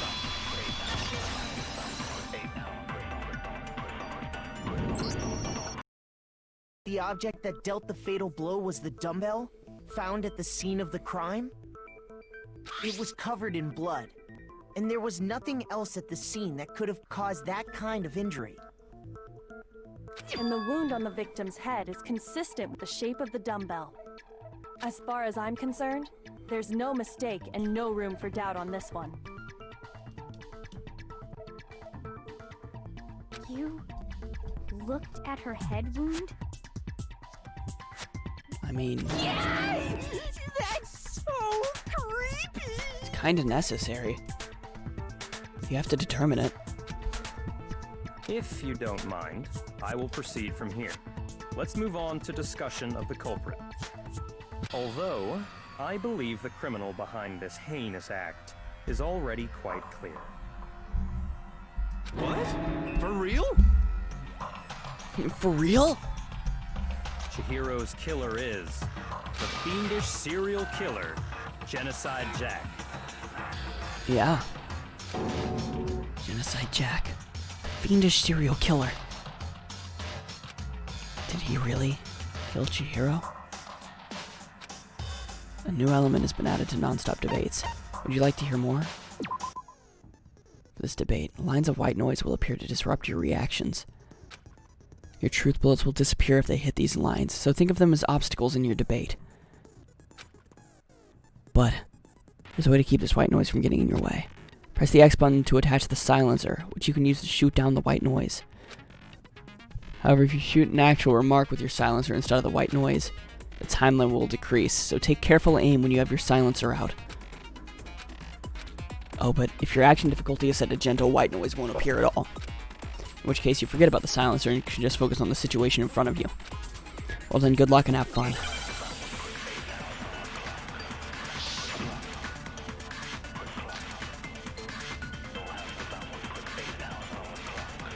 The culprit is Genocide Jack. I'm sure of it. Case closed, as far as I'm concerned. But that's impossible! Why? What makes it impossible? Well, I mean, come on! There's just no proof for it. No, that's wrong! We have the case file. I might know one reason he could be involved. What? I found this file while I was looking around the archive in the library. I guess it's some kind of confidential file the police put together about the Genocide Jack case. What? That's kind of weird as shit, isn't it? What was something like that doing in the library? The why of it is probably more trouble than it's worth, so let's forget about that for now. More importantly, it outlines all the specifics of every Genocide Jack case in exceeding detail. According to the file, there appear to be two defining characteristics in every Genocide Jack case. The first is that a bloody message is found written at the scene of every murder. Oh, that's right. Boob lust. Not quite. No. It's actually bloodlust. Boob lust. But more important is the other characteristic, and it's something that has never been made public.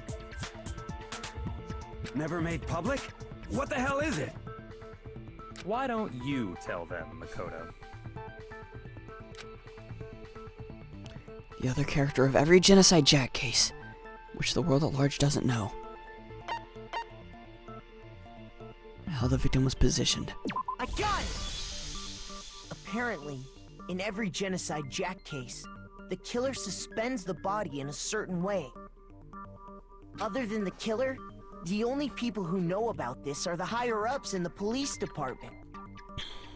However, Chihiro was most definitely suspended in the same way. So, how did the culprit know about this when only high-level police officials were aware of it? There's only one logical answer I can think of. It's because the culprit in this case is the real Genocide Jack.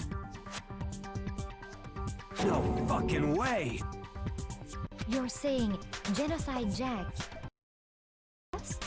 Yes, in fact, it's Toko. Oh, boy. Genocide Jack's true identity is Toko Fukawa.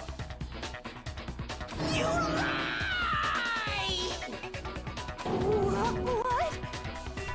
Hey, okay, wait, hold on a sec. Toko has, like, blodophobia or whatever, remember? Dissociative identity serial disorder. killer is afraid of blood. Is Toko Genocide Jack? The answer is yes and no. Another riddle? Man, why is this gotta be so complicated? It's a riddle for sure, but I feel like I understand it. What it means for Genocide Jack to be Toko, but also to not be Toko. The answer is that she's not just one person, but multiple people, right?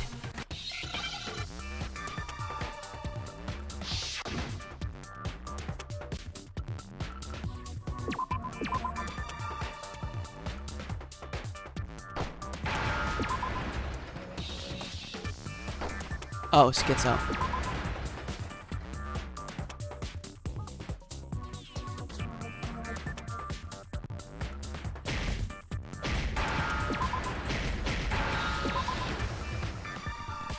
Now I understand.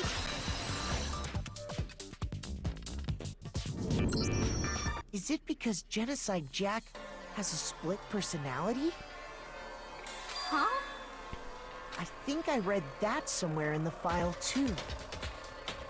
They thought that the suspect might have, what did they call it? Dissociative identity disorder. Yeah, DID. Oh, okay. But still, to go and say that about Miss Fukawa is... Perfectly acceptable. Toko's strange behavior after seeing the body is proof enough that she has a split personality.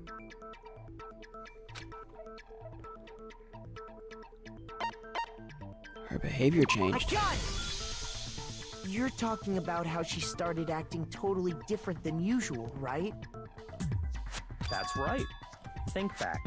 She fainted when she saw Chihiro's corpse, and then, when she woke up...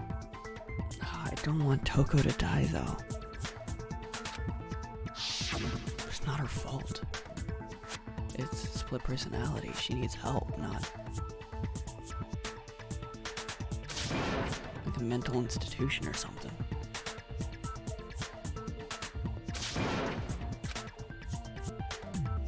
Yeah. I already read all this, so since it's flashback, I'll just... She was acting funny, that's for sure. That melancholy tone of hers completely disappeared. Don't go assigning adjectives to my tone without permission.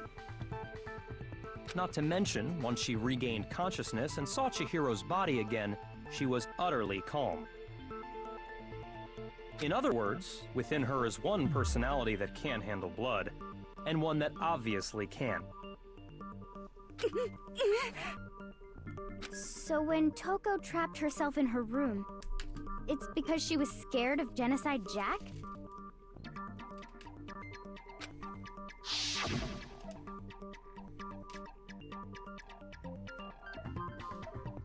Yeah.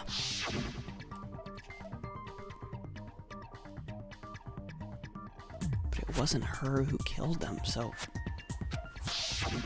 The reason she locked herself in her room dies. wasn't to keep other people from getting in. It was to keep her other personality from getting out. What? Toko was afraid. Afraid of the murderous fiend inside of her. Of killing even more people.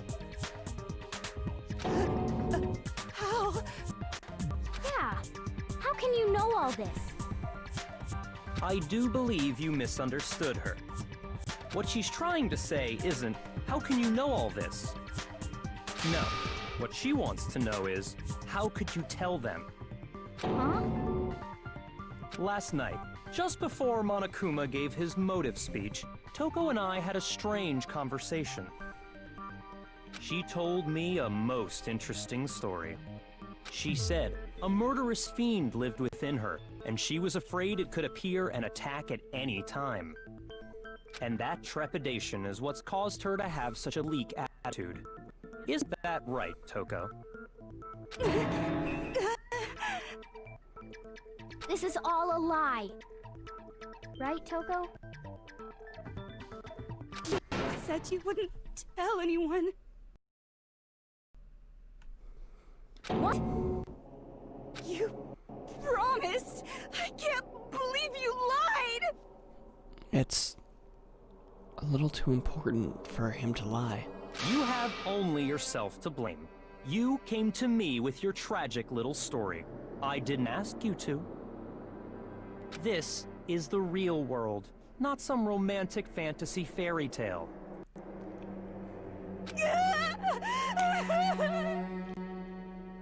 Besides, you broke your promise first.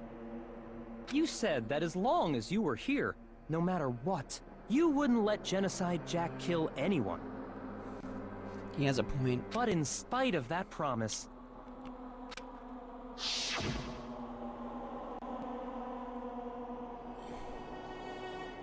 yeah.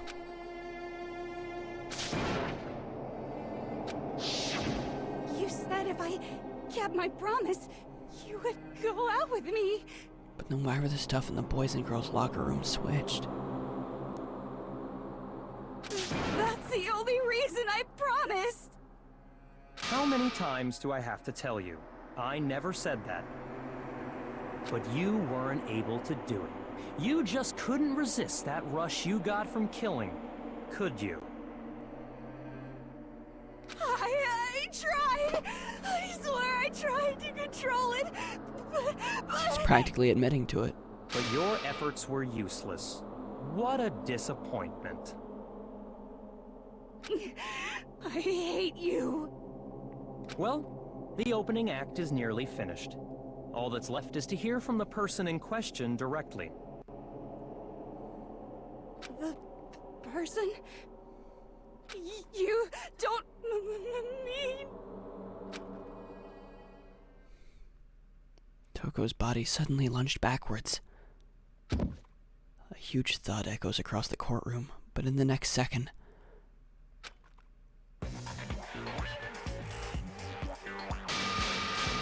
Well, hello there! Is it me you were hoping to see? Genocide Jill, of course. What the heck? So you figured it out, huh? Well, whatever. What are you gonna do? I'm the ultimate murderous fiend, Genocide Jack! Or better yet, let's go with Genocide Jill! What the fuck is this? Toko, what happened to you? Not Toko, that's a loser name, and what happened is a textbook split personality! So what if one of them happens to be a serial killer? You should turn a blind eye to one's faults.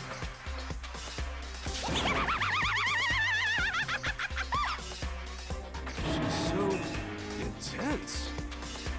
Like they say, sound in murderous mind, sound in murderous body. This one is so different from the one we've come to know.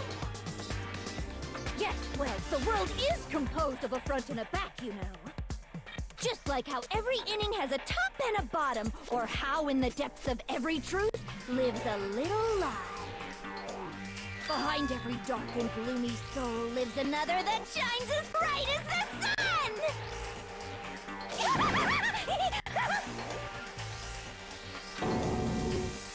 This is the murderous fiend Genocide Jack. This is beyond insane! Miss Jack, Jill, can I ask you a question? What's up?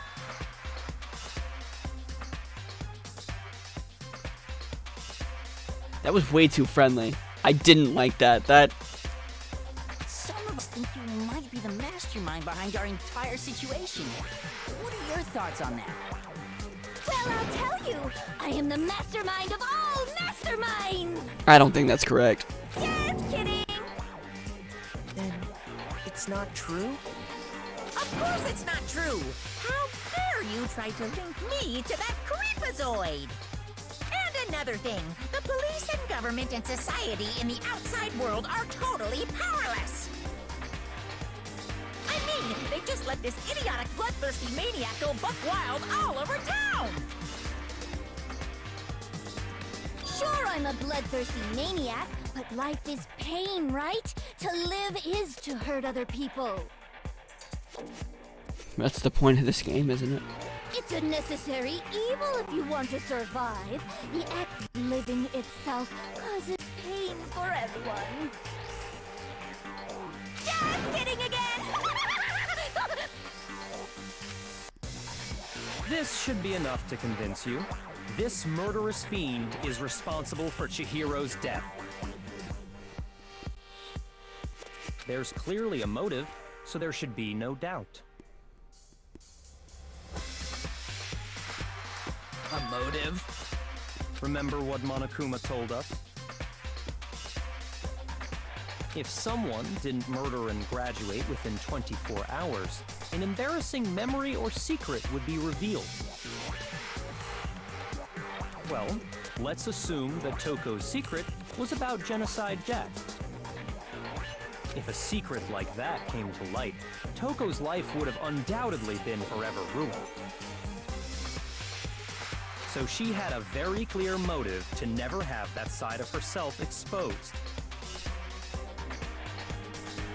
Interesting. Very, very, very interesting. But sorry, as much as I hate to admit it, I'm not the culprit. But I cannot imagine anyone other than you could murder someone in such a bizarre fashion. Maybe so, but nevertheless, it's the truth. Do you really expect any of us to believe you? So she isn't the killer this time? Yeah. I could never believe a word you say, you monster. Maybe she's totally right about that, but something's still bothering me. What she said. I need to get some more details about all this.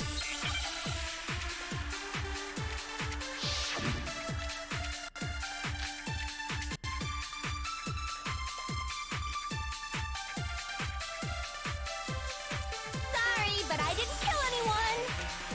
You say that, but do you really expect any of us to believe it? Perhaps if you had an alibi, that would change things. Oh, an alibi, huh? Now we're talking.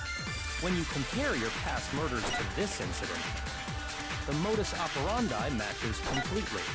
What more proof do we need? Give it up. You killed her.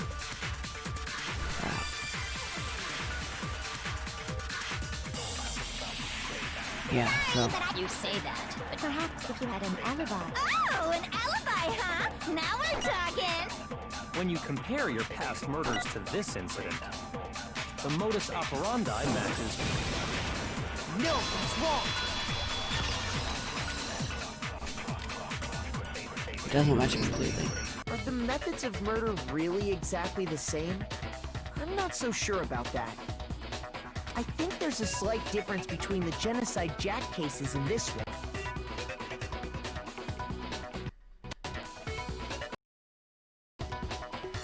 Huh? How's it any different? Uh-oh, you don't know? Well then, human garbage, let me tell you! I murder with passion and conviction. I consider myself a professional, and I have a very particular way of doing things. Imagine you go to a fancy Italian restaurant. They're very picky about the noodles, the sauce, everything. What would it be like if that same Italian... What happened to Chihiro? Italian restaurants started using ragu or Chef Boyardee. This is no creation of mine. Let me rephrase that, in a way that maybe makes more sense. There are two clear differences between the Genocide Jack cases and this one.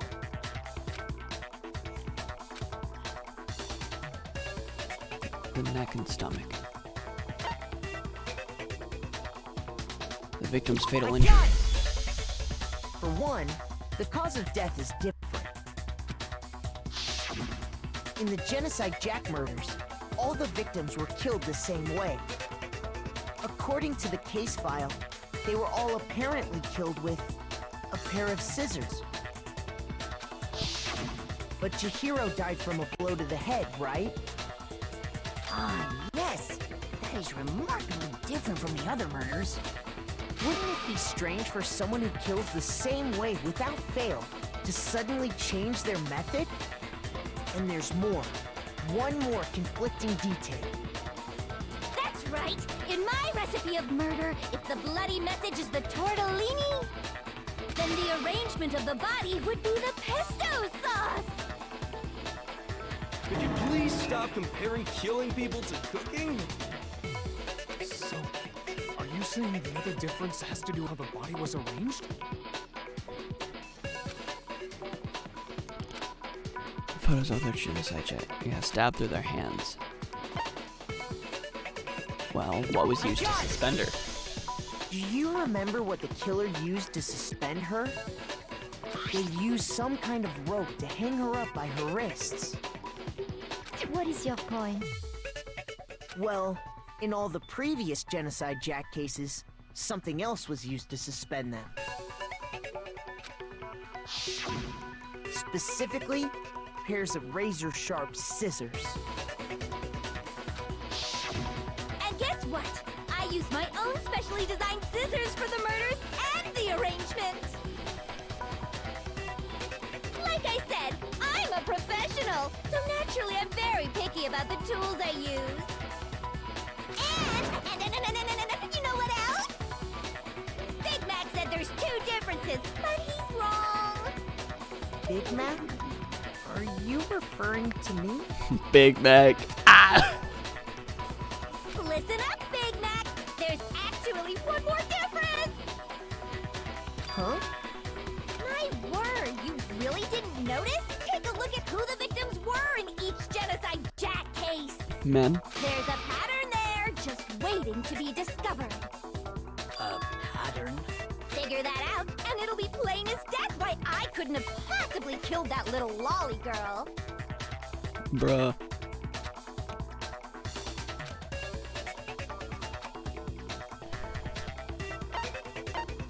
Because Chihiro was a girl.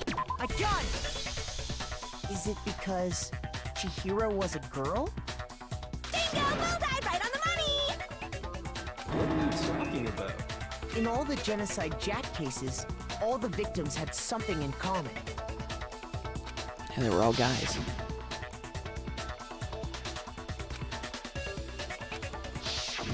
They were all guys? Exactly what I said, without the question mark. That's right! The people I kill with such passion and conviction are all adorable little men! Adorable little men. I can't believe I said it! I'm so embarrassed! The hell is wrong with you? I can't help it! I'm just a full-throttle boy-on-boy fangirl, and the movie side of me just hates it. Oh. But now I'm on the fast track to becoming a full Someone Hifumi said that.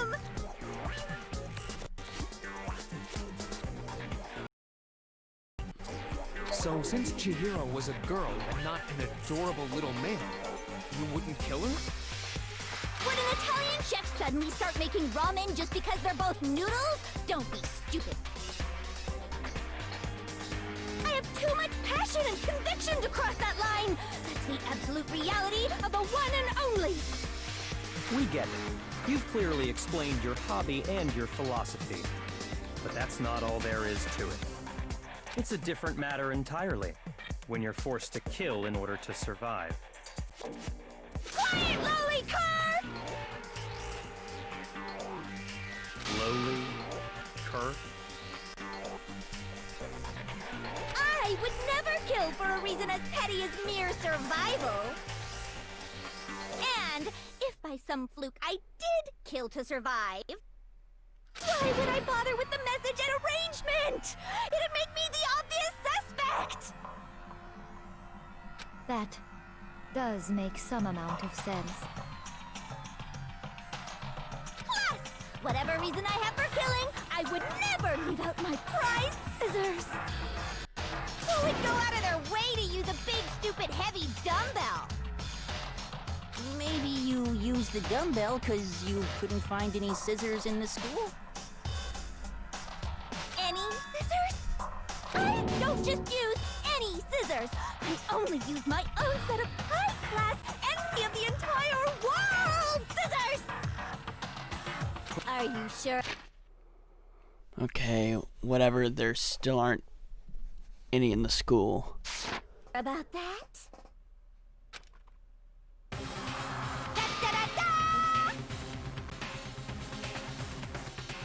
That's right! She's fully equipped. So I can kill anywhere, anytime! Why would I resort to dumbbells or rope when I have my trusty scissors by my side? Go ahead, tell me I'm wrong, you can, you gutter dogs, all of you!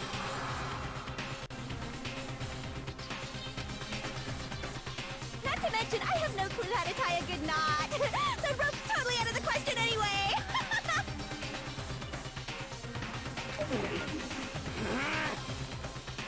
But the body really... I have no idea what's going on anymore. Could such a heinous villain really be innocent? was suspended, right? And nobody but the police knew about that. Yeah. That's why we figured it had to be the real deal and not some copycat killer or whatever. Actually, hold on. There is one person. One person who could have copied the Genocide Jack cases. What?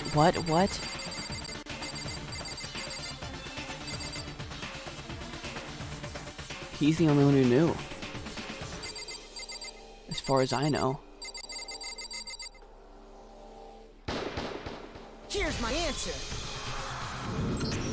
Byakuya, it's possible you could have found out, isn't it? You'd have no problem gaining access to classified government documents or internal police records. Plus, you'd already looked through the Genocide Jack file before this all happened, hadn't you? Are you saying Mr. Togami did it? Then, the reason he pushed the theory of Genocide Jack being the killer so hard was because he wanted to pin the crime on her. So, he rearranged the scene to disguise it and make it look like I put my stamp on it. The adorable glasses man was behind it all. Oh, I'm on fire! Well, Byakuya, what's your response? I see. So now the suspicion falls on me. Then I must ask, when would you say I began acting suspicious? Surely you must have an answer. Looking back and thinking about it now, the way you were acting right before we discovered the body was a little strange.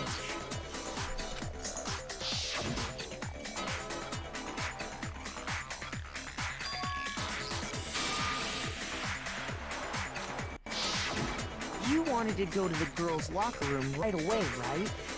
But since you're a guy... I should have naturally thought of the boys' locker room first. Is that what you want to say?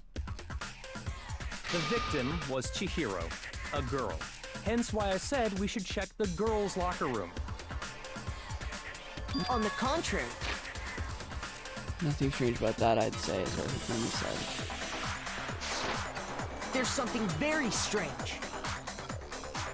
Okay then, what's so strange about it? Go ahead, share with the rest of the class. Their contradiction in what Byakuya just said.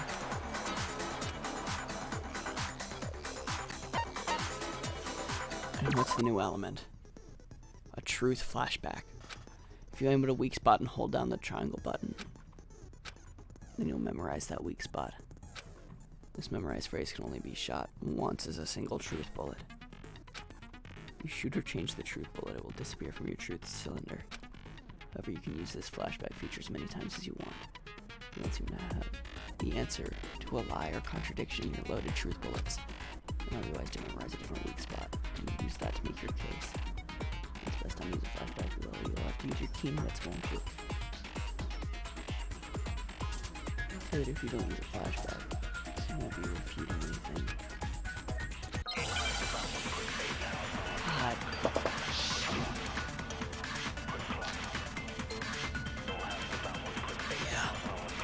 So, you said Byakuya was acting kind of weird before we found the body. But he was acting weird... how? If you're presented with... Wait, so I hold triangle? Okay. The opportunity to check out the girls' locker room. You absolutely take it! That's a natural reaction for any guy! The victim was Chihiro, who was a girl. So of course I would suggest we check the girls' locker room first. There was no time for pointless distractions. What's so strange about that? I wish you'd taken me with you.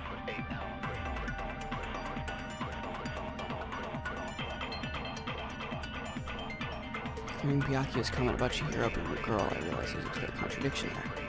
Does it make sense? It doesn't make sense how he could have known before we'd even found it. So, you said Byakuya was acting kind of weird before we found the body. But he was acting weird... how? If you're presented with the opportunity to check out the girls' locker room, You absolutely... that's a natural... The victim was Chihiro, who was a girl.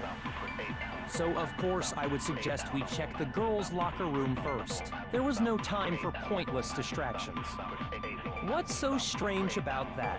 I wish I could go back. I wish you'd taken me with you.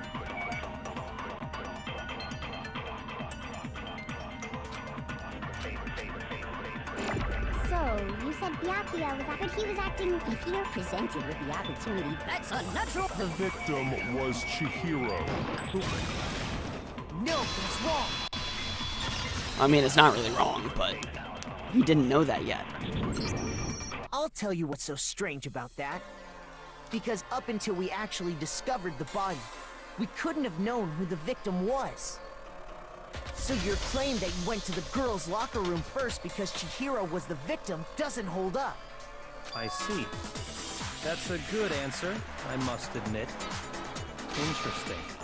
Very interesting I really indeed. feel like he didn't do it. But your reasoning is still too weak. Huh? He's way too confident. What's wrong? Is that it? Surely you've got more than that. Go ahead. Show us. What's with Byakuya's attitude? It's like he doesn't even care. What's the matter? You're not finished. Got him cornered, but he's acting like it has nothing to do with him. Already, are you? There must be more to it. There is. I think. There's gotta be. There is more to it. Think about it. She knows. We just talked about the differences between this case and past Genocide Jack There's gotta be an incidents. ultimate detective. The proof you're looking for is hidden in there. Is hidden in where? Differences between this case and the... Oh? Proof that I'm the culprit, you mean? Difference between this case and other Genocide Jack murders.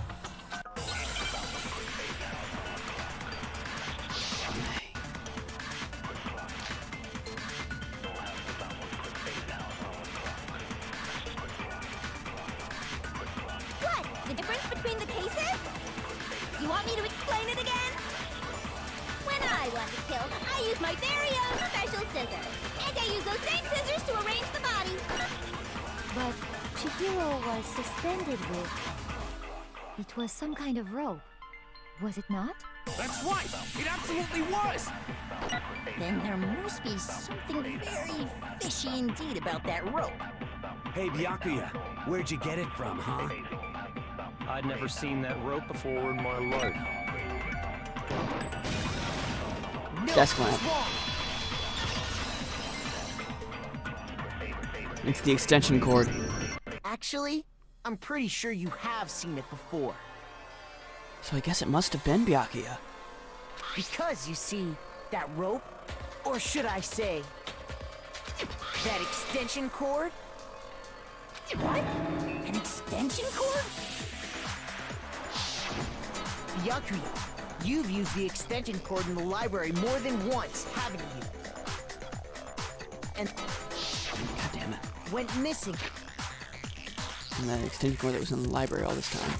And after the murder. And there's no way someone who uses that extension cord as much as you do wouldn't discover that fact. And Byakuya must be the one who took the extension cord. I can't imagine any other possibility.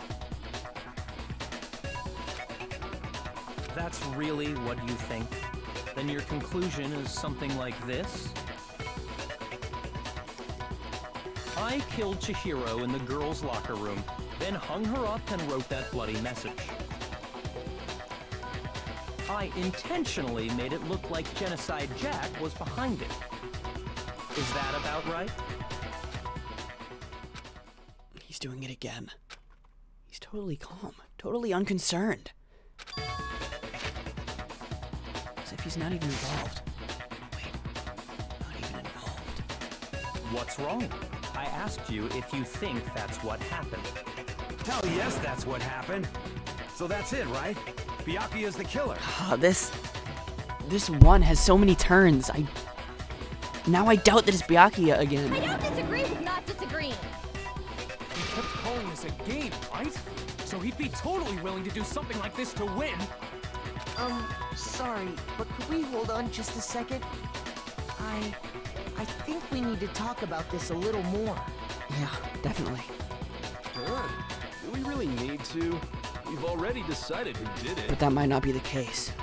I know, but still, there's something that's still bothering me. I killed her in the girls' Is that right? And what, pray tell, is still bothering you? locker room, then disguised my crime. Specifically, I dressed it up to make it look like it was the work of a homicidal psychopath.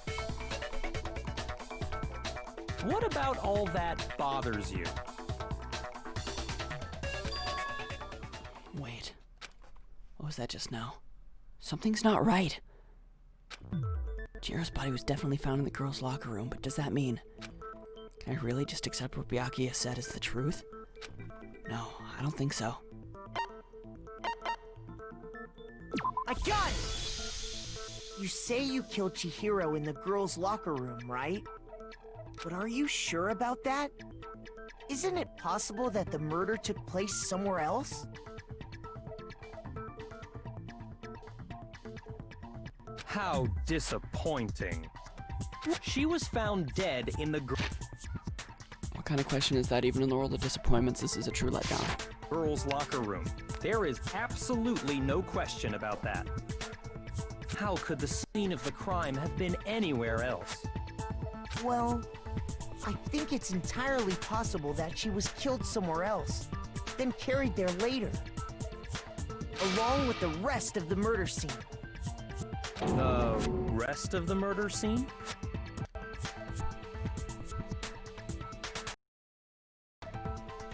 That was awfully specific. Please tell me you have a reason for saying all of that. I believe I do. Hey, Byakuya, did you just... Did I just take you off guard?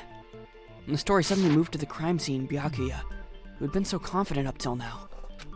Maybe Byakuya never realized that the actual scene of the crime could have been somewhere else. Hey, don't just move on without permission! What do you mean she was killed somewhere else? Come on, Makoto. God damn it. If there's any chance the murder took place somewhere else, let's see the proof. There's something that was switched between the boys' and girls' locker rooms.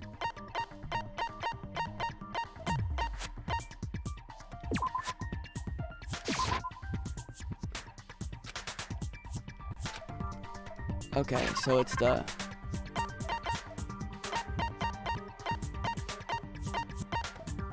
Yeah, it's the posters. I got it! The proof that she was killed somewhere else is the poster that's hanging in each locker room. Your proof is some posters?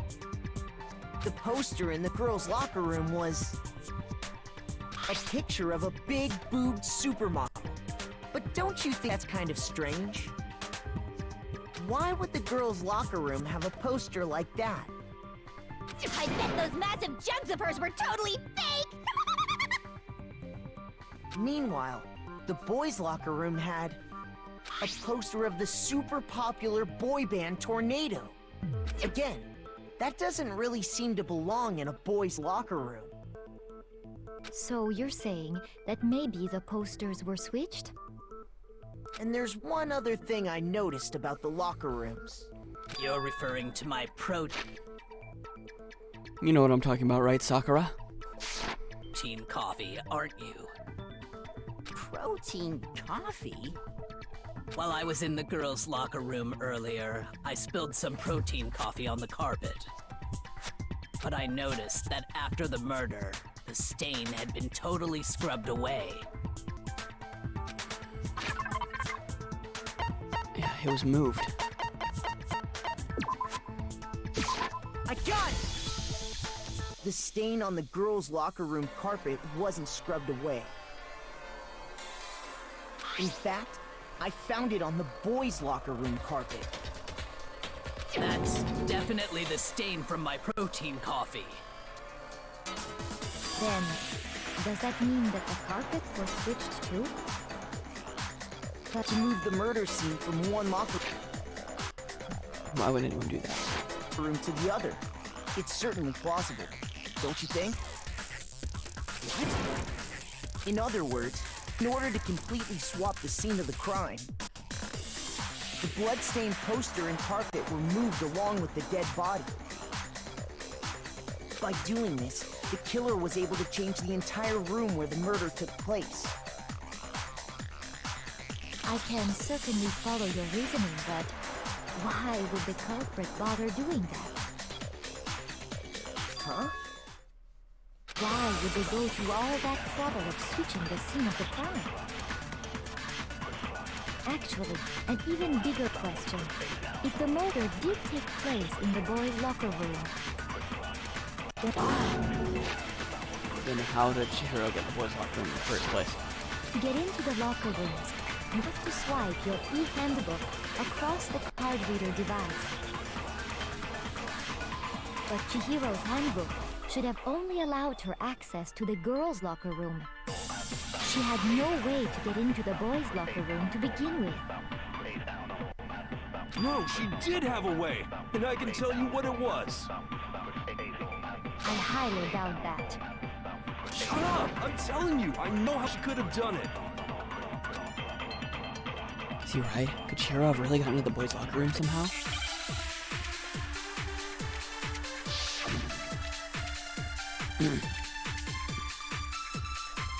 Broken e-handbook.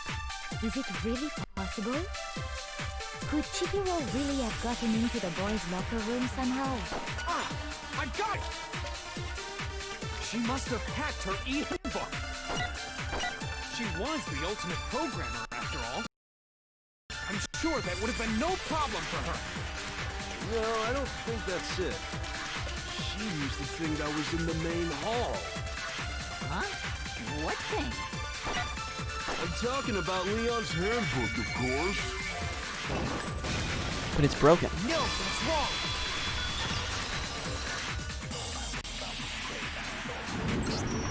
No, I don't think Chihiro used Leon's handbook. Why not? Because Leon's handbook was broken. Oh. Well, then, yeah, I guess that'd be pretty impossible, huh?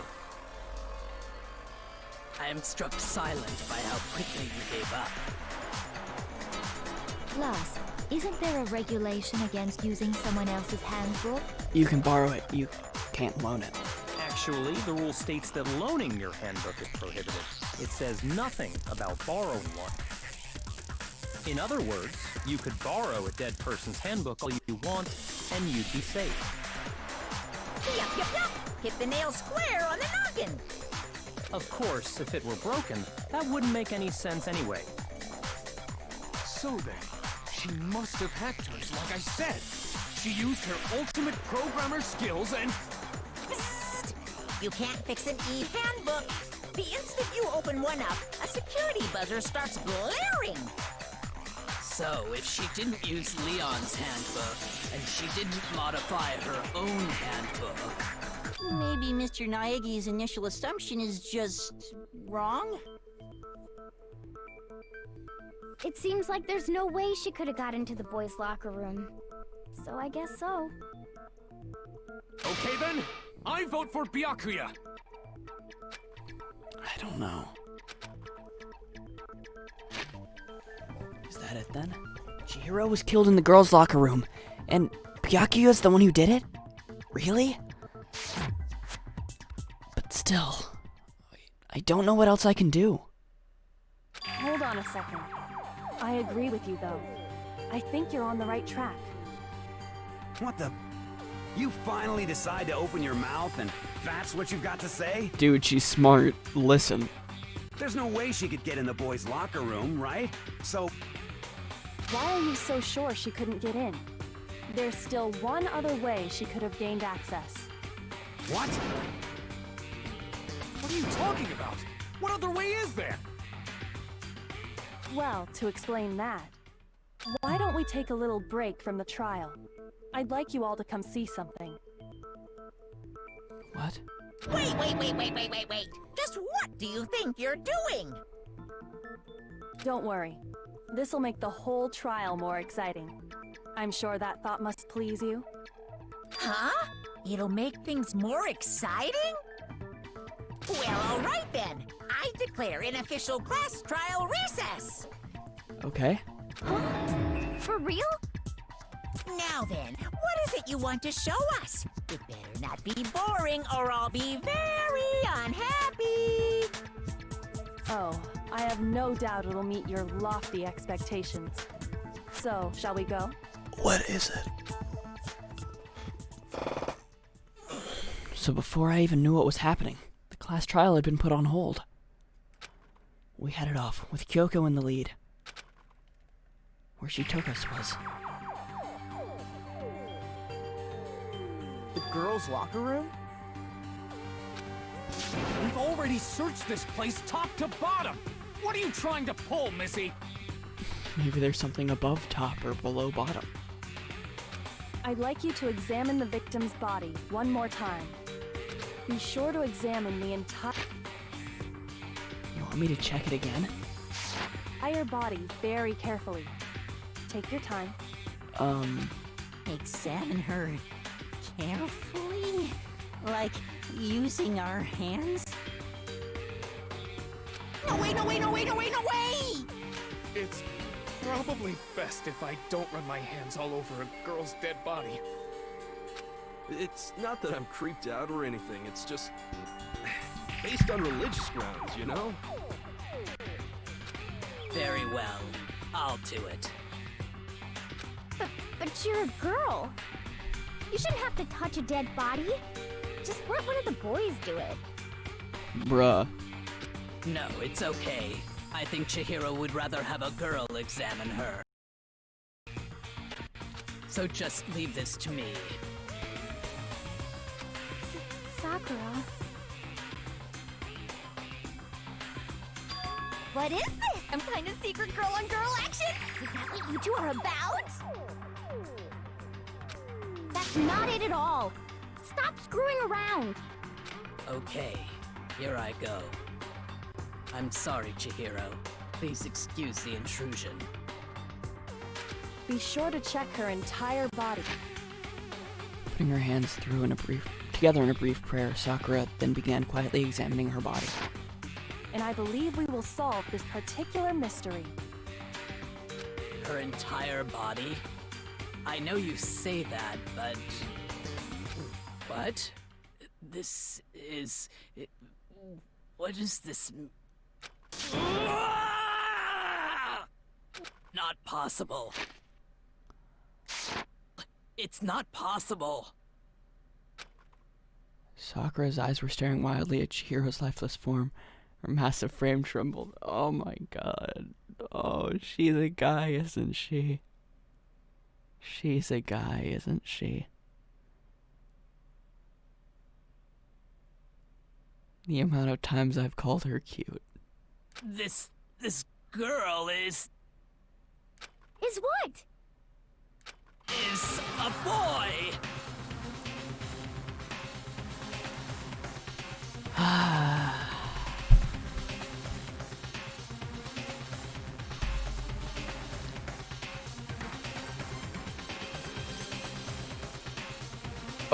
Okay.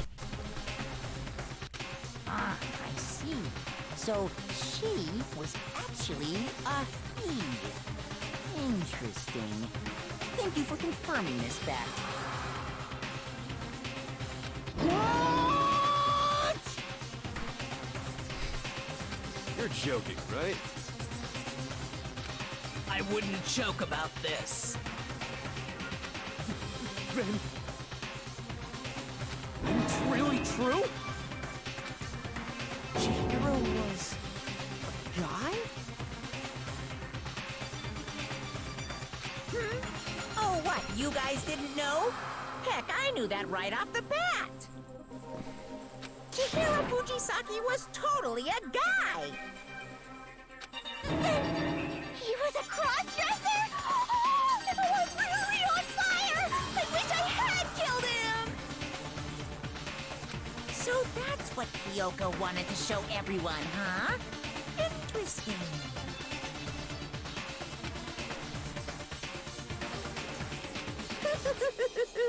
Yes, that certainly does make things much more exciting. Had us in the first half, not gonna lie. Now let's ride this wave of excitement back to the courtroom and get back to the trial. Ahem. I do apologize for keeping you waiting. Now then, let's resume the class trial. We've all just learned of the shocking revelation that Chihiro was actually a boy. Let's pick up from there. Yeah. Yes, well, I don't know his reason for hiding it, but the fact is, Chihiro was not a girl, but a boy.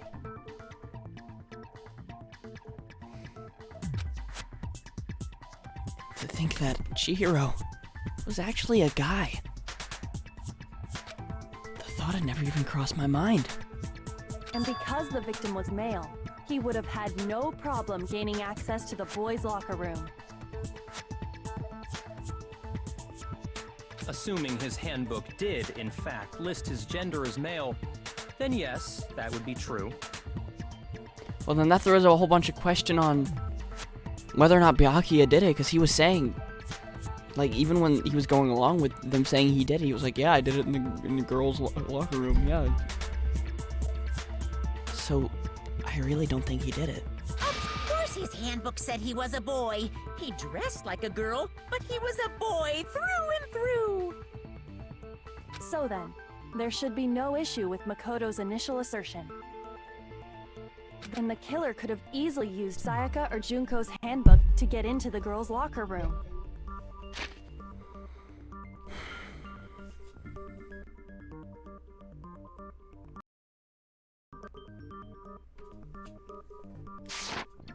So Chihiro really was killed in the boys' locker room?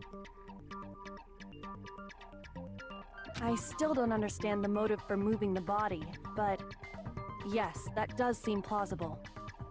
Well, I must admit, I did find it rather odd. I knew he felt a little off. There was a certain incongruity to his female body. This is the most titillating situation! So now everything has been connected. all the mysteries have finally become clear. Okay, well, connected or clear or whatever. We still think you're the killer, remember? Very interesting. This has become very interesting indeed. He's off in his own little world. It's not him. What about you, Makoto? He's just acting too strange. After everything we've learned, do you still think Byakuya's the killer? Well, without a doubt, Byakuya is the one that made Chihiro's death look like Genocide Jack did it. But I... What? I think he might not actually be the killer after all. What? But aren't you the one who accused him in the first place? Well, yeah, but new information's come to light. Facts change. He just seems to be too easygoing about all this. Like he's enjoying us solving the mystery. The way he's acting, it makes it seem like it doesn't have anything to do with him. And you think that might be because it doesn't have anything to do with him? Plus, the evidence he left behind was a little too... how can I put it? Overt. He consciously chose to use the extension cord, knowing it could connect him to the murder.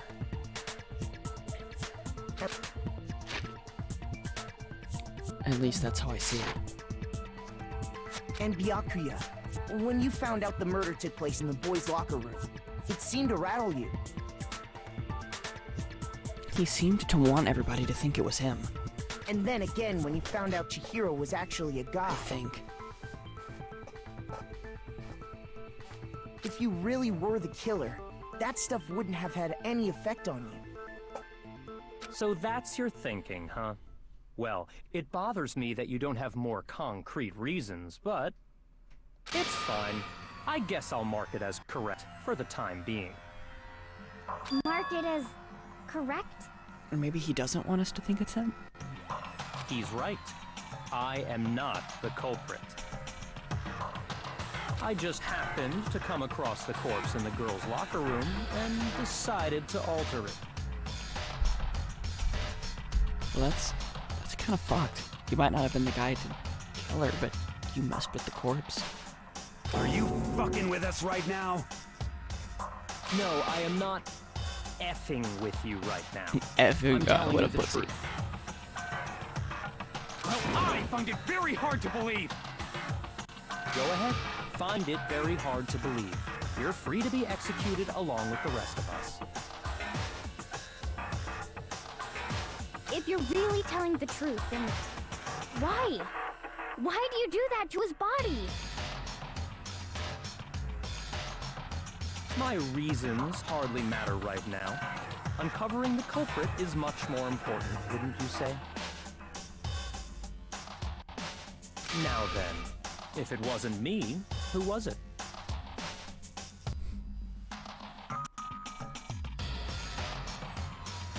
Well, I don't think I can say for sure without talking about it a little more. No, I'm with Makoto. Let's just keep going. We're all good, aren't we? I thought it was clear Byakuya did it. Who said that? Okay, hug it, Karen. If there's any doubt whatsoever, we need to explore every possibility. Because if we're wrong, we all die here. That's true. Very well then. I'm with you too. Damn straight. Count me in. Do you not have a mind of your own?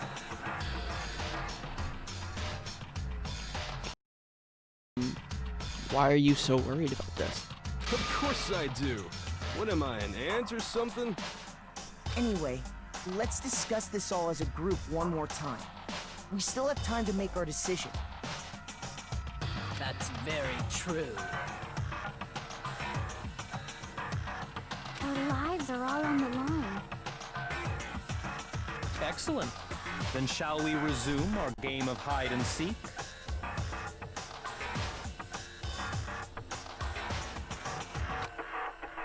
But if Byakuya didn't do it, And who's the real killer? Who murdered Chihiro? There's one thing we can be sure that we know about the killer. The killer was able to gain access to the murder scene, which means, well, the killer's a guy. A gun! Since the crime scene was the boys' locker room, you would need a boys' handbook to get in. Since Leon's handbook is apparently broken, the killer would have had to use their own. In other words, it had to have been a guy. But it's still not enough. We need to find some more clues.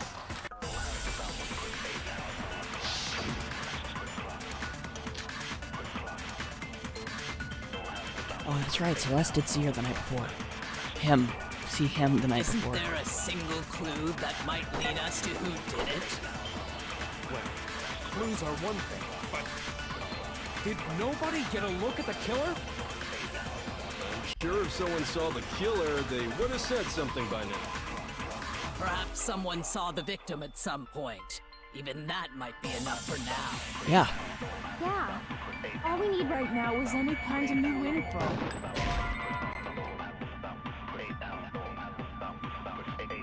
Shoot! Isn't there a single clue that might lead well? Did nobody get... I'm sure if someone saw the killer... Perhaps someone saw the victim at some... Yeah.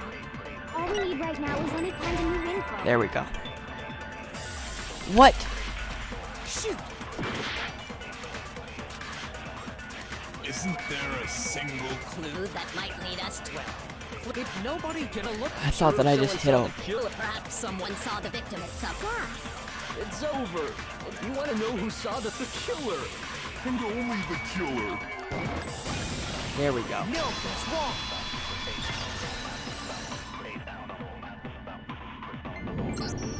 I believe someone else did see the victim before he was murdered. What do you think, Celeste? Now that you mention it, yes, I did see him. Really? Oh, the rest of you had no idea. Oh, but I suppose only Makoto knows about this. Yeah, did you? That is why you're all making such ugly noises. Whatever! Just hurry up and tell us! It was last night, right before nighttime. I saw Chihiro in the dormitory warehouse. I saw him stuffing a track jacket into a duffel bag. And A track jacket and a Track jacket and duffel bag? But we didn't find anything like that at the murder scene. It seems likely that the culprit destroyed them to get rid of any evidence. And that is when he said something that struck me as rather odd.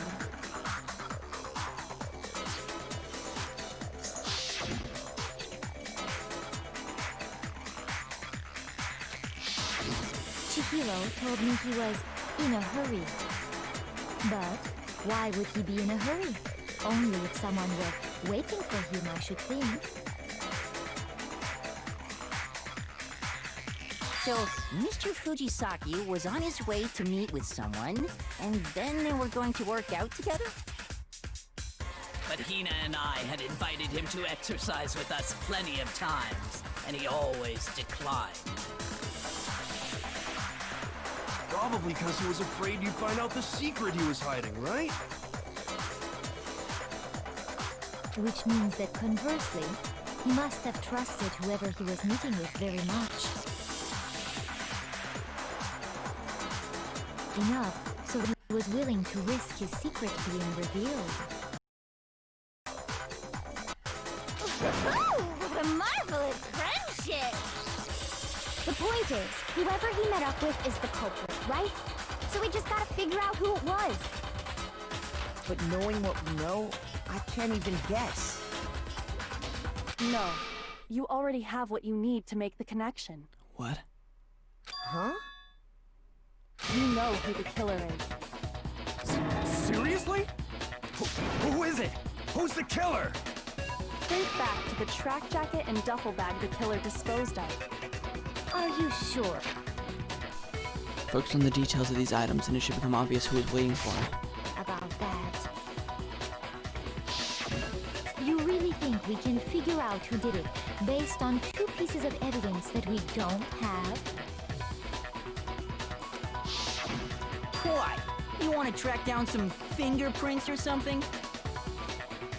Even if we had the equipment for that, we wouldn't know how to use it. As was noted, the evidence is already gone. There's nothing to get fingerprints from. Maybe, but we can make certain inferences if we just take the time to talk it out. Easy for you to say. But fine. Celeste, did you notice anything special about the bag racket? The bag was just a normal duffel bag for a warehouse. All the bags in there are the same, so I can't imagine what would make that one special. Well, if I remember right, there was a decent variety of tracksuits to choose from. Do you think there might be some connection between the culprit and Chihiro's jacket? Perhaps. Let's explore that and talk a bit more about the jacket he took. Okay, the blue jacket, what about it? Wow, it's really hard to believe.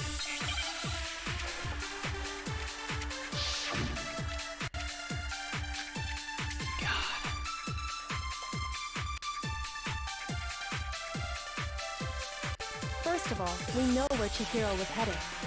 He was on his way to go exercise. So next we have to ask, why did he choose the specific tracksuit that he did? What do you mean, the specific tracksuit? I got it! He picked that tracksuit because it matched the one the culprit was wearing. So, what you're saying is, the killer was wearing the same blue tracksuit as him? My tracksuit is black. I don't even have a tracksuit. Cause exercising sucks. I have a white tracksuit personally. I got it from the warehouse, if you must know. Did any of that really help us get any closer to figuring out who the culprit is? No way. Not a chance. You heard him, right? What he just said without even realizing it? She's right. What he said just now is really odd. What did he say?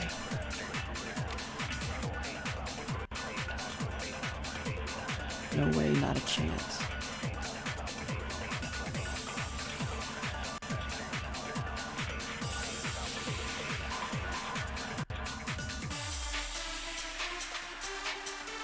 No way, not a chance.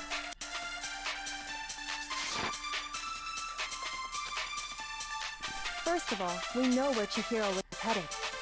He was on his way to go exercise. Wait, they never said what color So next tracksuit we was, have did to they? ask, why did he choose the specific tracksuit? What do you Yeah, they never said the color. It matched the one the culprit. So, the killer was wearing the same blue tracksuit as him? My tracksuit is black. Shoot! First of all, he was on his way, so next week, why did he choose? What do you mean, the specific? I got it! It matched the one the culprit. So, what, the killer was wearing the same blue tracksuit as him? No, he's wrong. Can Mondo do it? Hold on a second, Mondo. What did you just say? Huh? What'd I say? When Celeste testified a few minutes ago, she said...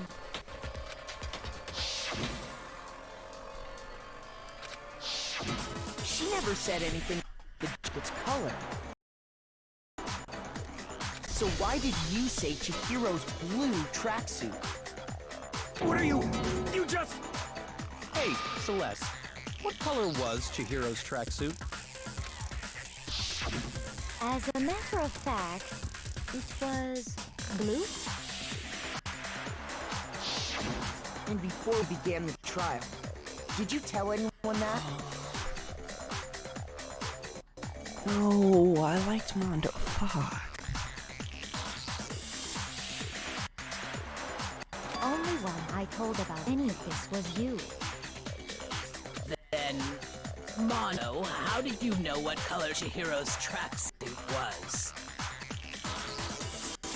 Because I just... I'm sure he saw the clothes at some point in the investigation. No, that can't be it. The bag and clothes were surely disposed of by the time we began our investigation.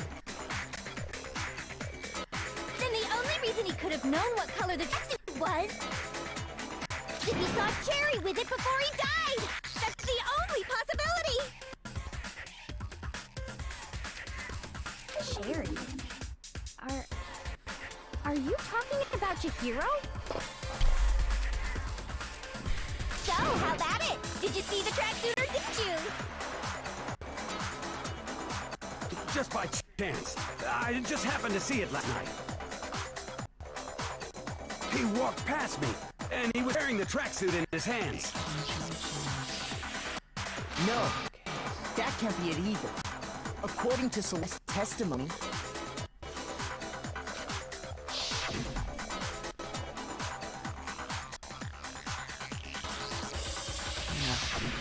when Celeste noticed it, Chihiro made a point of making sure the jacket was completely in the bag.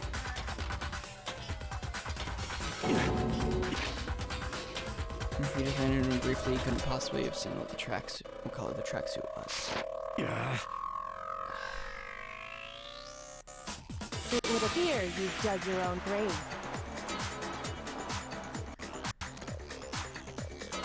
Perhaps. But you handed him the shovel, didn't you? That's why you said what you did. Ah, now I understand. Looks on the tracksuit a little bit pretty obvious who he met with. What a bunch of nonsense. Dan, it was all one big bluff, wasn't it? That's why you said you knew. The true intention was to draw a slip of the tongue from the culprit.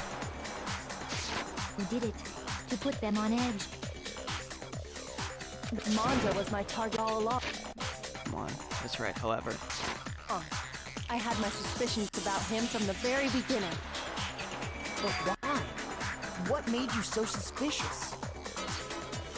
That's a good question. The way he talked? No, the way he was acting. There was a certain turning point that tipped me off. Maybe you didn't notice it, Mondo, but you tend to refer to men and women differently. You only call guys dude. For girls, it's chick. And after he was killed, you happened to refer to him as dude.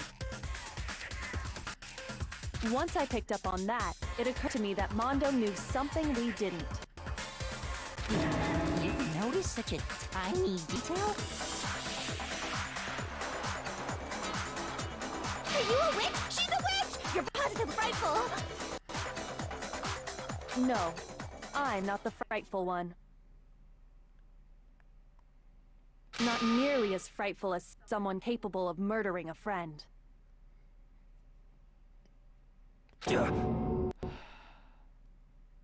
Mondo, was it really you? Did you really kill Chihiro? I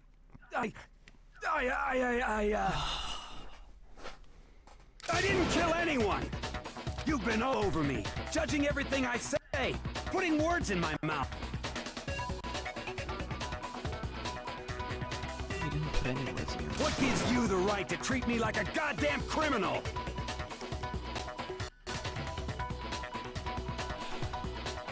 Yeah! He would never do something like that! That's a false accusation!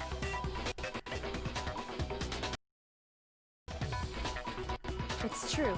My reasoning on that is pretty shaky. That was fast. Well, this does present us with a problem. It seems we are all out of leads.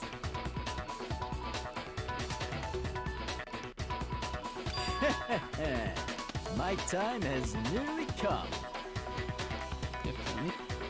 That's what my little ghost friend is telling me.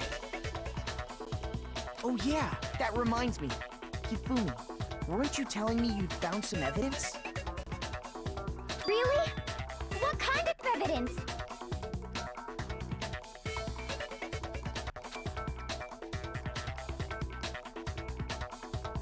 Actually, now that I'm thinking about it here calmly, it might not be all that relevant.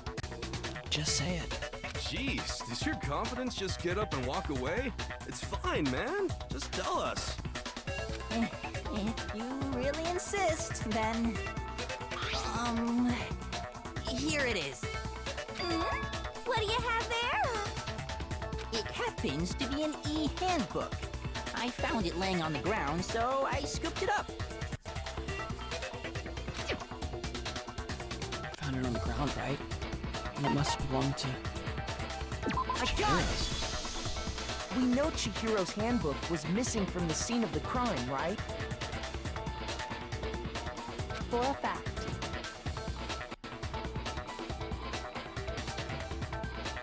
For a fact indeed.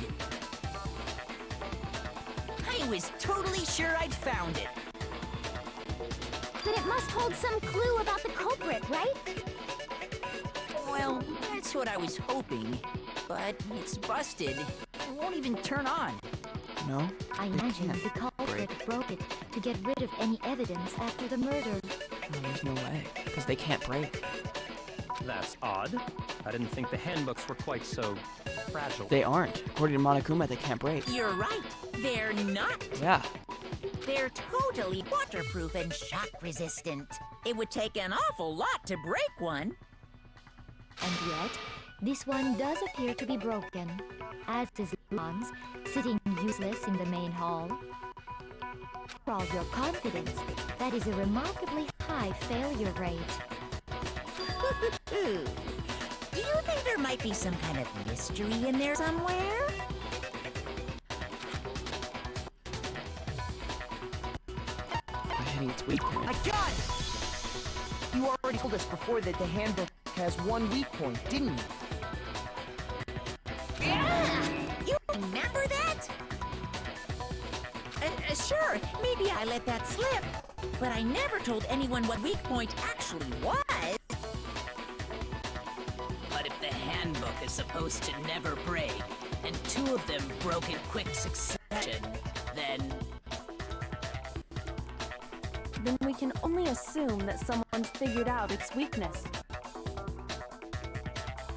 You know what the weakness is, right, Monokuma? So, what is it? You're asking me? I think it's a necessary piece of information if you want this to be a fair trial. But if I tell you, and someone else decides to copy it, that would be very not good. Just tell us already! Why would we want to break our own handbooks? Oh well, I have a weakness for pushy demands. But you're sure you won't follow their example? Why would we? Then allow me to make a special announcement.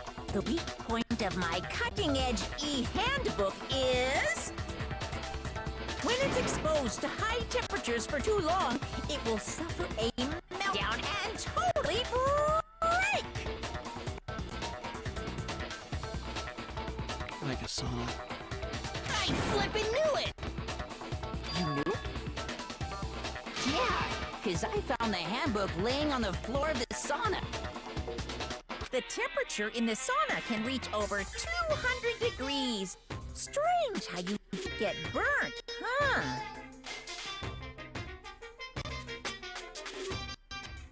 It's because as your sweat evaporates, it creates a cooling layer of air around your skin.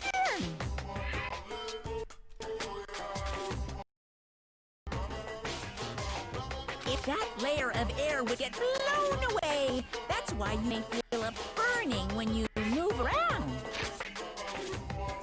Hot air the sauna, so not push back to understand you definitely fresh, okay. So when you're in a sauna, make sure to keep nice and still. Interesting. I learned one new fact today. That is a mere trifling speck of knowledge.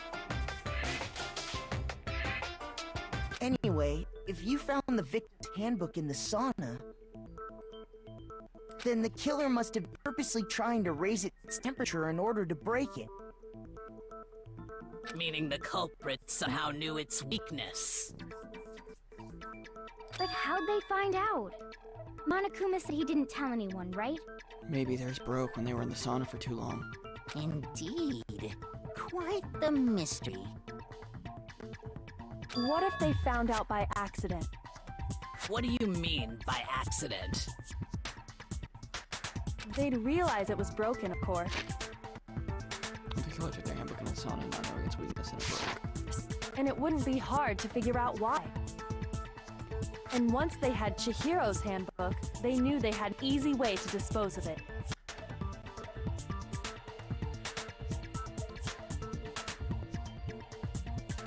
I won't say it's not possible, but who would have done something like that?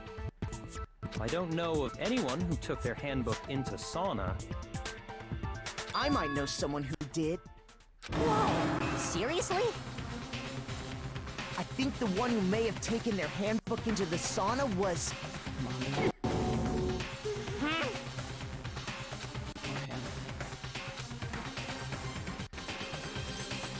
Who wore all their clothes into the sauna?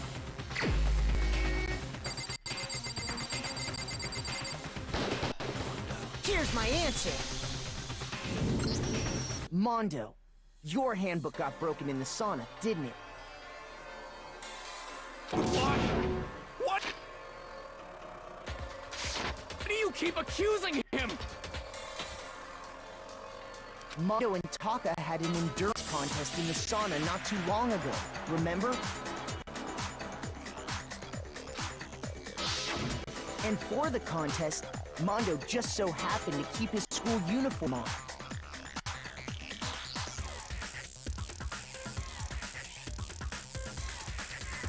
But little did he realize, he'd also left his handbook in one of his uniform pockets.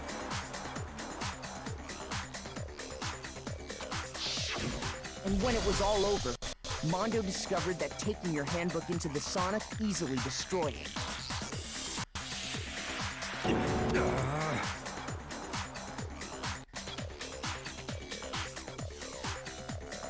No, wait, hold on. You've got it all wrong. He would never kill. I don't accept this. Show me the proof. The actual solid proof. I mean, I don't want to believe it either, but I found something that proves it beyond a shadow of a doubt. Fuck, what did I find?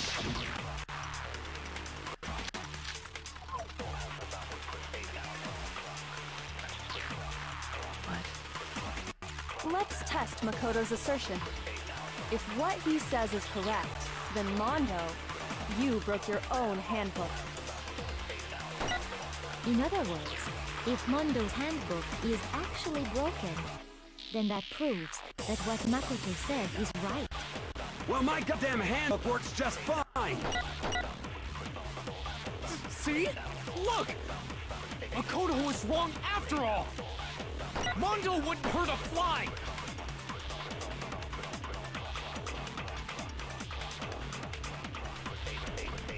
Broken handbook must be his. Let's test if what he says you broke your own handbook. In other words, if Mondo's handbook is, then that proves that what— Well, my goddamn handbook works just fine! See? Look! Makoto was wrong. Mondo wouldn't hurt a fly! Shimano's handbook broke. Let's test Makoto's assertion. if what he says you broke your own hand. In other words, if Mondo's, then that proves. Well, my goddamn handbook works just fine. No, that's wrong.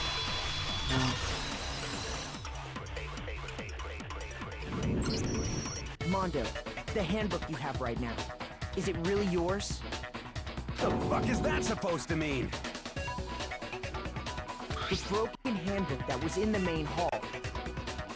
Isn't that one actually yours? What the heck are you talking about? What I mean is, I think Mondo swapped his handbook out for one that actually works. I think he took Leon's handbook and replaced it with his own. After all, Monokuma said himself that Leon's handbook never should have broken. That's the punishment it suffered was nearly enough to destroy it. So then, the broken handbook in the main hall is actually Mondo's. Which would mean that the handbook Mondo has right now is actually Leon's, yes? Doesn't that violate the school regulation that says loaning out your handbook is prohibited? Borrowing, it's fine. Well, here's how I look at it. There is a rule about loaning your handbook to another student, but if they're dead, they're not a student. It's kind of a gray area, I admit, but no worries. If anything, it just makes things more interesting. Well, Mondo, As such, I decree that exchanging handbooks with a corpse is not a violation of the rules. if I'm wrong about this, you're welcome to say so. I'm happy to admit I made a mistake, but... Son of a bitch! What's wrong, bro? Come on! Tell him he's wrong! You are wrong! You have to be wrong! Everything you just said is wrong! You made it all up! Okay, then why don't we look back on this case one more time, from the beginning? That way, everything will become clear, and we'll all see if I was right or wrong.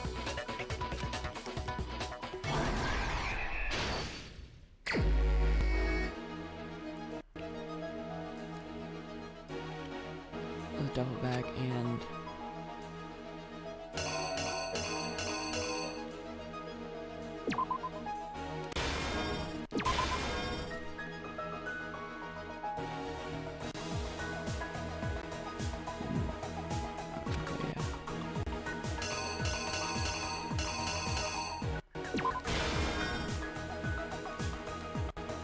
Which locker room are we going to?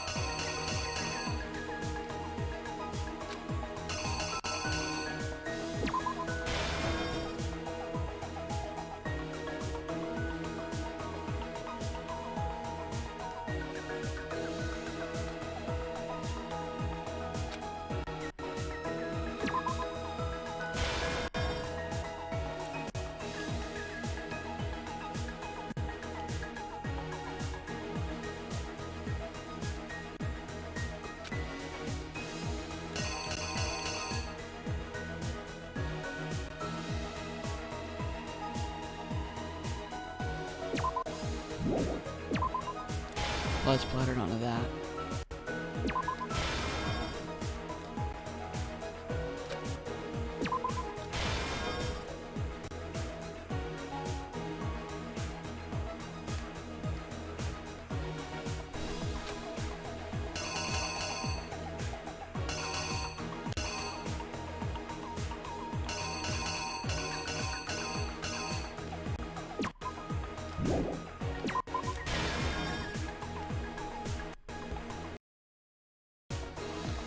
And then he put a poster up in here.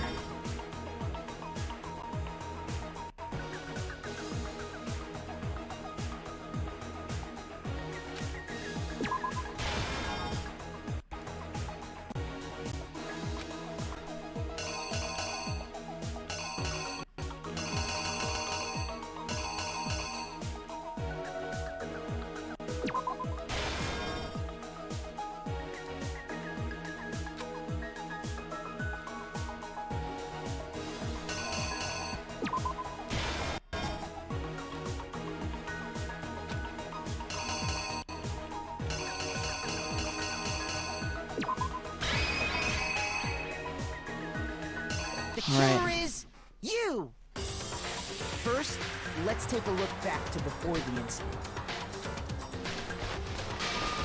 Last night, Celeste saw Chihiro in the warehouse, correct?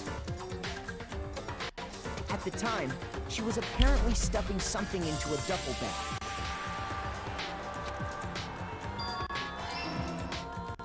That something was a blue tracksuit. You can confirm this, right, Celeste?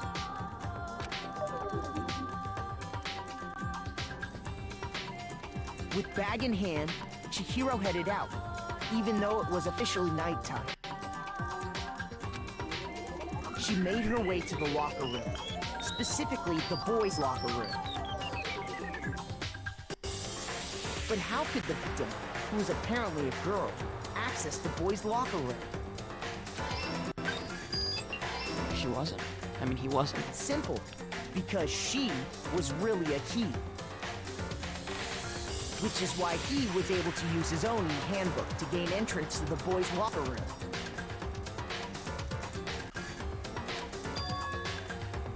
Once inside, he met with someone there. And the person he met was the one who killed him.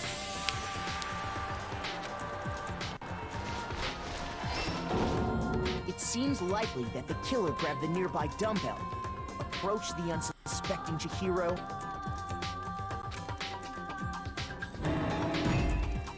and attacked him. And that's where the blood stain on the poster and carpeting in the boys' locker room came from.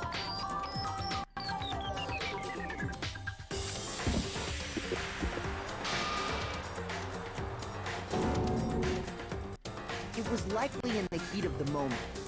The body was arranged, but the murder itself felt unplanned.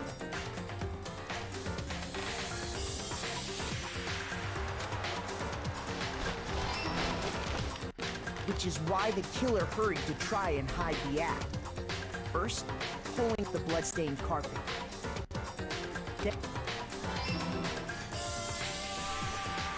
And finally carrying the corpse into the girls' locker room. But this alone doesn't prove that the killer was necessarily a girl. Yeah. After all, Sayaka and Junko's handbooks had been placed in the main hall. Using one of those, a boy could get into the girls' locker room without much problem. And that's exactly how the killer did it. With the carpet and the poster they brought with them, they got to work. They changed the layout of the boys' and girls' locker room in what you might call a crime scene switch.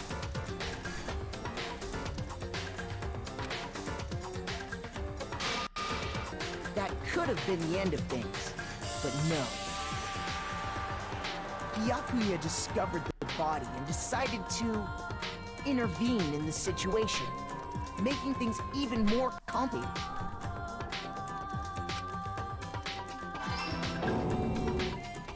So, after stumbling on the crime scene, he went and grabbed the extension cord from the library, and then he got to work.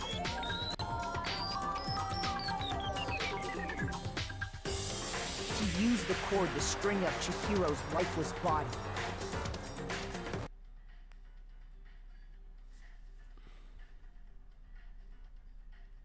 My Elgato really just stopped recording. Give me 1 second, sorry.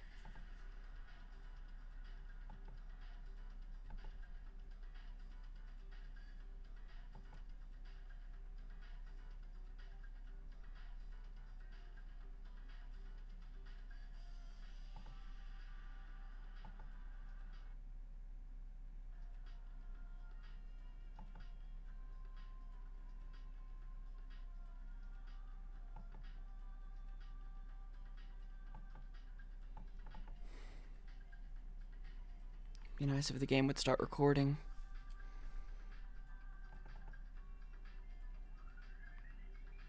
But you know, why would Elgato do that?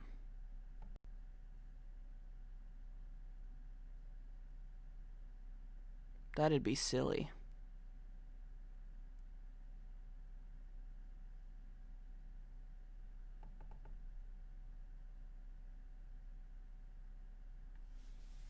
Bro, now I'm not even seeing it on my TV.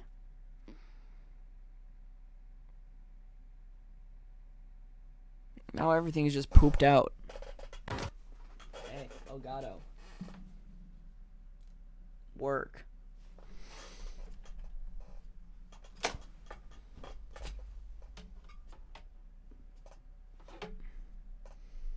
Well, it's on there, but now it's not showing up on... Oh, wait.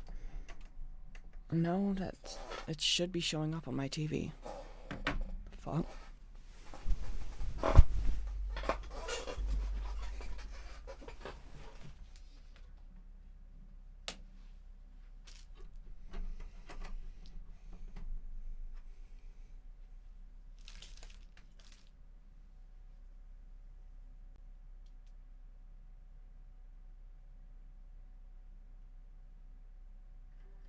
There we go.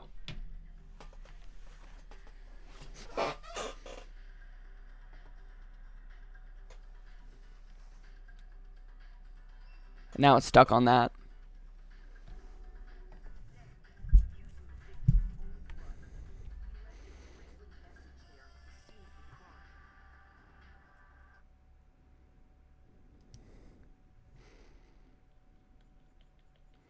I'm just gonna wait for it to start actually recording and not just sitting on a slideshow.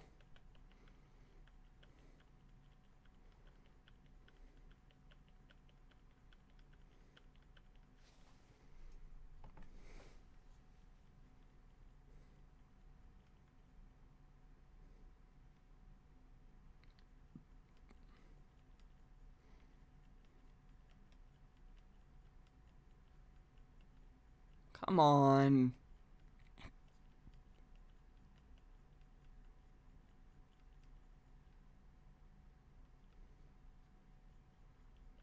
No, not quite yet.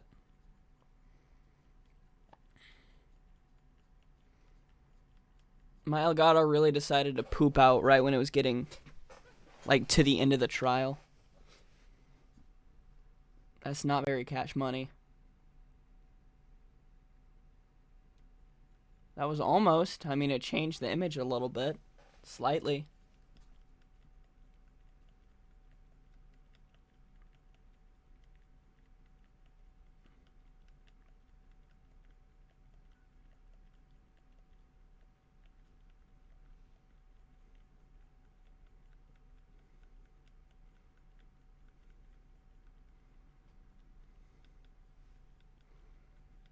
I swear, this Elgato is shit sometimes.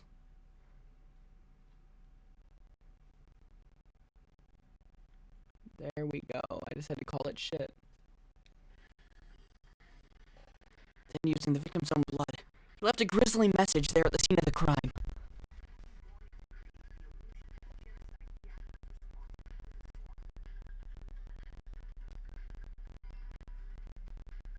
But why? Did he want to die?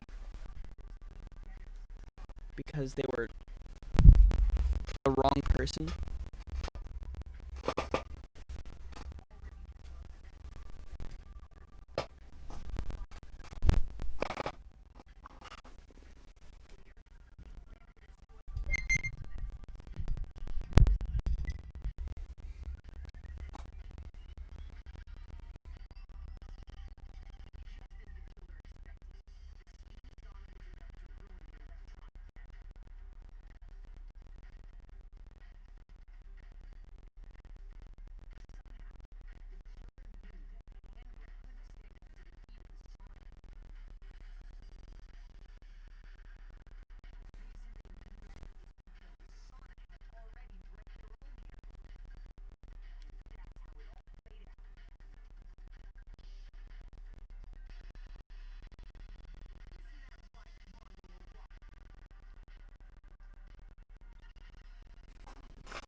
We have more evidence pointing at him than any evidence pointing at anybody else right now.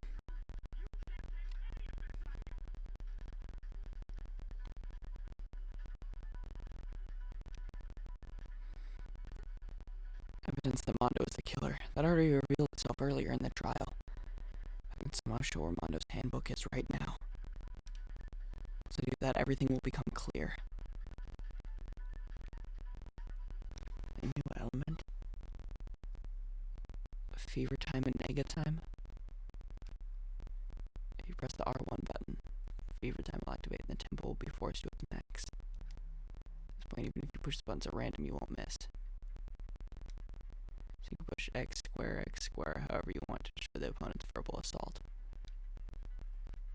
But this only lasts until your focus gauge runs out and make the best possible use of your time. Of course, when you prefer, you got to use access special time, right? Negative time for the opponent to use. Your tempo marker will disappear, making it quite a bit tougher to hit them in rhythm. I'm sure nothing would happen. I don't know what I was worried about. Action difficulty set to jump. Alright. Oh, let's try this.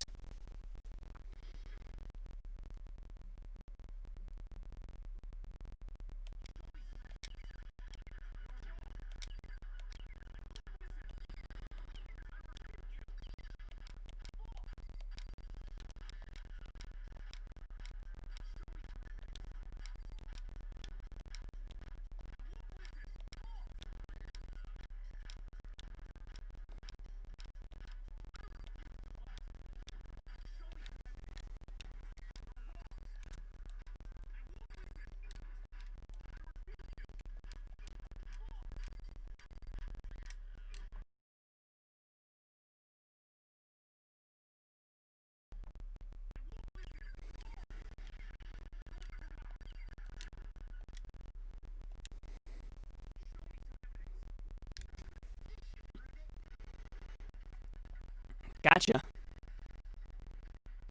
That sucked because, like, it put the recording or whatever, like, my screen went black on my laptop in the middle of the rhythm-based section, so I had to, like, keep the rhythm-based section up while trying to get it back.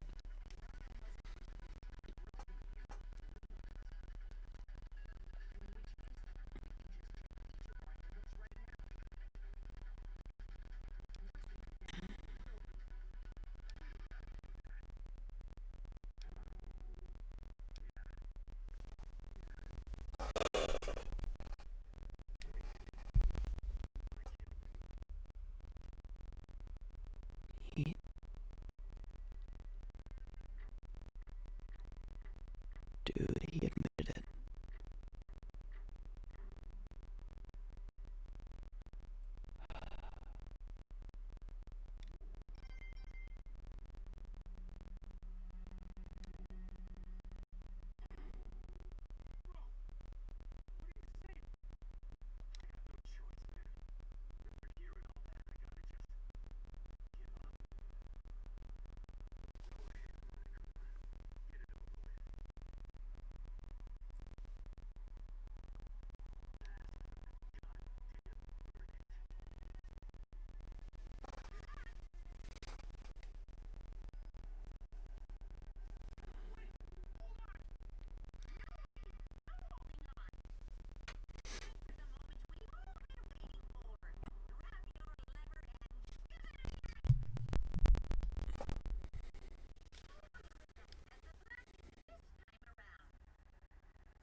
At least he accepted it, unlike Leon.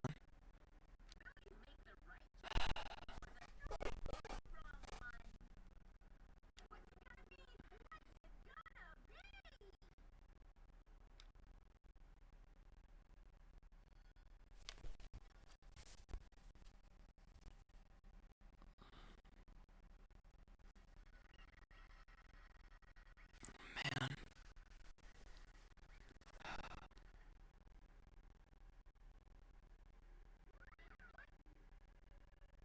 Uh-oh, this time it looks like you got it right again. Yes, it is so. The Blacken that killed Chihiro Fujisaki was Mato Owada.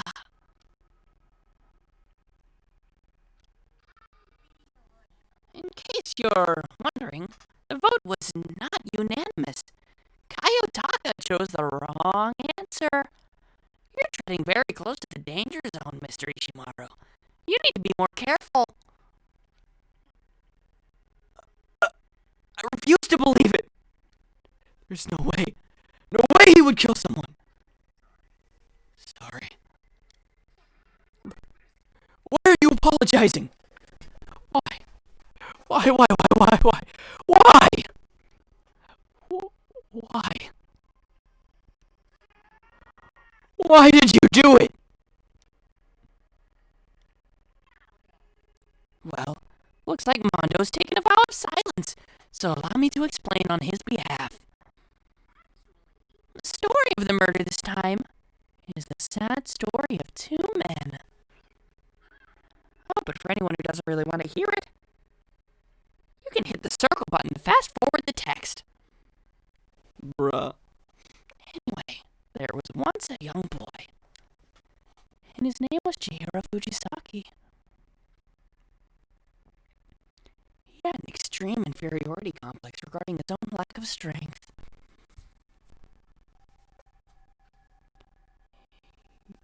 You're so weak, even though you're a boy.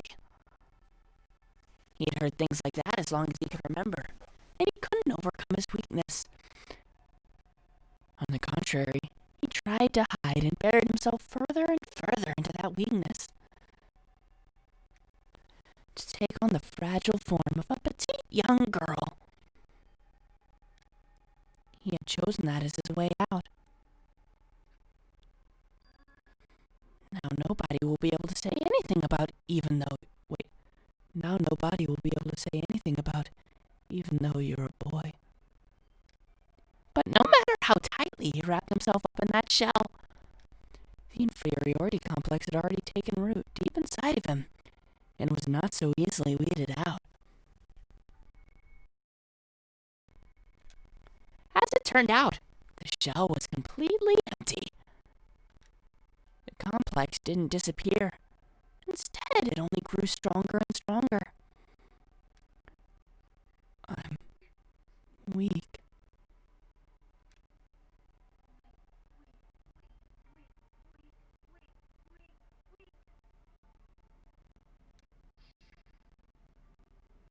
Once the killing game had begun here at the school, he had no choice but to accept this fact. After all, this world is survival of the fittest. If you're not strong, you don't survive.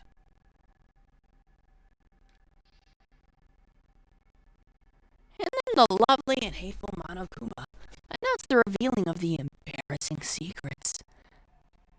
Which, of course, included Chihiro's embarrassing secret, which I was more than willing to divulge. Even though he dresses like a girl, Chihiro is actually a boy. And that was something Chihiro couldn't let anyone find out, no matter the cost. If that was revealed, it would be the end. The hardened shell would crack, the armor would fall away. Without a doubt, those around him would torture him more than ever before. Everyone figured being thrust into such a dilemma must have sent him spiraling into despair. And yet... I'm sorry, I don't really want to talk about it right now. But I don't want to leave things the way they are, so maybe I can talk about it later. After I try my best to become strong, then I can tell everyone. Annoyingly, he used the thread of discovery to motivate himself to become stronger.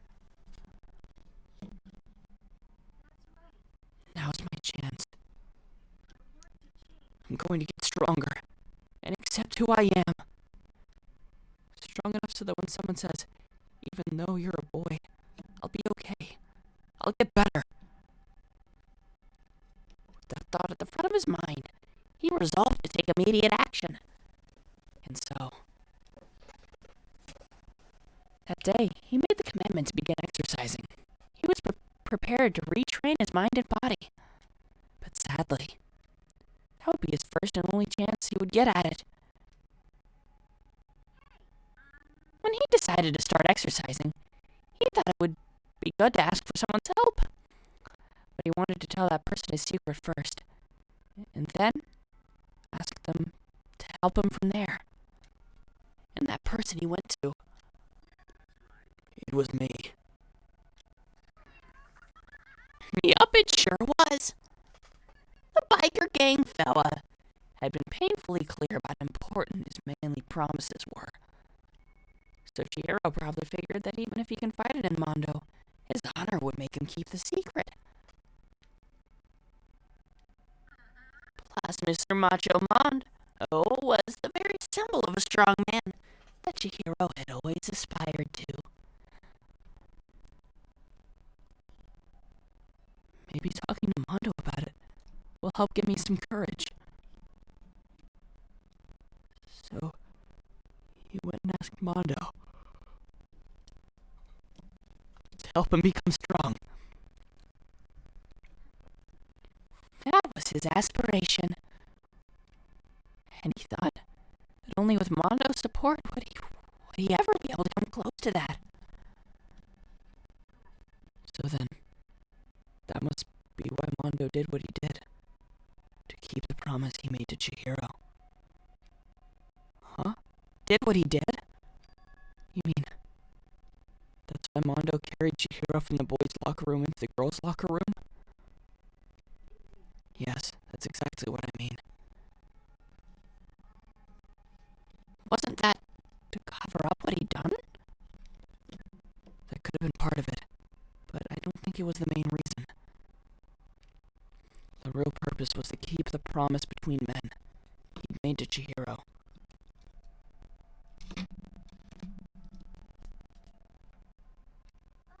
But how does moving the body keep his secret?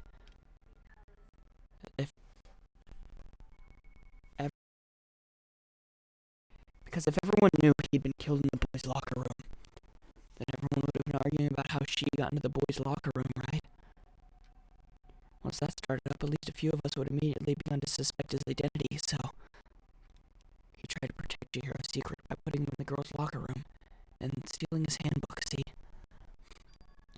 Then Mondo did all that to keep the promise he'd made to Chihiro, who he'd also killed. Why would he do that? The more I hear you talk, the more I don't understand. I mean, you guys trusted each other, right? So why? Why did you? Because, no matter what, I didn't want anyone to know. So that's what triggered it after all.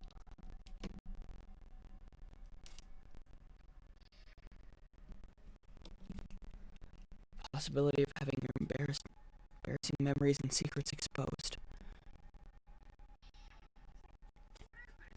That's impossible! Nothing could have been that bad! Something you didn't want anyone to know, even if it meant killing someone? It's impossible! How many times must I repeat myself? To judge others based on your standards is the height of folly. Even if you can't comprehend it, he obviously can. That's all there is to it. Well, while we're on the subject, why don't I tell you? That embarrassing memory, that secret he didn't want anyone to know. You know what Mondo did? He killed his own brother.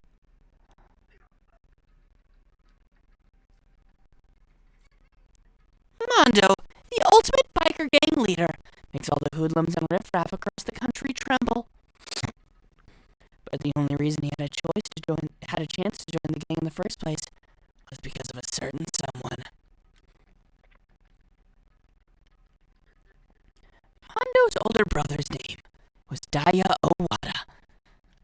Mondo had nothing but respect for him. It's because the Daya that Mondo ever got on a motorcycle. Mondo's brother was his only family growing up. He was the only one Mondo could trust or respect. He wanted to measure up to his big brother, so he imitated him in everything he did. Mondo was the epitome of a starry-eyed kid brother. Meanwhile, the charismatic older brother had put together a local motorcycle gang. And before anyone knew it, it had grown into the biggest biker gang in the country. Daya, the older brother, number one in the gang, and his number two, his younger brother Mondo. In the beginning, everything was peaches and gravy. But when Mondo started to think about how he would have to take over the gang from his brother someday, his brother's greatness, his reputation, began to gnaw on Mondo's very soul. The kid's gonna take over for Daya, huh? Daya created this gang with his bare hands. Mondo's just along for the ride. Can someone like that really be our leader? All that's gonna do is just make the gang look bad. Almost every day, Mondo heard the gossip and whispers of the members of the gang. Which is why I gotta get stronger. Stronger than Daya. Once. Just one time. No matter what, I gotta win. I don't care what it takes. I gotta come out on top. And on the night of his amazing brother's retirement ceremony, Mondo challenged him to a street race. But during this race, tragedy struck. The kid brother pushed ahead with reckless abandon, eager for victory, and dashed into oncoming traffic. But suddenly,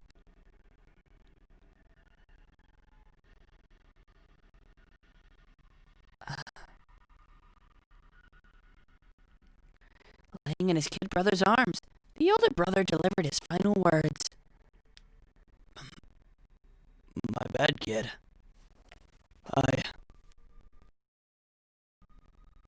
Sorry. Of course he knew it was his brother's fault, but Daya never blamed him for what happened. Hey, kid. The rest is up to you. No matter what, you gotta keep the gang together. Because it's the team you and me put together. It's a promise between men. He decided to hide the truth of what happened from everyone else in the gang in order to keep the gang together and keep the promise to his brother. He could never admit to anyone that it was his own weakness that had caused the accident. And as a result, the team was made even stronger. Under the banner of the kid who'd bested his big brother. Daya was gonna lose to his kid brother, so he got stupid and got himself killed.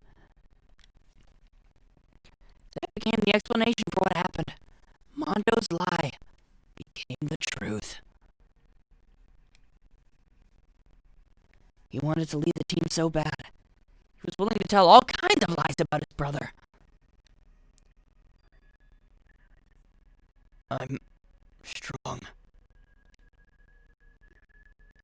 Strong. And yet,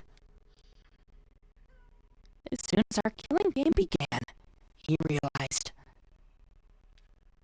no matter how tough he pretended to be, he was just another weakling that could die in an instant. And then the lovely, the hateful Monokuma announced the revealing of the embarrassing secrets. At that point, it was clear I would have no problem shedding light on his secret. Mondo killed his own older brother. No matter what, I couldn't let the other gang members find out. If that happened, everything would have been ruined. Everything me and my brother had worked to create would have been destroyed. His death, all the guilt I'd been carrying around, it all would have been for nothing. So that's why I, Mondo. After I saw what Monokuma had on me, my head filled up with a kind of funny, fuzzy uneasiness, and just started swirling around. I never felt anything like it before. I didn't know what to do about it. I wasn't sure what to think or say, but after a while, that fuzzy uneasiness turned itself into a rock-hard lump of anxiety, way down in my stomach. And it was right around then that Chihiro asked me to start working out with him. And right there, he told me a secret. Seriously? Jesus. Sorry I lied to you. But why? Why now? Why are you telling me this all of a sudden? Because, I mean, you've kept a secret all this time, right? If anyone found out, you would... You're right, but...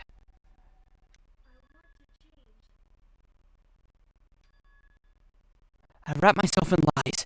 I'm weak. I want to destroy that version of me forever. His words were like a knife in my gut. I felt like he was exposing the lie I've been living myself. I have to change. I don't want to be weak anymore. You're so strong. It can't hurt you, right? Every secret Monokuma might tell us. So what? You're saying I should just say it? You're saying if I really am, I should just be able to tell everyone my secret? I was jealous. I was jealous of Chihiro's strength. He had the strength to face his own weakness. To try and overcome it. It was the kind of strength I've never had. So I was jealous of him. And that jealousy broke me. Are you making fun of me? I'm strong. Are you fucking with me right now? I'm not making fun of you. You really are strong, Mondo. I felt like I could hear something starting to creak. Something inside my head. What did he want me to do? What was I supposed to do? Was I supposed to just sit back, let my secret get revealed and ruin everything? Why did you have to tell me all that? Are you trying to rub my failure in my face? No, I just really admire you. I admire your strength. I am strong. Strong. I'm strong. Strong, strong, strong, strong, strong. Stronger than you. And stronger than Taya. I don't remember anything after that. When I woke up again, he was laying at my feet, covered in blood. I had the dumbbell in my hand. I was just staring at him, down on the ground.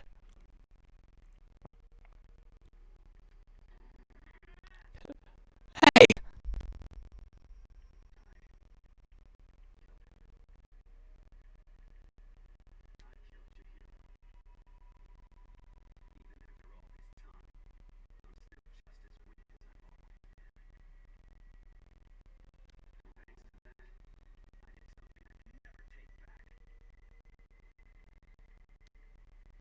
Mondo. He was normally so aggressive, so angry. He hid that weak side away from everyone. That was his secret. A weakness like that lives in a heart like his, and it turned him cold-blooded. God damn it!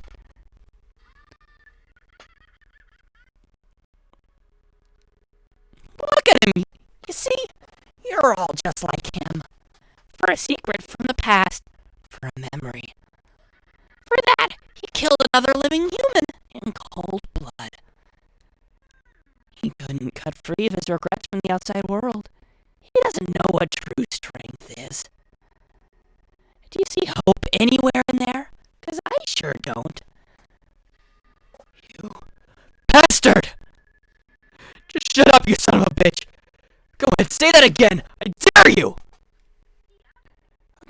say it as many times as I want, is what I want to say, but unfortunately I can't do that right now, because the time for punishing is fast approaching.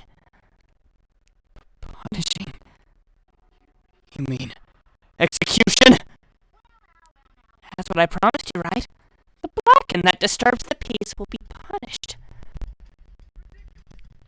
Hold on! For Mundo Iwata, the ultimate biker gang leader. No, wait! Wait!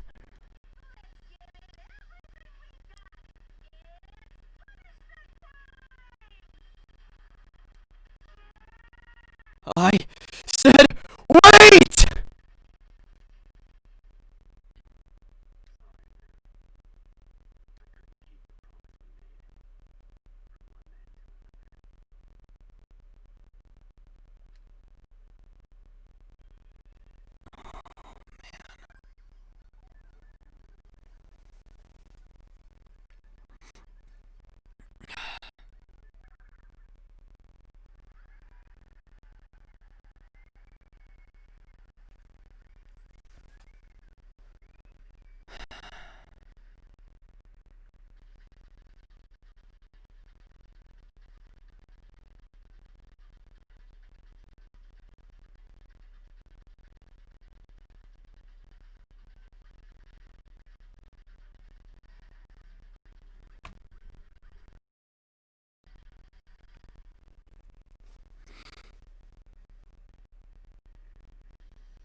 Laugh at death, and your soul will forever be at peace. It can't be. My brother. Another murder. And another execution. I want to feel again. Everyone's lives are taken so lightly here. I feel like I might be going mad. Maybe I'll just let it happen.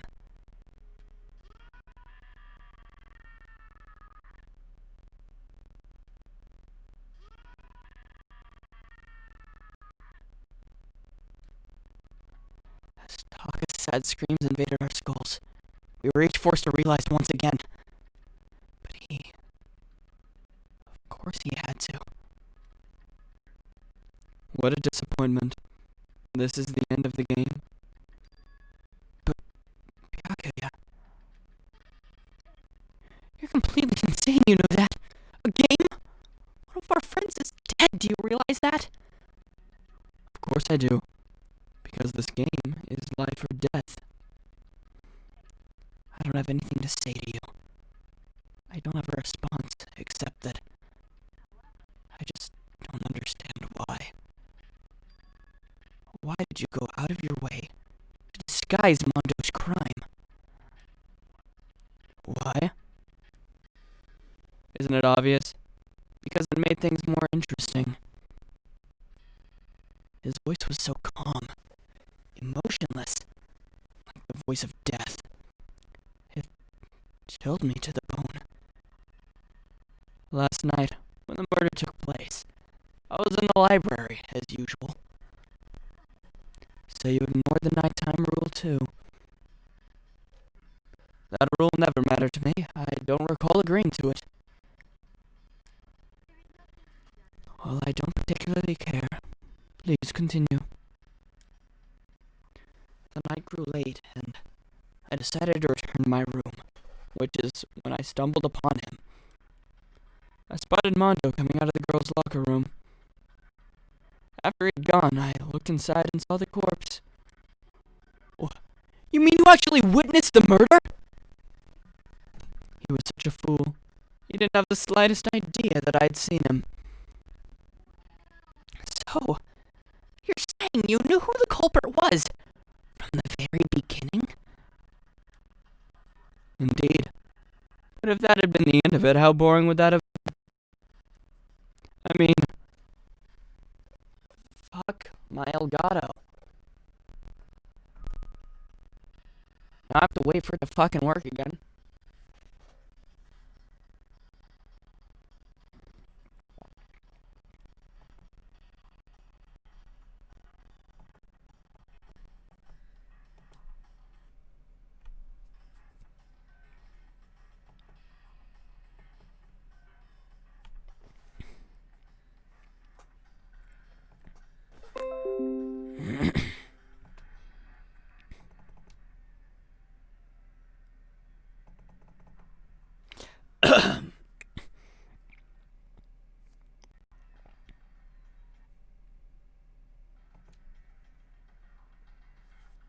Alright, there's the beginning of that.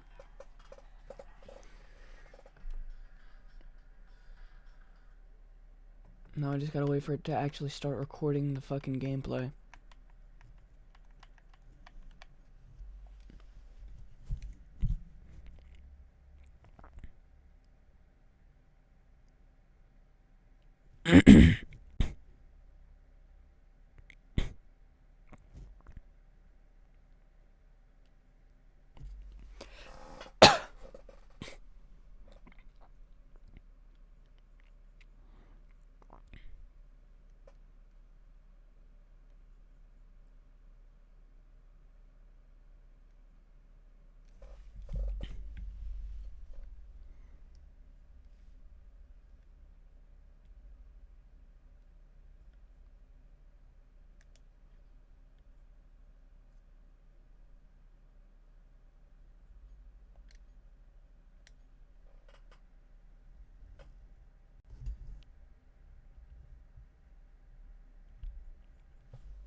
Just chilling.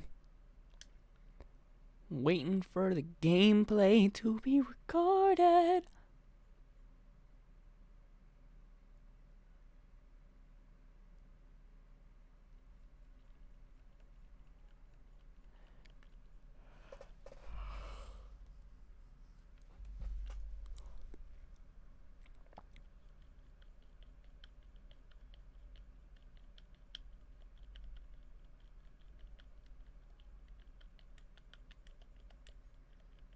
We just waiting. I'm patient.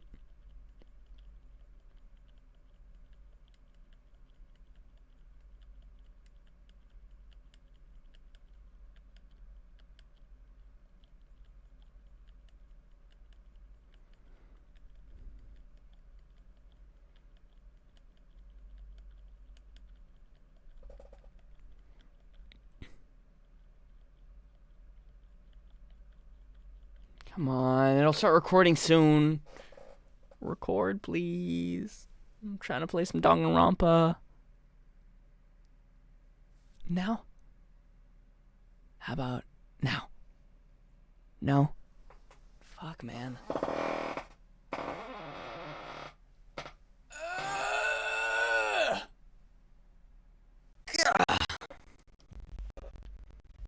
There we go. I mean, what a waste of time to have the answer revealed right at the beginning. Which is why I decided to lend a little helping hand. I thought it would liven things up. You did all that to liven things up? about Genocide Jack from Toko, you decided to use that.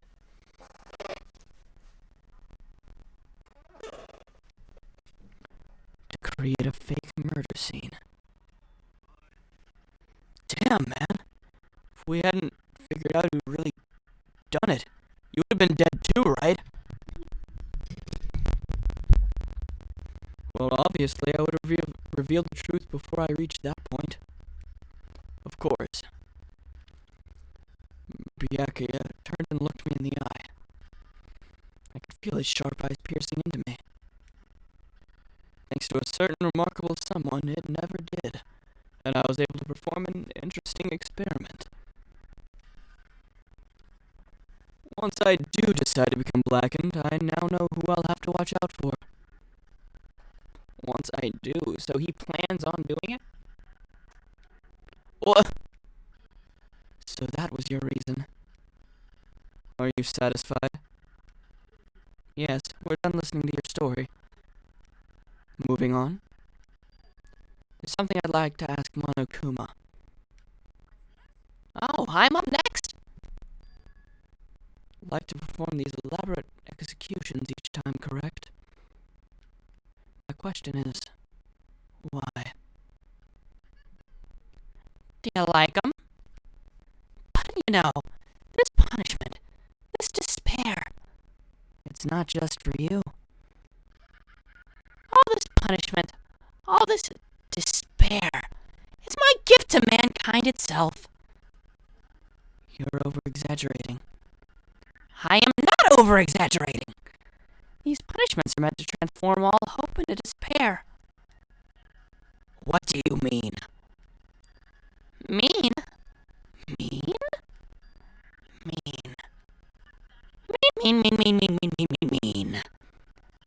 Good grief. I don't understand why I have to pick apart every last little stupid thing. Whatever. It doesn't matter.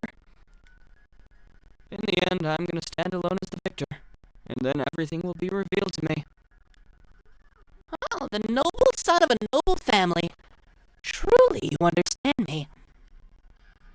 Shut up. I would never stoop to the level of a childish criminal like you. Let me just say this. After I've achieved complete victory, you're up next. I'm gonna find you and kill you. Understand? The name of the Togami family, for which victory is a foregone conclusion. Oh, so cool! It's like you're the main character of a video game or something. No trash mom for you. The thing is, I'm the main character. You punk. I swear, whatever it takes, I will kill you. Temper. Sounds like someone needs a nap. Oh, I still have tea? Thought I drank it all.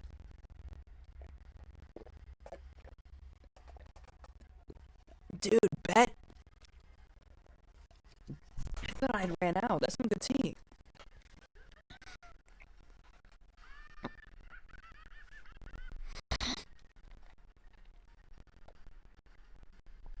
Monokuma's laughter peeled across the courtroom, and the curtain closed on the case of Chihiro in Mondo.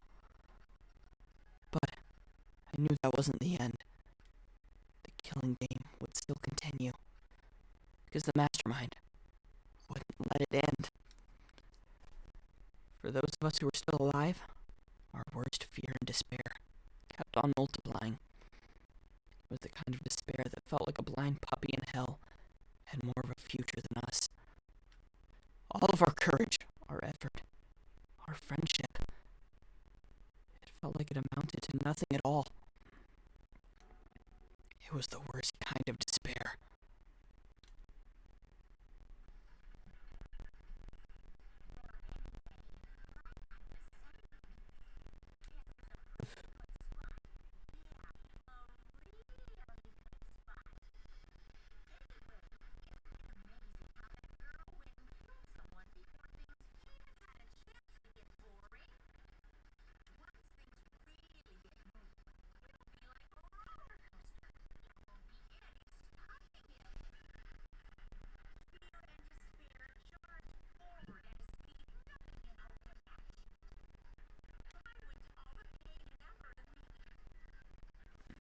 admit, I'm disappointed.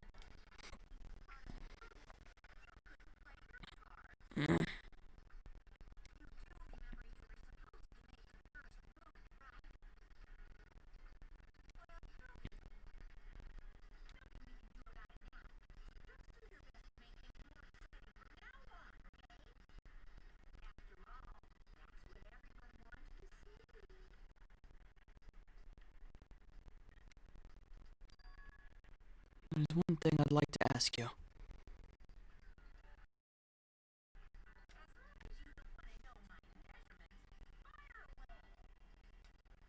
Who is it? The 16th high school student, I mean.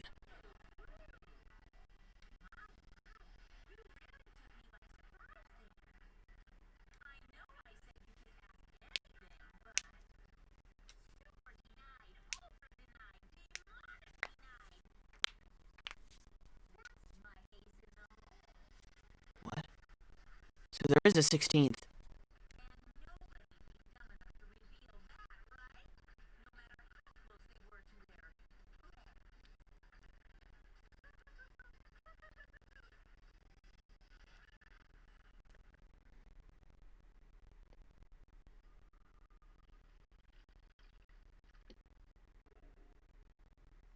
The end.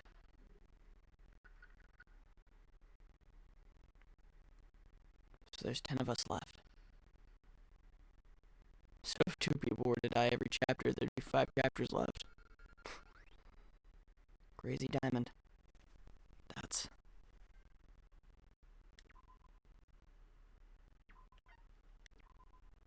If I were to give that gift to Ultimate Moral Compass guy.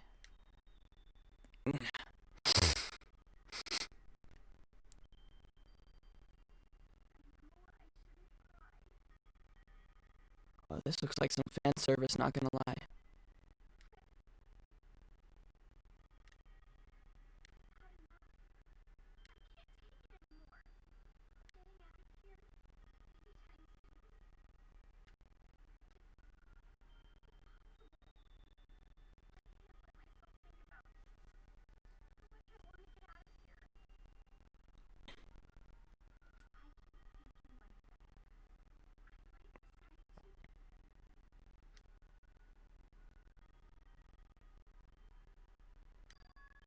Donuts. I need to eat some donuts. That'll cheer me up. Glazed donuts, twisty donuts, jelly donuts, cream-filled donut holes, molasses. Oh god of donuts, I'm praying for a wonderful encounter. I'm sorry. Please forgive me for breaking the nighttime rule. But right now, for me, donuts are absolutely necessary. Isn't the kitchen off limits?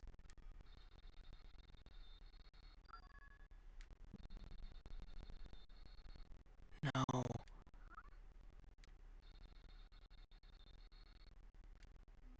Sounds like it's coming from the bathhouse. I'm super scared, but... Is someone there?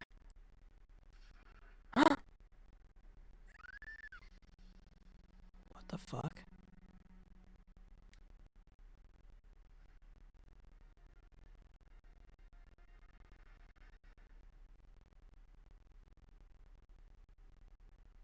The morning after the conclusion of the second class trial.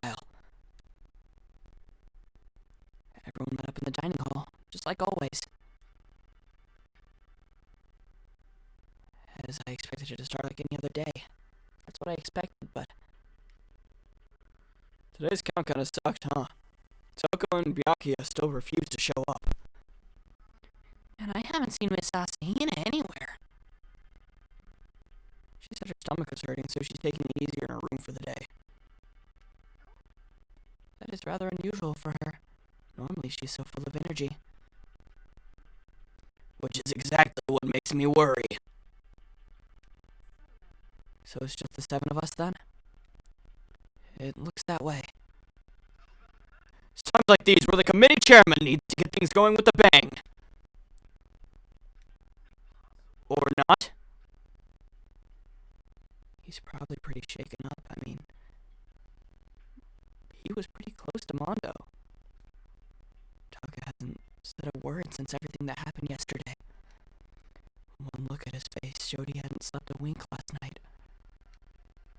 It must be because of Mondo. The two of them had become so close. Then he finds out Mondo killed Chihiro. And then I've to watch Mondo get punished. And nothing he could do about it. I can't even imagine what it must have done to him. So, I mean, what's gonna happen now? We haven't found any way out, and we have no idea if help's ever gonna come. Now I'm all depressed just thinking about it. We simply have to make the best of things. Do our best to get along and live here together in peace. Forget about the outside world and accept this new life. It is the only hope we have now. What? To live here forever? Here we have every convenience. We have food, clothes, our every need is seen. Why are you dissatisfied? In fact, let me ask you this. What is it about the outside world that you long for? Competition, discrimination, victimization, and violence? As society grows, so does its perversion. In which case, our current situation, is it not? Demon ain't no pretty pudgy princess. Maggie, the drill shop owner. The bunny-eared Amazon, Catgirl, Dog Boy, Robo-Justice, the Galactic King. And, what I mean is, there's no 2D here! The mastermind puts such a base desire to their advantage, bending you to their will. Yeah, well, anyway, since Taka is, like, catatonic, as the oldest one here, I'm officially stepping up to take the lead. So we're all going to work together and spend the rest of the day searching the school. Searching? Well, I mean, since the class trial's over and all, there should be new places for us to investigate. Yeah, that's the ticket. Maybe we'll find some kind of clue this time. And once we're done eating, let's split up and begin looking around. Do you have any problem with that, Celeste? There may as well be discovery waiting for us, which may further enrich our life here. No, the point is to look for clues. And just as we were starting to come together, she barged in and ruined the conversation.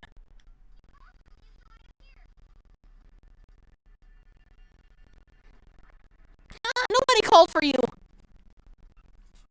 How come it's Genocide Jill and not Toko? God, this place is just amazing. Finally, a place where I can just be my murder itself.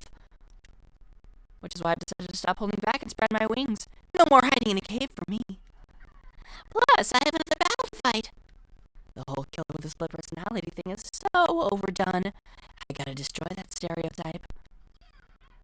I'll fight all day and all night to murder those totally slanderous cliches. But you are a killer with a split personality. If she weren't here, my chances of survival would go up at least 10%. Come on, you gotta back me up here. Even the biggest stars need the little people to hold them up.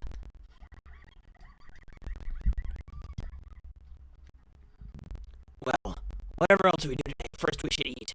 We can't do anything on an empty stomach. You're right. Let's hurry up and eat so we can start our investigation.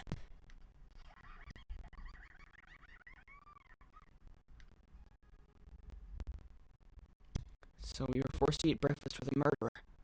And after a much needed but very annoying meal, we set to work looking around the school.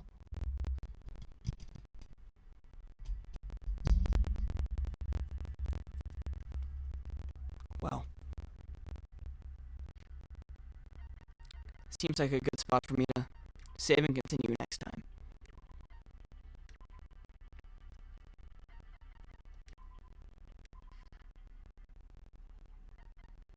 How many chapters are there?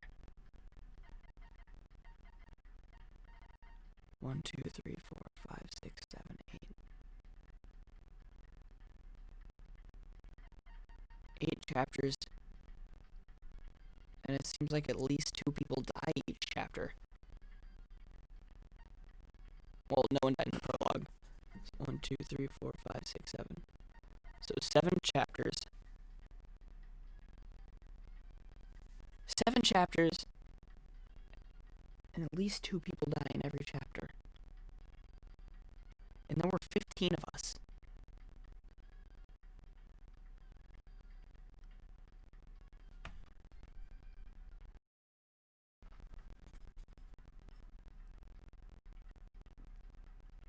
That means 14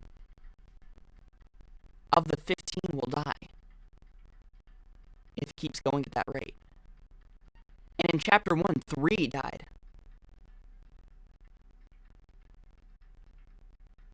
Because Junko. So this math, if it keeps going at this rate, everybody's going to be dead.